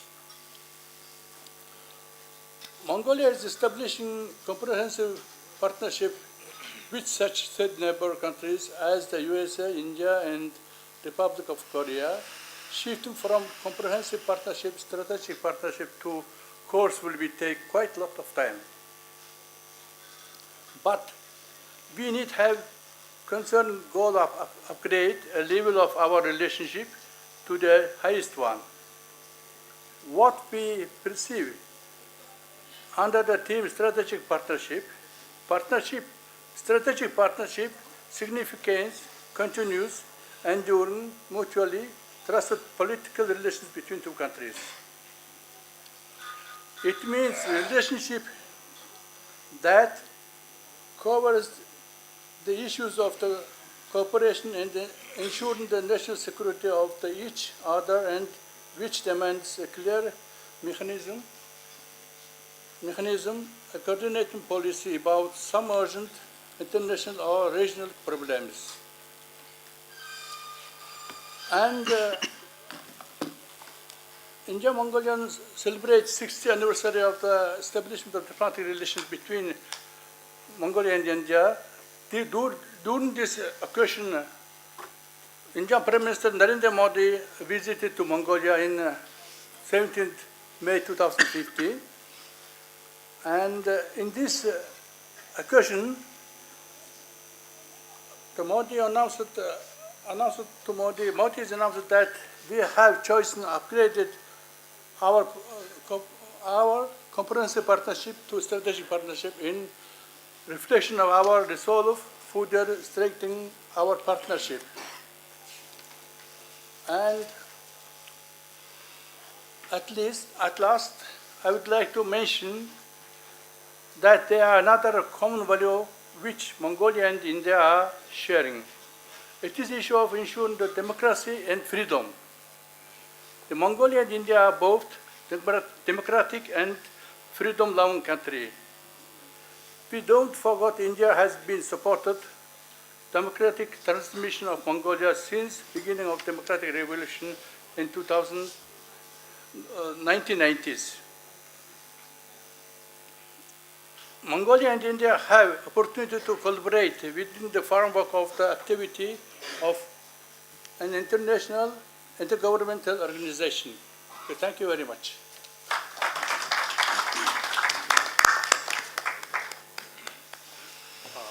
Thank you very much, sir. You have deliberated on the warmth of relationship between Mongolia and India and a possible, strengthening of that ties. Now, I would like to request Dr. Aslam Khan. He is an associate professor in Department of Gandhian and Peace Studies, Mahatma Gandhi Central University, Bihar, India. Prior to this, he served as professor of international relations and Dean Faculty of Social and Management Sciences, Yobe State University, Nigeria. He also served as Associate Professor in the Department of Political Science and International Studies at Bihar Dar University, Ethiopia, Bahir Dar University, Ethiopia. Dr. Khan also served as Associate Professor and Head Department of Political Science and Administration at Yobe State University, Nigeria. He also served as Aligarh University, Muslim University, Aligarh, India, as Assistant Professor of Political Science. Dr. Khan has also served as a visiting professor at University of Maiduguri, Nigeria, and Ahmara Leadership Academy, Ethiopia. So I welcome you, sir, on the stage, please.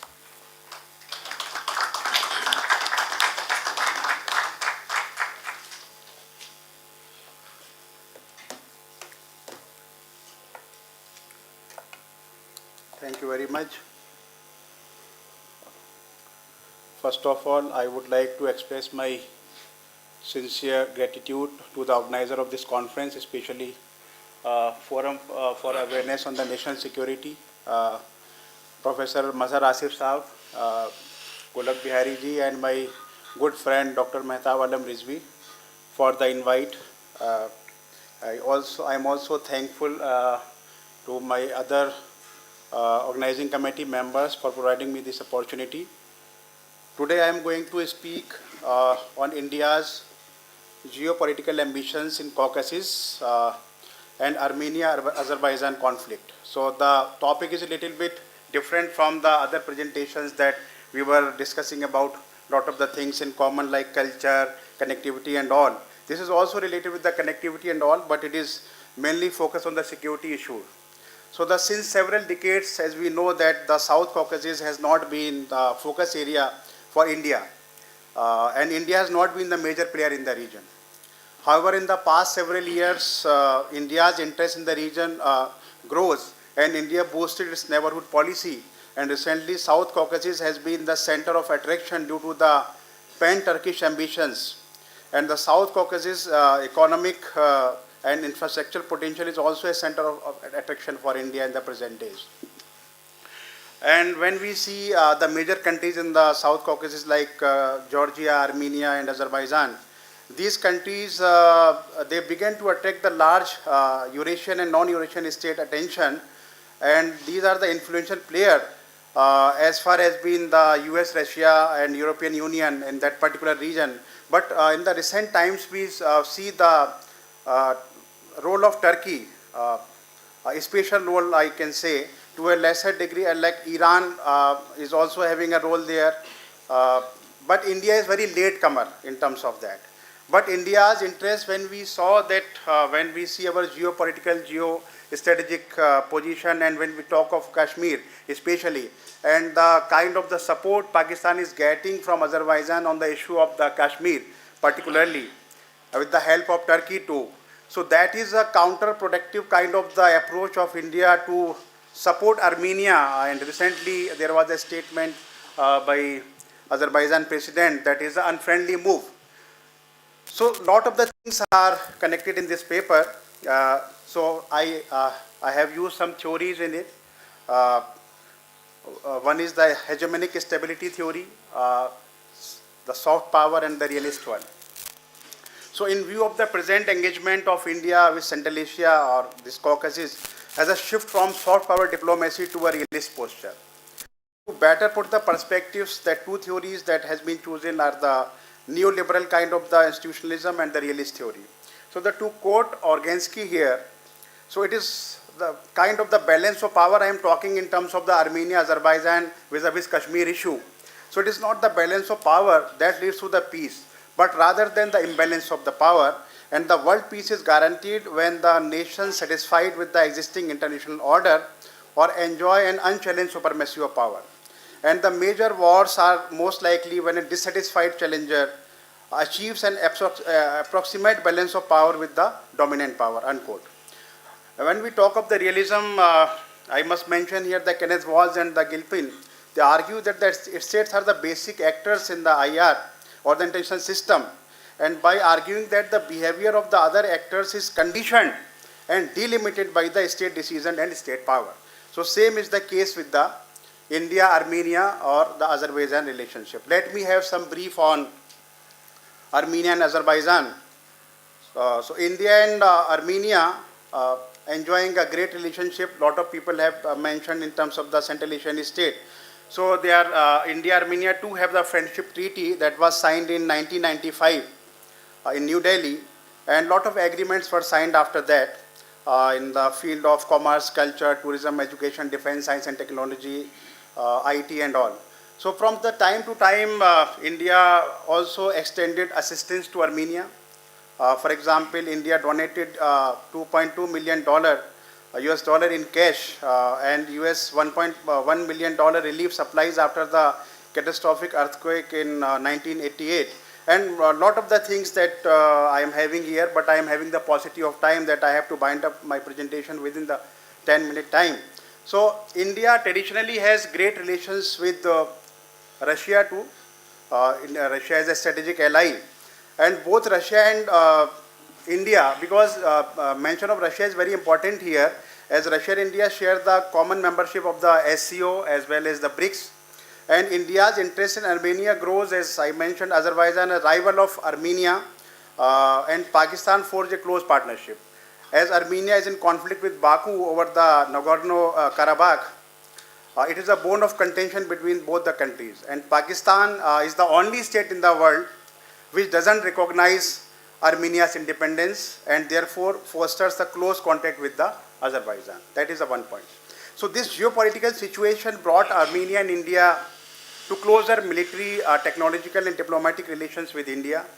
For example, in 2017, an Indian delegation headed by the then Vice President Muhammad Hamid Ansari, and he visited, it was a visit after 25 years, and India actively started discussing the Nagorno-Karabakh conflict after that. So as the relationship is going strong, the Armenian government granted India kind of defense deals like 40 million defense deal to supply the India produced weapons Swathi. This is a multiple projectiles fired from the different weapons at different locations. In this tender, Indians were reportedly outbid Russia and Poland. So it is very important here because Russia has been the supplier of weapons to both Armenia and Azerbaijan before, but here India win the bid to supply these weapons prepared by the DRDO. And the 2 years later, India and Armenia signed another $245 million worth of arm deal that include India sending missiles and other offensive and defensive systems. The exact details of the deals have not been made public so far, but given the situation between the Armenia and Azerbaijan. So Armenia forces are also interested to have Pinaka multi-barrel rocket launchers and Konkurs M anti-tank guided missiles from India also. And these are reports that Azerbaijani, this Armenian leadership, they also want to upgrade their this Russian-built Su-30 SM flanker fighter jets too. And after this kind of the defense deal or the current recent supply of the previous consignment, the Azerbaijani President Aliyev called India's supply of weapon to the adversary Armenia as an unfriendly move, and it was a great kind of the debate among the Azerbaijani circle that how to balance this kind of the situation. But beyond geopolitics, both the countries have a strong people-to-people contacts between, like in 2016, 1,119 Indian nationals received residency in Armenia.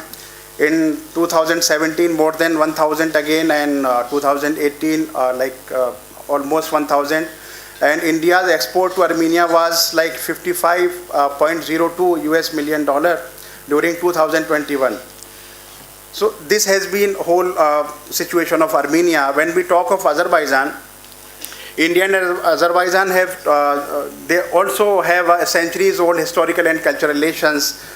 Some cultural kind of the things we can give example like the Atishgard, a fire temple in Baku, that is having Devangiri and Gurumukhi wall inscriptions, and lot of like this cinema, music, like Raj Kapoor, he introduced and the Azerbaijani music in the Indian film industry. So presently, if we talk of the contemporary time, the India's relationship with Azerbaijan are mainly driven by the political realism. Through Azerbaijan is close to India's, as I mentioned, close to the Pakistan. In the recent year, India engaged with Azerbaijan's advantageous geographical and economic composition, as the bilateral trade has grown from around $50 million in 2005 to $922 million in 2018. And in 2019, the trade turnover constitute over 1.1 billion. Moreover, by 2020, there are over 200 Indian companies operating in Azerbaijan with over $1.2 billion investment, which is greater than when we combine Georgia and Armenia. So it is the highest one. So India's major exports that I mentioned, that electronic, this medicine, drugs, so other kind of, so India's global rise, now the question comes that why India is supporting or providing this India-made weapons to Armenia. So India's global rise in the military technology now is another potential area for the military cooperation, not with the, in terms of, we cannot only solely see this in terms of the rivalry, but since Russia previously was providing weapons both Armenia and Azerbaijan, so in the same case, India can also have a military cooperation with Azerbaijan too. So geopolitically, the Azerbaijan's strategic location as a starting point in the South Caucasus energy corridor makes the country attractive to India. It is no wonder that a quick growth in a bilateral trade between the two states took place when the opening of the Baku-Tbilisi-Kehan oil pipeline and Baku-Tbilisi-Kars railway materialized. As a result, Indian oil companies have been buying substantive quantities of the crude oil from this corridor. And India's export to the Azerbaijan in 2021 was $144.67 million. And India's import from Azerbaijan was $594.43 million. So this has been the case in the point. So thus both the South Caucasus states are said to gain exponentially on the economic and in some cases military realms, and from the establishing deeper cooperation with India. An active and deep engagement of India can result into the connectivity to the Caspian and Black Seas and would allow India to connect the European market. So India too have strategic and dimensions in it. And in the recent developments, I will also, it is very important to mention Afghanistan here. The recent developments in Afghanistan following the Taliban takeover, the US too set up a new quadrilateral diplomatic platform focused on enhancing regional connectivity involving the US, Afghanistan, Pakistan and Uzbekistan. But the US withdrawal gave China a clear-cut chance of involving in the affairs of Central Asia, particularly in the Caucasus, for a leadership role, and that had direct implications to India's strategic and economic interests. So the growing role of Turkey's in the region, as the very famous 2021 exercise, Three Brothers 2021 military exercise of Pakistan, Turkey and Azerbaijan began in Baku, and the contingents of special forces from Pakistan, Azerbaijan and Turkey participate in the joint exercise. So Turkey and India have a clash of interest. And Turkey has sided with Pakistan in comparison to India. Therefore, India is also to push against Turkey to make it remain in the grey list of the FATF for a long time, and also to quote Russia with a pro-Armenian stand. So there are also some reports that the private forces of the Turkey, these are some unconfirmed report I must mention here, but these are some reports that the private forces of the Turkey Sadat to engage in the India's integral part Kashmir. So the main point, let me summarize here, that Armenia strongly support India on the Kashmir on the one hand, and Azerbaijan strongly support Pakistan over Kashmir on the other hand. And Azerbaijan, Pakistan, Turkey's played a great role to brought back the Nagorno-Karabakh from Armenia recently, and India's defense supplies to Armenia and Azerbaijan's concerns regarding the military supplies are the major point in this presentation. When we see in this conflict, when we talk of our national interest, because Kashmir is the issue of the national interest, because when we see the status of India's behavior, because any country that is having a civic political culture, India is having a civilizational kind of the culture, that we never interfere in the affairs of the others. But when we talk, when the question comes to about the national interest, then it's a counterproductive policy, that because I told that the political realism now taking place, because when we are having our issue and the Kashmir is a bone of contention between India and Pakistan, and this is in this time when we got a kind of support from friendly nations, like we are having a friendship treaty, we are having a good trade relationship with some other countries. But when the question comes to the national interest, then we need to think or reshape our foreign policy. So in this context, that despite being a peaceful nation, we we produced peace leaders from this land, like Gandhi, Nehru. So many peace icons we have produced, but on the other hand, when the question comes to our national interest, we need to change our stand. So this paper tells all about this. Thank you very much for the patient listening. Thank you very much.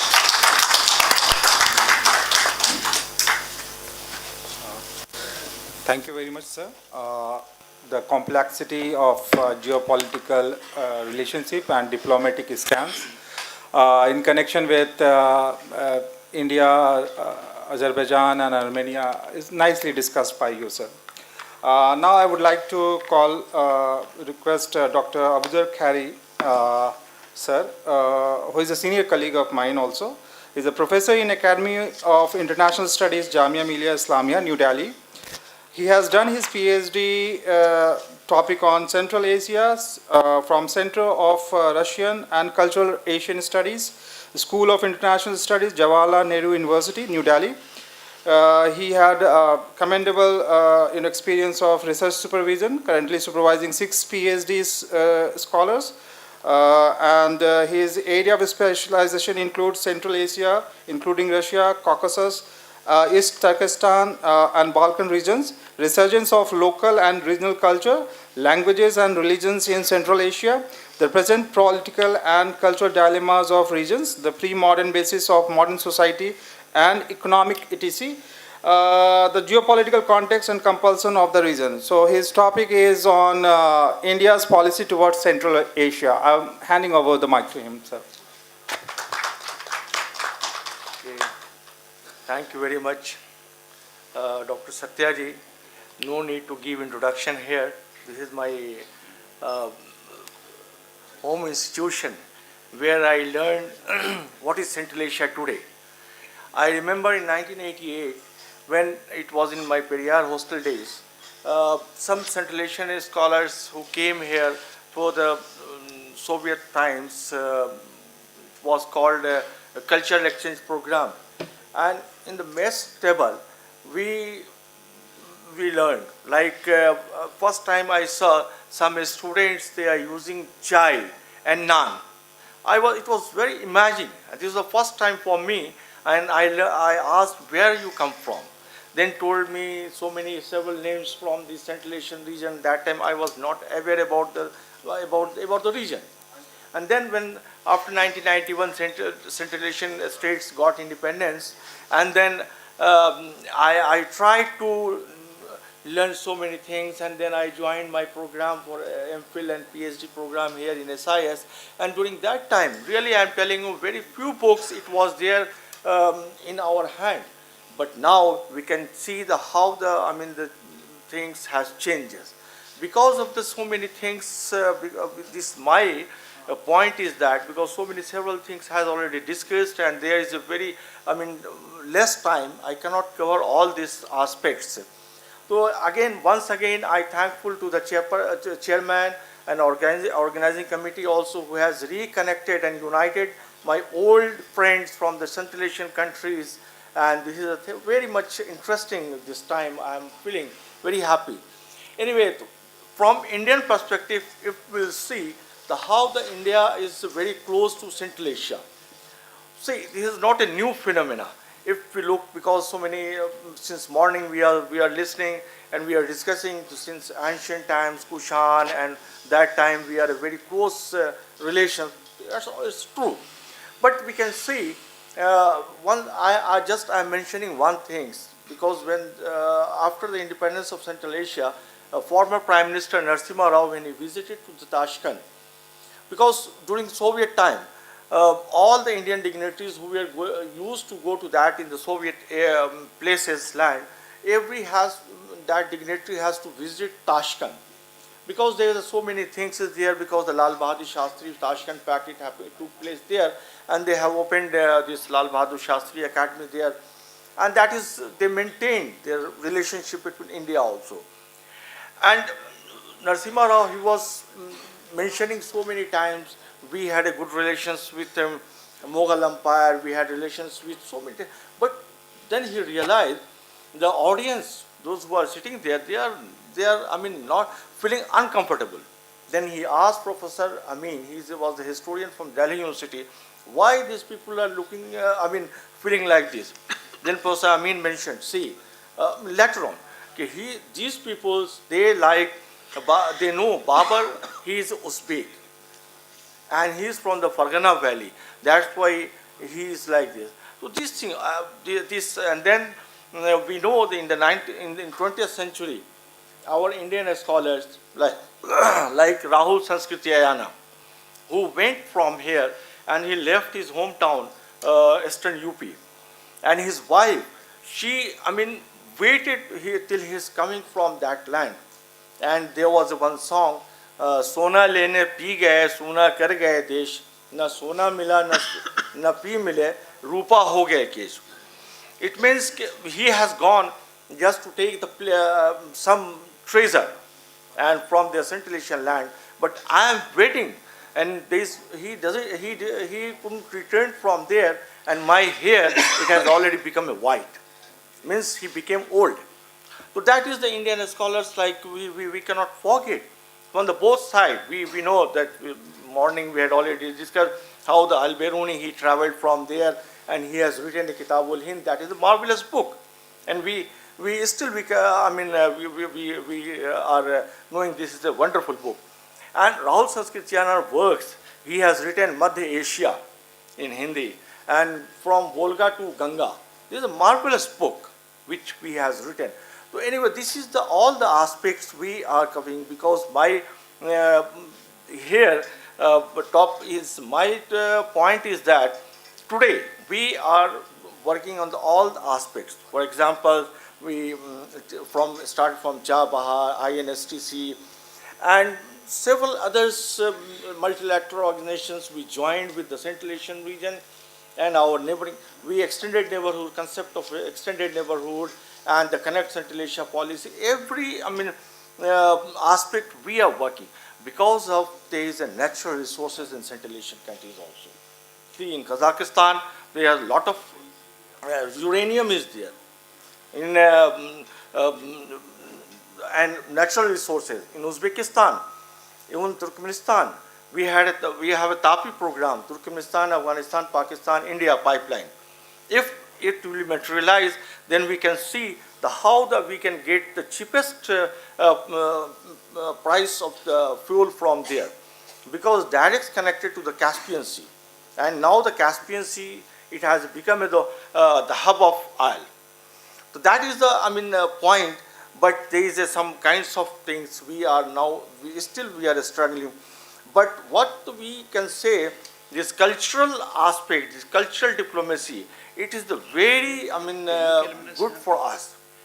We are very close to each other because our food, our culture, our language, it is so many similar between them. Even today we can see the Kyrgyz and Tajik. They doesn't have so many natural resources, but they have hydropower, and this hydropower capacity, they can produce electricity to us, and that is a very energy, that is kind of energy resources also. So this kind of for examples to we have a Bukhara Mohalla in Ahmedabad in India also. We have still in India, we know so many families who came from Central Asia, and they have settled here in India, in some family in Ara, Bihar, and some in Sandela near Uttar Pradesh, Lucknow. And there is one very important thing is that the Bukharan dynasty, not dynasty, diaspora. Bukharan diaspora is very much important here in India, and it is in Kerala. Still they are maintaining their language, their culture, everything they are maintaining. So that is the good aspect. And at the same time we can see in Central Asia also, the several Indian families, they have migrated from here. They settled also in that, not only in Central Asia, but we can see in the Astrakhan region and other regions also. And this was the both the sided. This is they have this because this and then trade route which we had we discussed about the Chabahar route and INSTC. There is another aspect also because of the after the Karakoram desert, we have a direct access to the east west part of the China, that is known as today Kashgar, Khotan, Urumqi, and it entered into 3 Central Asian countries, that is Kazakhstan, Kyrgyzstan, and Tajikistan. So it is, that is, we can say, this is known as Silk Route also, because Silk Route is a very important route, and we started from the Indian side also, we can say, and it goes to the Iranian side, because see, it happened during that time. That time there was no boundary demarcation, because everything it happened boundary demarcation during the Soviet time on the basis of nationality, on the basis of linguistic aspect and territorial boundary it happened. That we can say this Kazakhstan, Uzbekistan, Tajikistan, and Turkmenistan, and Kyrgyzstan, yes. These 5 countries are there. But the problem is there also, because some people, they are knowing Ibn Sina is from our place. Tajik people, they are saying this is our land. Kazakh people saying they hear about others also. So these kinds of problem, it happened in the territorial boundaries. So that is the link. In that time, it was not a territorial boundary. That time there was no territorial boundary. That's why, this Silk Route, it started from here, it covered all the Central Asian countries and entered into the Iranian side.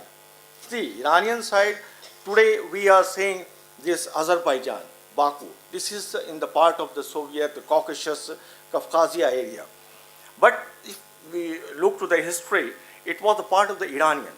Before the 2 treaties, Treaty of Gulistan, Treaty of Turkmenchai, it was the part of Iranian.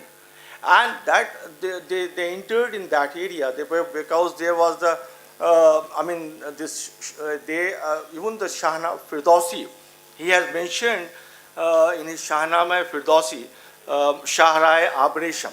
This is the Persian word of the Silk Route. Now again in the 21st century, the importance of this route, we can see how the Chinese now they are promoting this route, known as BRI, Belt and Road Initiative. Before that, it was OBOR, one belt, one road. But now, there was a one belt, one road. It's only covering the you can say the roadside, because the Central Asian countries, this is a landlocked country. No sea route is there. But Chinese, they want to cover this silk through the maritime also. Now they have started to BRI, Belt and Road Initiative, through this. They have to come towards the from this Gwadar port to Bandar Abbas, then enter in the black another part of this, because this is the the whole of idea. But the India can play the very important role, because there is no boundary, there is no hesitations between. Yes, I will finish. There is no as such we can say this hesitations between these two nations. If we go and then people they are coming from that country, they are feeling like India is their second home. If the Indians are going to that side, they are feeling this is my second home. There is no hesitation, there is no boundary line, there is no hesitations of there anything. But there is so many things also India is providing, like the medical tourism. It has already working here. And apart from all these things, we can say that now India is also is making a close ties with all the Central Asian countries. That's why this year India is also hosting the SCO in 2023. So I think because of the time limit, my Dr. Satyaji is also waiting when I will finish. So thank you very much for your patience and listening me. Thank you very much.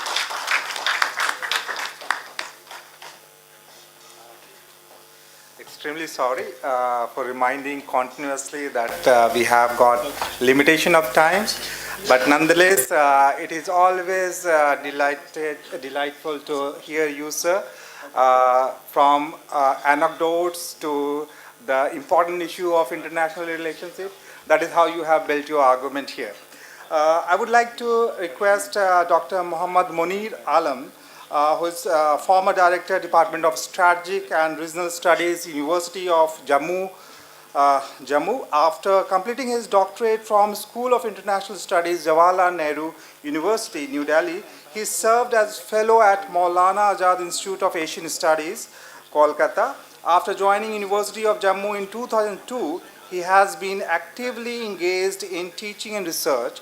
Besides co-editing a book on Central Asia, present challenges and future prospect, he has authored 3 books, namely Russia and Tajikistan, Political and Security Relationship, Pakistan Occupied Kashmir, Constitutional Status and Political Reality, and thirdly, Revival of Silk Route, Growing Role of India, and one monograph as Brigadier Rajinder Singh paper on Origin, Evolution and Development of Security Studies. He is also editor of biannual international refereed journal Security and Society, as well as Across LOC, another one, a quarterly digest on development in Pakistan occupied Kashmir. So I welcome you, sir, on the stage, please.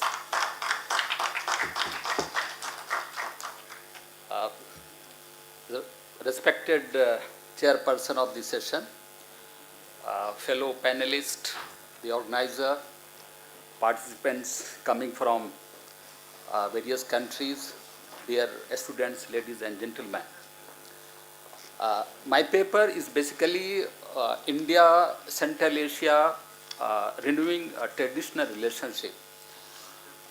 It's basically, I have focused on 4 major components, on major issues. First is basically India and geopolitical context of Central Asia. The second part is devoted on India's economic policy, investment, energy. Third is how energy supply and economic policy, India's economic policy, how it has been blocked by India-Pakistan rivalry.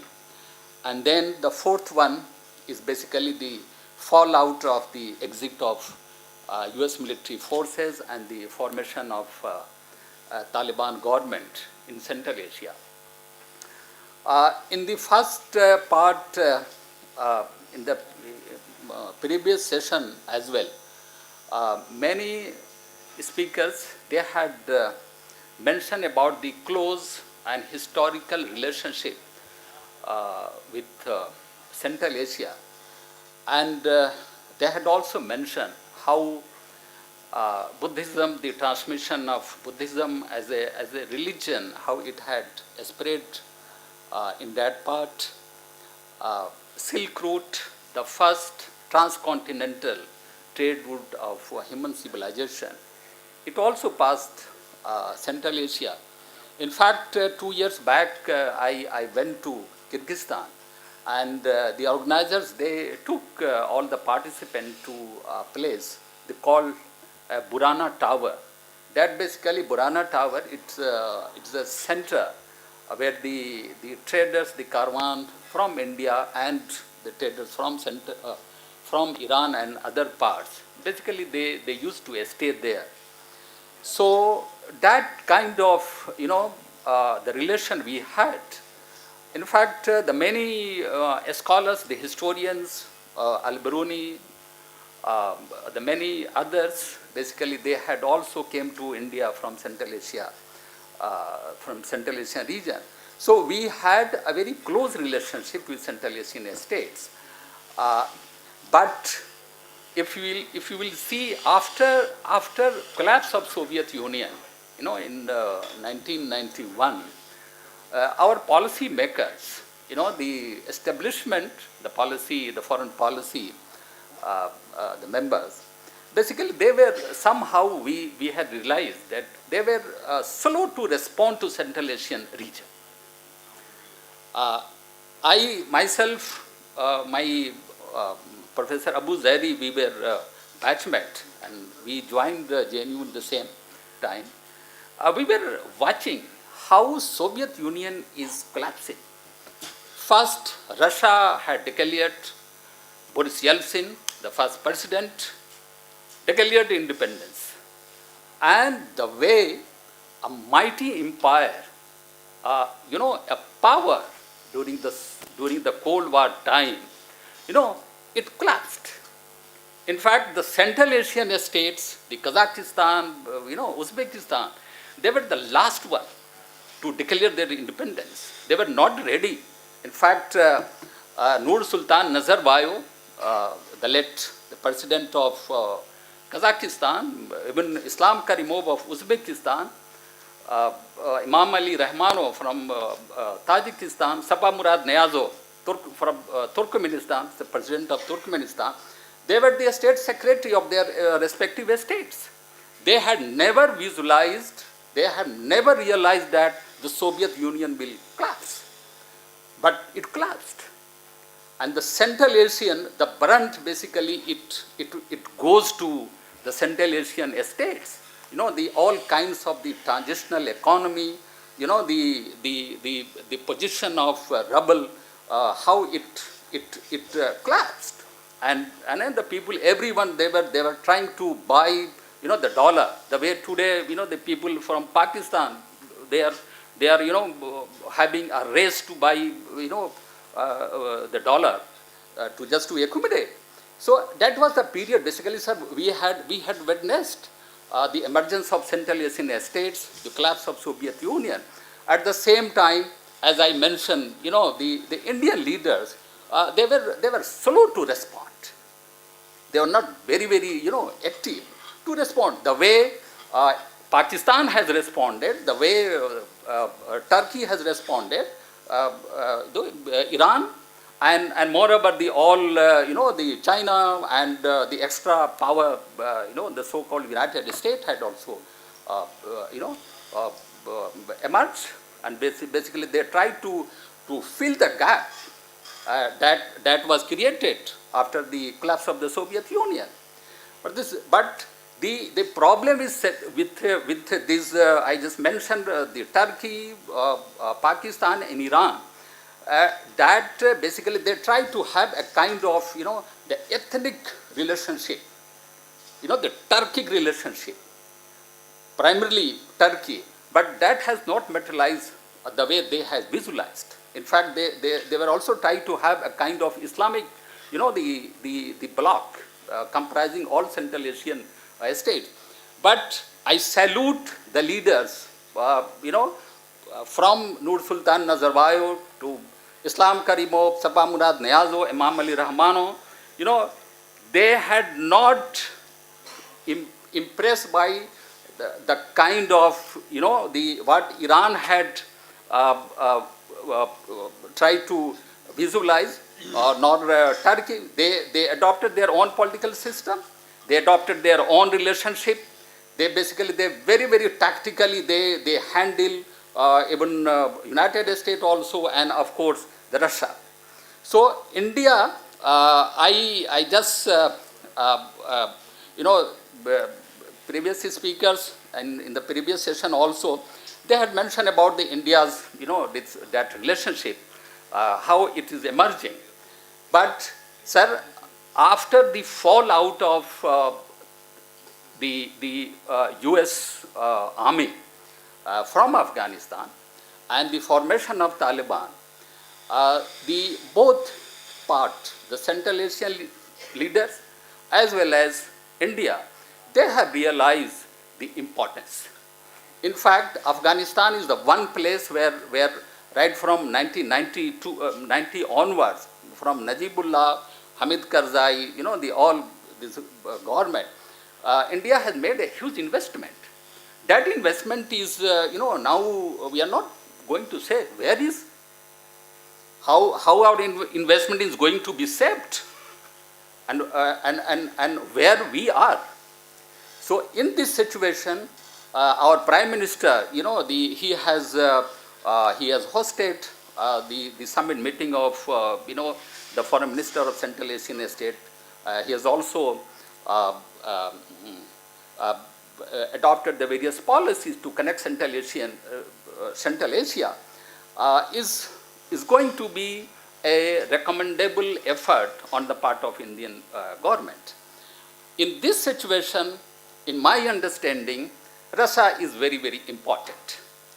The Baltic crisis is on, and how Russia is also helping, how Russia is supplying the hydrocarbon energy to India.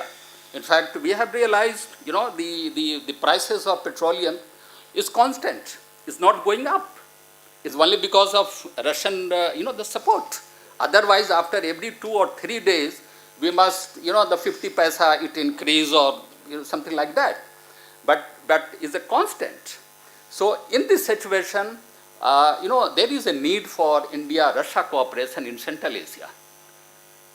And at the same time, there is also need for Central Asian leaders in case of having a political stability in Afghanistan. So that is my submission, is because the historical part and the India-Central Asia relations has been already, discussed elaborately. So now Russia is very, very important. And see, the Central Asian also, the Central Asian leaders, they are more and more dependent on Russia. Is on economy, on our security, they are more and more dependent. They can't live.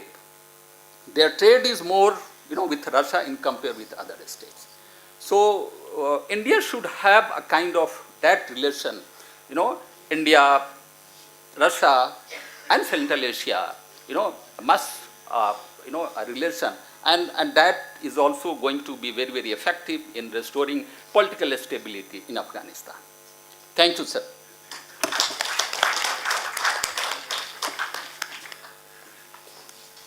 Thank you, sir. You highlighted about the India and Russia possible, strengthening of the relationship.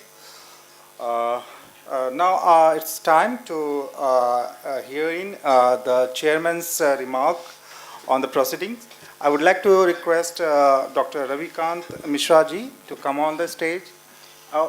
Sir, are you comfortable? Yeah, from whatever there? you prefer. Okay, so if you can come on the stage, that will be fine. Sir, please.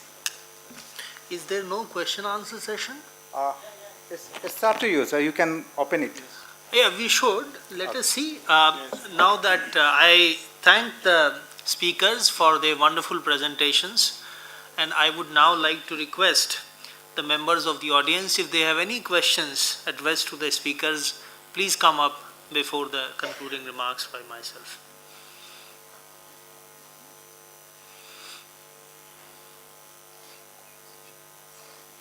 Please go ahead.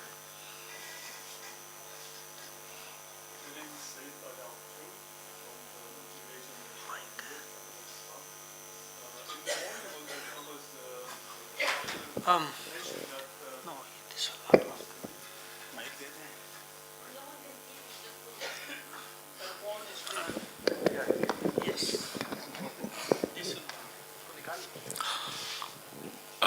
My name is Sayed Alavju from. Take it. Yes, that's it. In the morning and now also mentioned that India should, of course, India should have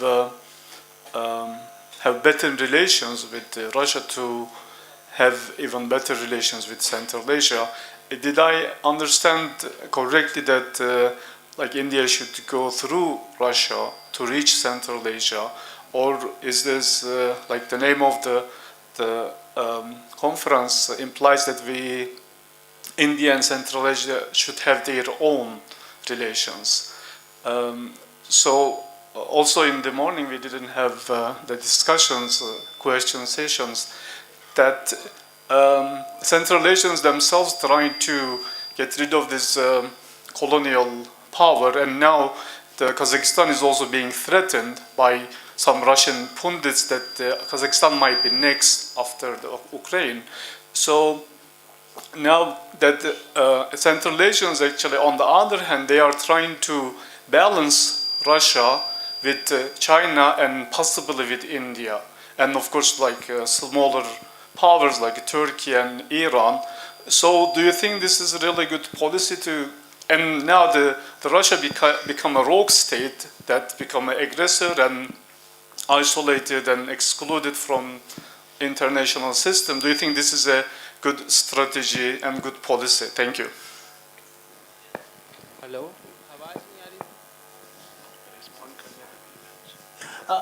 Would you like to respond before we take up other questions? Hello. Hello. See, Hello. Hello. Hello. you are hinting about Kazakhstan is going to be next Ukraine. Yeah? No.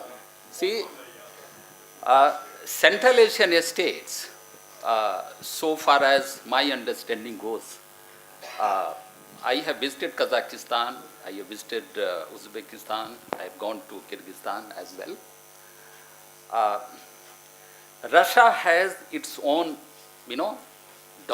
effect.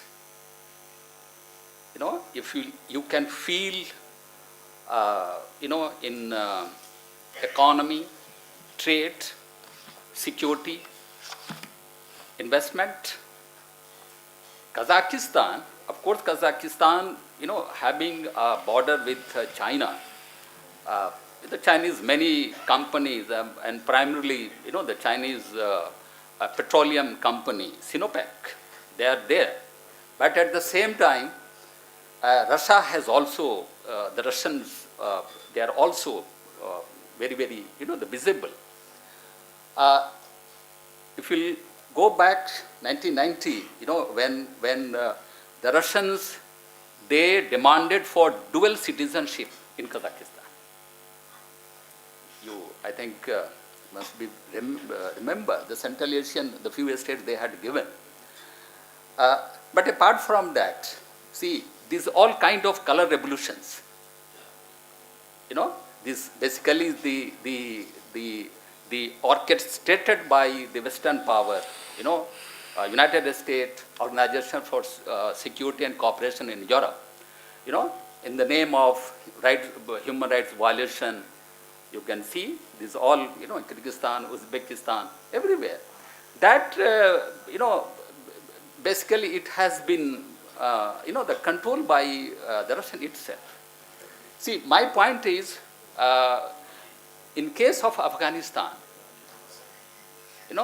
in case of Afghanistan, you can't forget the role of 201st Motorized Rifle Division, which the Russia has deployed to safeguard the southern part.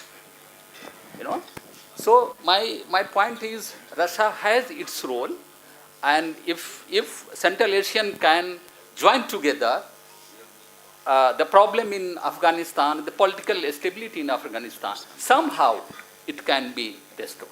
All right.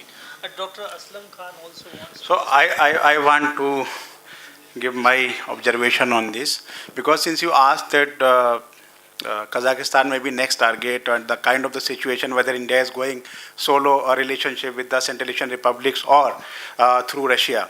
So as we see that India is having a foreign policy posture in the present time, that India wanted to connect, because there is no direct connectivity. Iran is very important for that matter to reach over there. So lot of the things have been discussed. When we talk of Kazakhstan must be the next target, because you see this in this scenario when Russia is solely fighting with the Western forces, I must say, not only Ukraine.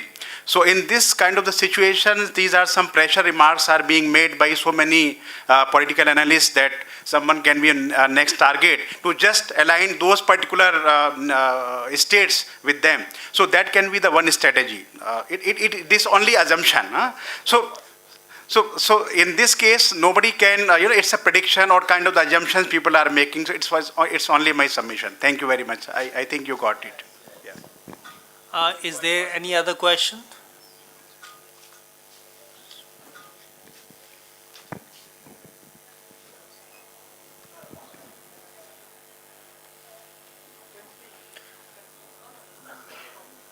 Hello, sir.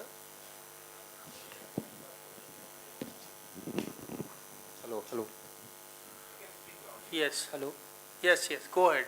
Hello, sir. I am Kunal from IMC. My question is the volatile situation and the coming of Taliban government in Afghanistan, as the political instability in the region is increasing due to the Pak and Afghan Taliban and TTP's clashes between them. How do you look into this, and what are your views of this? Whom you are addressing your question? To whom? Whom you will answer? Yeah, to the public. Yeah. So you asked that in the recent time, these are the border skirmishes between the Pakistan Taliban and the Pakistan forces. So in this scenario, because you see the Durand Line crisis between Pakistan and Afghanistan is too long, because since this kind of the problem we were witnessing since a long time, but due to the American pressure or the coalition forces of America, they were there in the Afghanistan. So this issue was somehow not raised at the time. But in the present time, when this kind of the forces, these fundamentalist forces, when they have taken over the affairs of the Afghanistan, so it was a kind of the boost for the other kind of the same forces, that they can also take that particular territory, or they can bring a kind of their own this system that has been implemented in Afghanistan with the Afghan Taliban. So this kind of the ambition is just because of that. But Pakistan is a nuclear state. It is not easier to deal with like Afghanistan. So I think you got my answer now. All right then. The session started quite late, so anyway.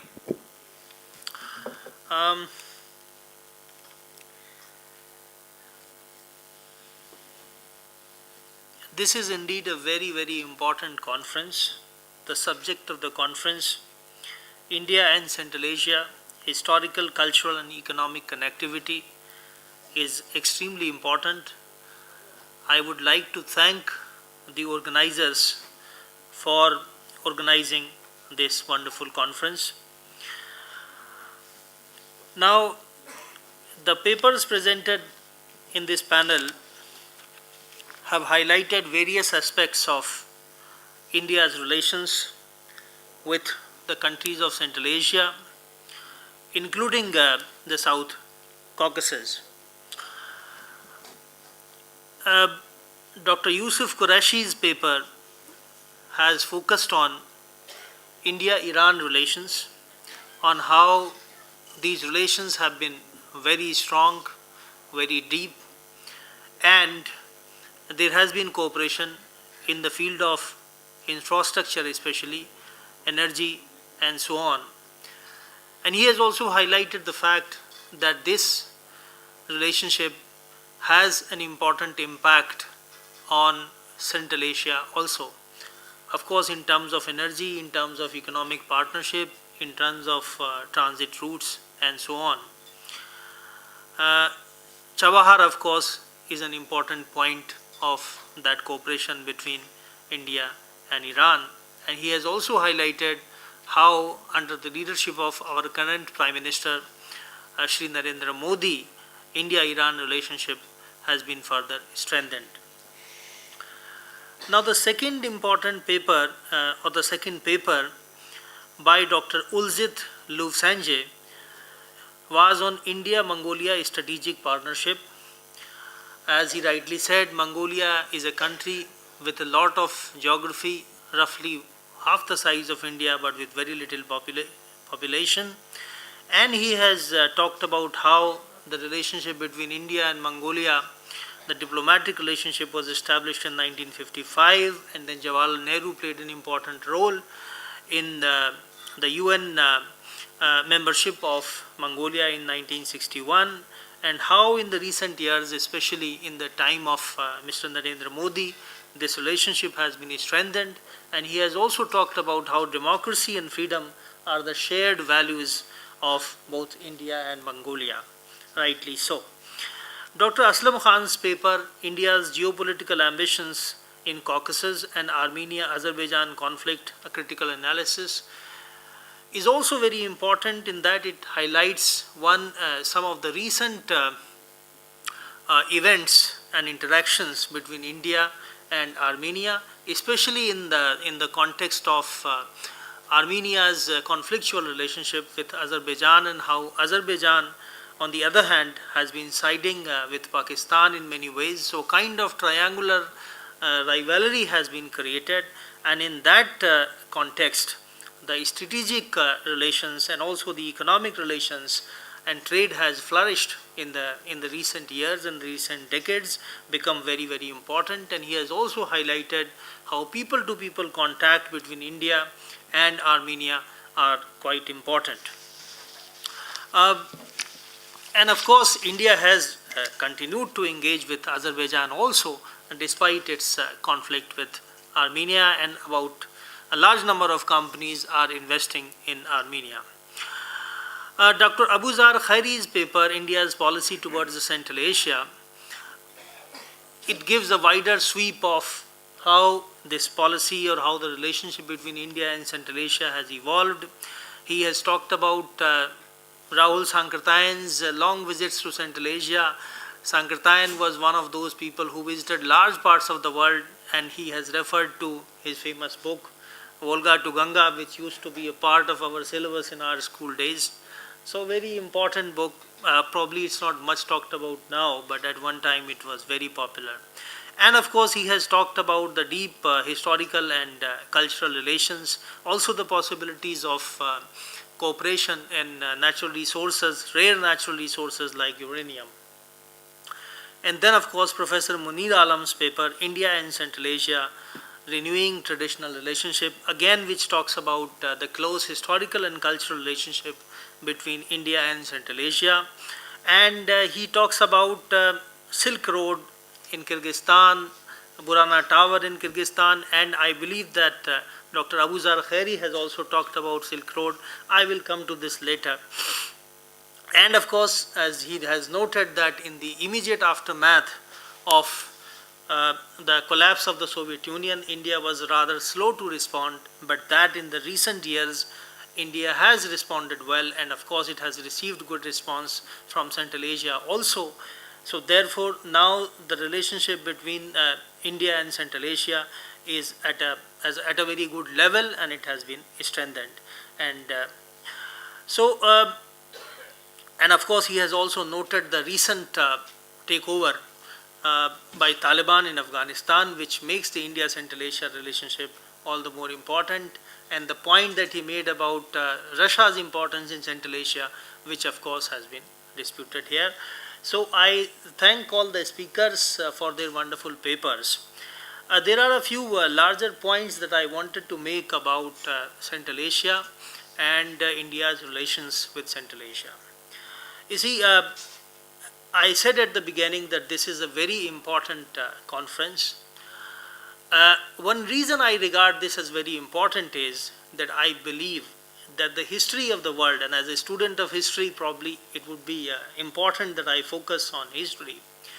The history of the world, the history of Eurasia, has mostly been written by people coming from sedentary civilizations of India, China, Russia, Europe, Iran, etc. And therefore, there is a manifest bias in that history writing. Most of the literary documents and other archival sources of history, they come from the sedentary civilizations. Central Asia, for centuries, did not have those kind of archival and other sources which could highlight its importance in human history. I believe that the history of Eurasia cannot be understood unless we give adequate importance to Central Asia. Central Asia is a region which has a lot of geography, very large, but it was sparsely populated. Not all countries are equally sparsely populated. There is diversity and variation, but on the whole you can say that Central Asia, as compared to the sedentary civilizations, was much more sparsely populated because it largely constituted steppe and grassland, did not have large river valleys, etc., which India, China, Europe had. So there were important trends that one can notice in how Central Asia played its role in history and in all aspects of history. One was, of course, the movement of people from Central Asia to other parts of the world, and the other was the movement of goods. Third was the movement of ideas, and fourth, of course, the fact that so many important routes that connected different sedentary civilizations, they all jutted out from Central Asia.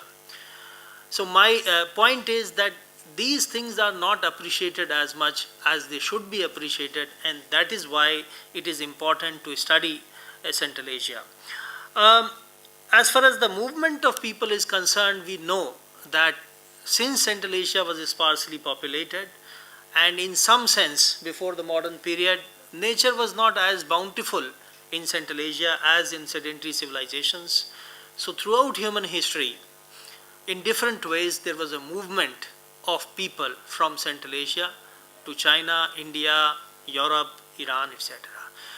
Therefore, naturally, when people came, as some of the speakers have noted, they also brought some of their culture with them, and the remains of those cultures of different parts of Central Asia remain in India. Of course, they are there in Iran, even in China and other countries. So this is the historical role that Central Asia played. The other important thing, as I mentioned, was that too much credit has been given as far as trade is concerned to China especially. And there is this entire idea that there was something like a Silk Road which connected eastern China from its capital Xi'an in the ancient time up to the Mediterranean, and there was some kind of a caravan trade carried on along this route going about 10,000 kilometers.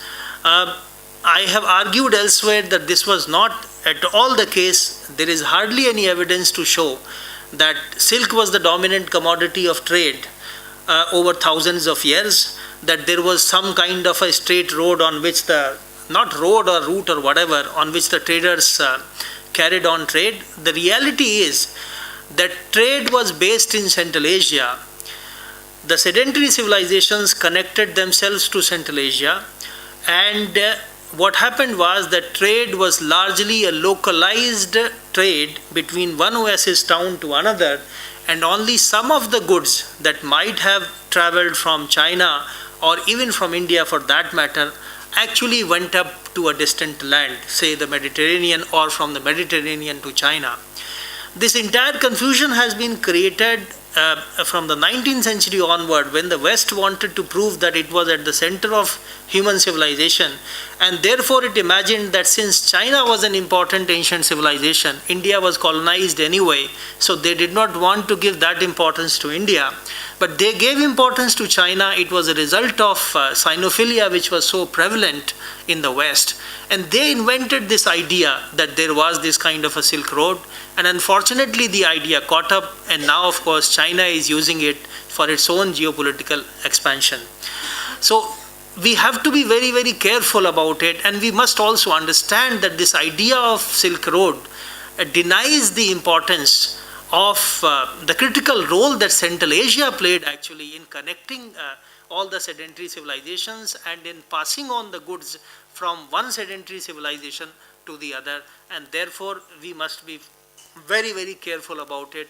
One thing I must say is that China actually never produced enough silk. I have studied this subject to be able to trade it in large enough quantities, and therefore it doesn't make any sense at all to say that it was a Silk Road.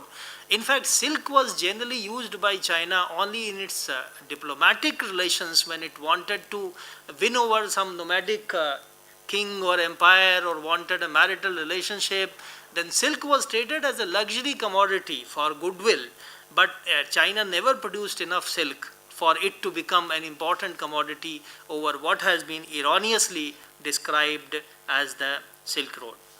And then, of course, I mentioned that even in the spread of technology, in the dissemination of ideas and technology, Central Asia played a very, very important role.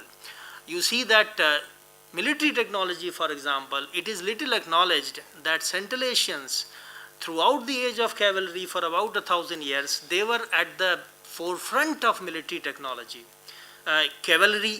Military technology related to cavalry, military technology related to artillery, and so many other things. We know that during the Mughal Empire, we had artillery experts from Armenia, so many of them serving here under the Mughals, and they played a very, very important role.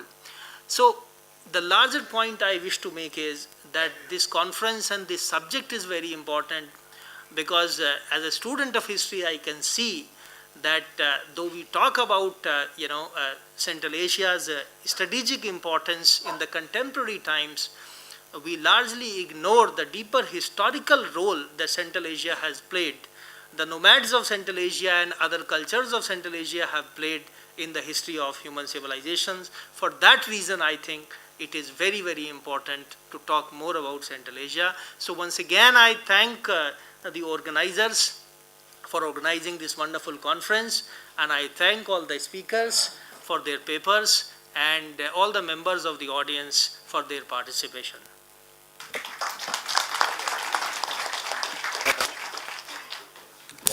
Thank you, sir.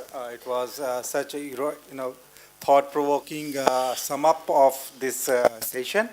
Now I would like to request some volunteers to extend their gratitude towards the panelists here by giving away the token of appreciation, that is the bag.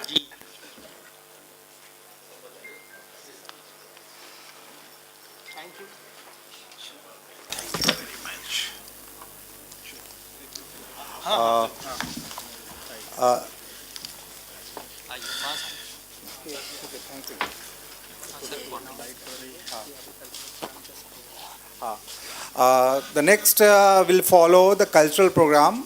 Please remain seated. This is going to happen just after this event.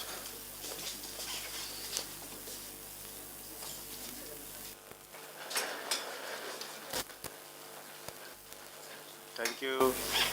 बहुत अच्छा. Thank you. I'm so delighted. पहले मामून और एक बार और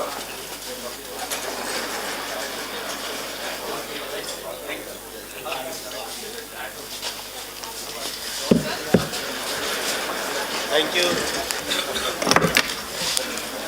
बस बस मैं पकड़, अरे क्या अध्यक्ष जी लगेगा। अरे नहीं नहीं, सब मैं उठा लूंगा, क्या बात है। कोई ऐसा बोझ तो नहीं है जो उठाए ना खाली। तीन पैसे इसको पहले इस पे ही रहने दो, नीचे कर दो, उसको नीचे कर दो।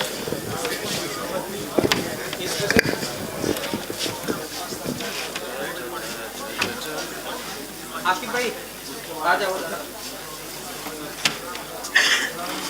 होटल खाली है क्या सब?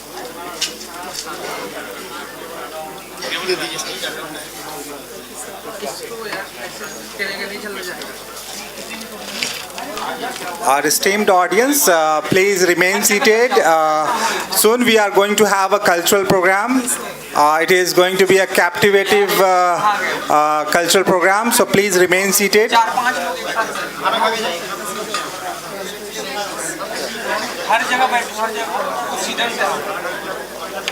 आप सभी से अनुरोध है कि कृपया अपने स्थान ग्रहण करें. We are about to set the stage for the cultural event.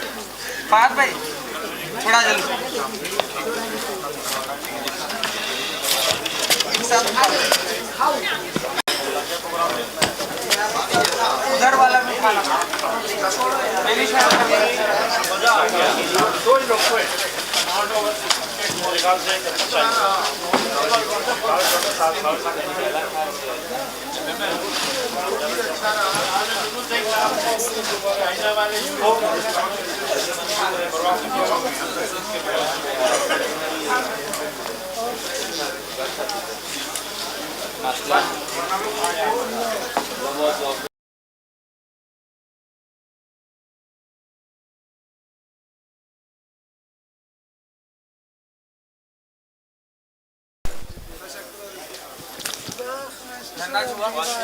ये कर लो यार,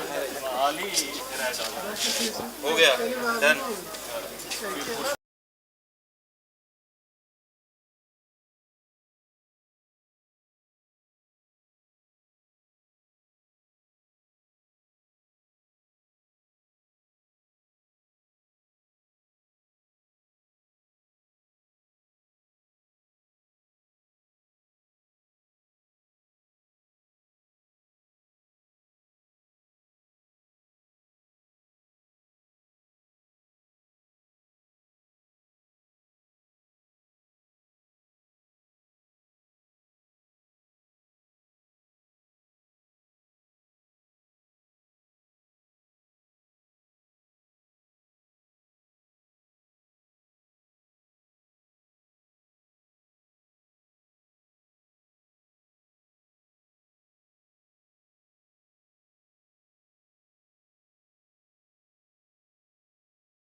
A very warm good evening to all.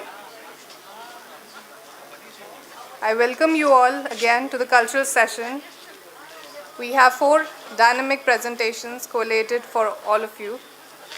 I request our first performer, Masoom, to take her position on the stage.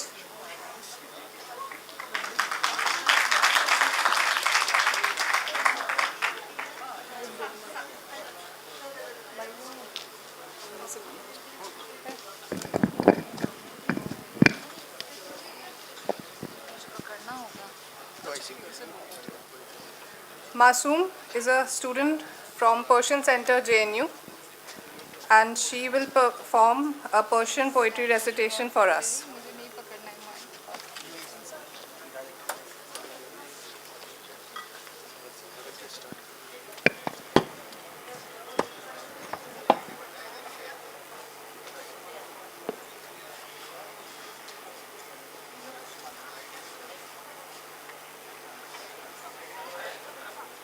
به نام آن که هستی نام از او یافت، فلک جنبش زمین آرام از او یافت.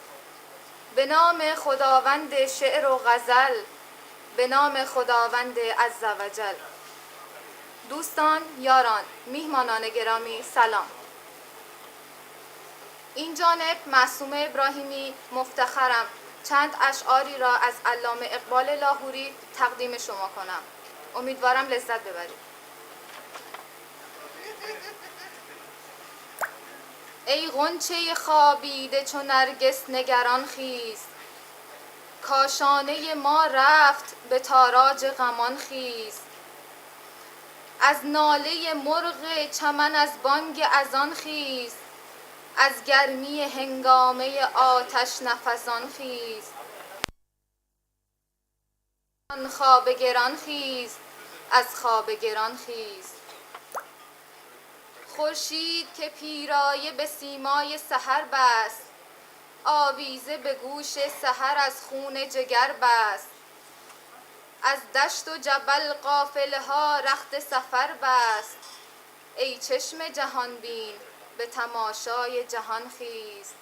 از خواب گران خواب گران خواب گران خیز، از خواب گران خیز. خاور همه مانند غبار سر راهی است، یک ناله خاموش و اثر باخت آهی است. هر ذره این خاک گره خورده نگاهی است. از هند و سمرقند و عراق و همدان خیز. از خواب گران خواب گران خواب گران خیز. از خواب گران خیز. دریای تو دریاست که آسوده چو صحراست. دریای تو دریاست که افزون نشد و کاست. بیگانه آشوب و نهنگ است چه دریاست. از سینه چاکش صفت موج روان خیز. از خواب گران خواب گران خواب گران خیز. از خواب گران خیز. این نکته گشاینده اسرار نهان است. ملک است تن خاکی و دین روح روان است. تن زنده و جان زنده ز ربط تن و جان است. با خرقه و سجاده و شمشیر و سنان خیز. از خواب گران خواب گران خواب گران خیز. از خواب گران خیز. ناموس ازل را تو امینی تو امینی. دارای جهان را تو یساری تو یمینی. ای بنده خاکی تو زمانی تو زمینی. صهبای یقین در کش و از دیر گمان خیز. از خواب گران خواب گران خواب گران خیز. از خواب گران خیز. فریاد از افرنگ و دلاویزی افرنگ. فریاد ز شیرینی و پرویزی افرنگ. عالم همه ویرانه ز چنگیزی افرنگ. معمار حرم باز به تعمیر جهان خیز. از خواب گران خواب گران خواب گران خیز. از خواب گران خیز. بسیار سپاسگزارم به من گوش فرا دادید. وقتتون بخیر.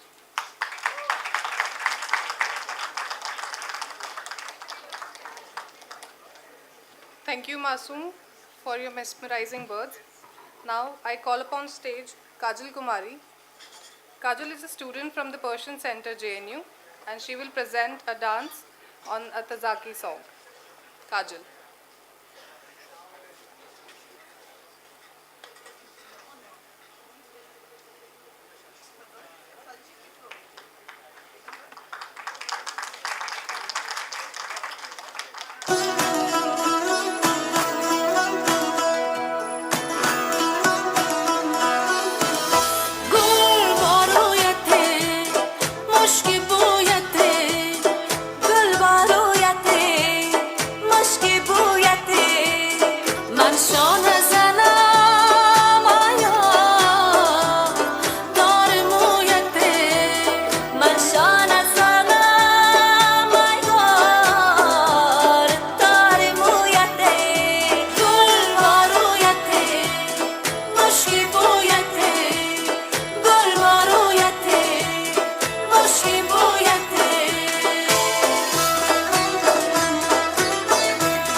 Thank you, Kajal.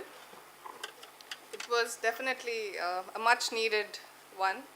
And now we move on to the next performance. I request Gulmeher Kurbanova, our foreign delegation from Uzbekistan, to kindly present her dance performance on the Uzbekist song.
Thank you, and that makes it 2 stellar performances in a row. I now request Hulkar Hamrova to kindly take her position on the stage. She will deliberate on the book that she has written, and the topic is Indo-Uzbek relations.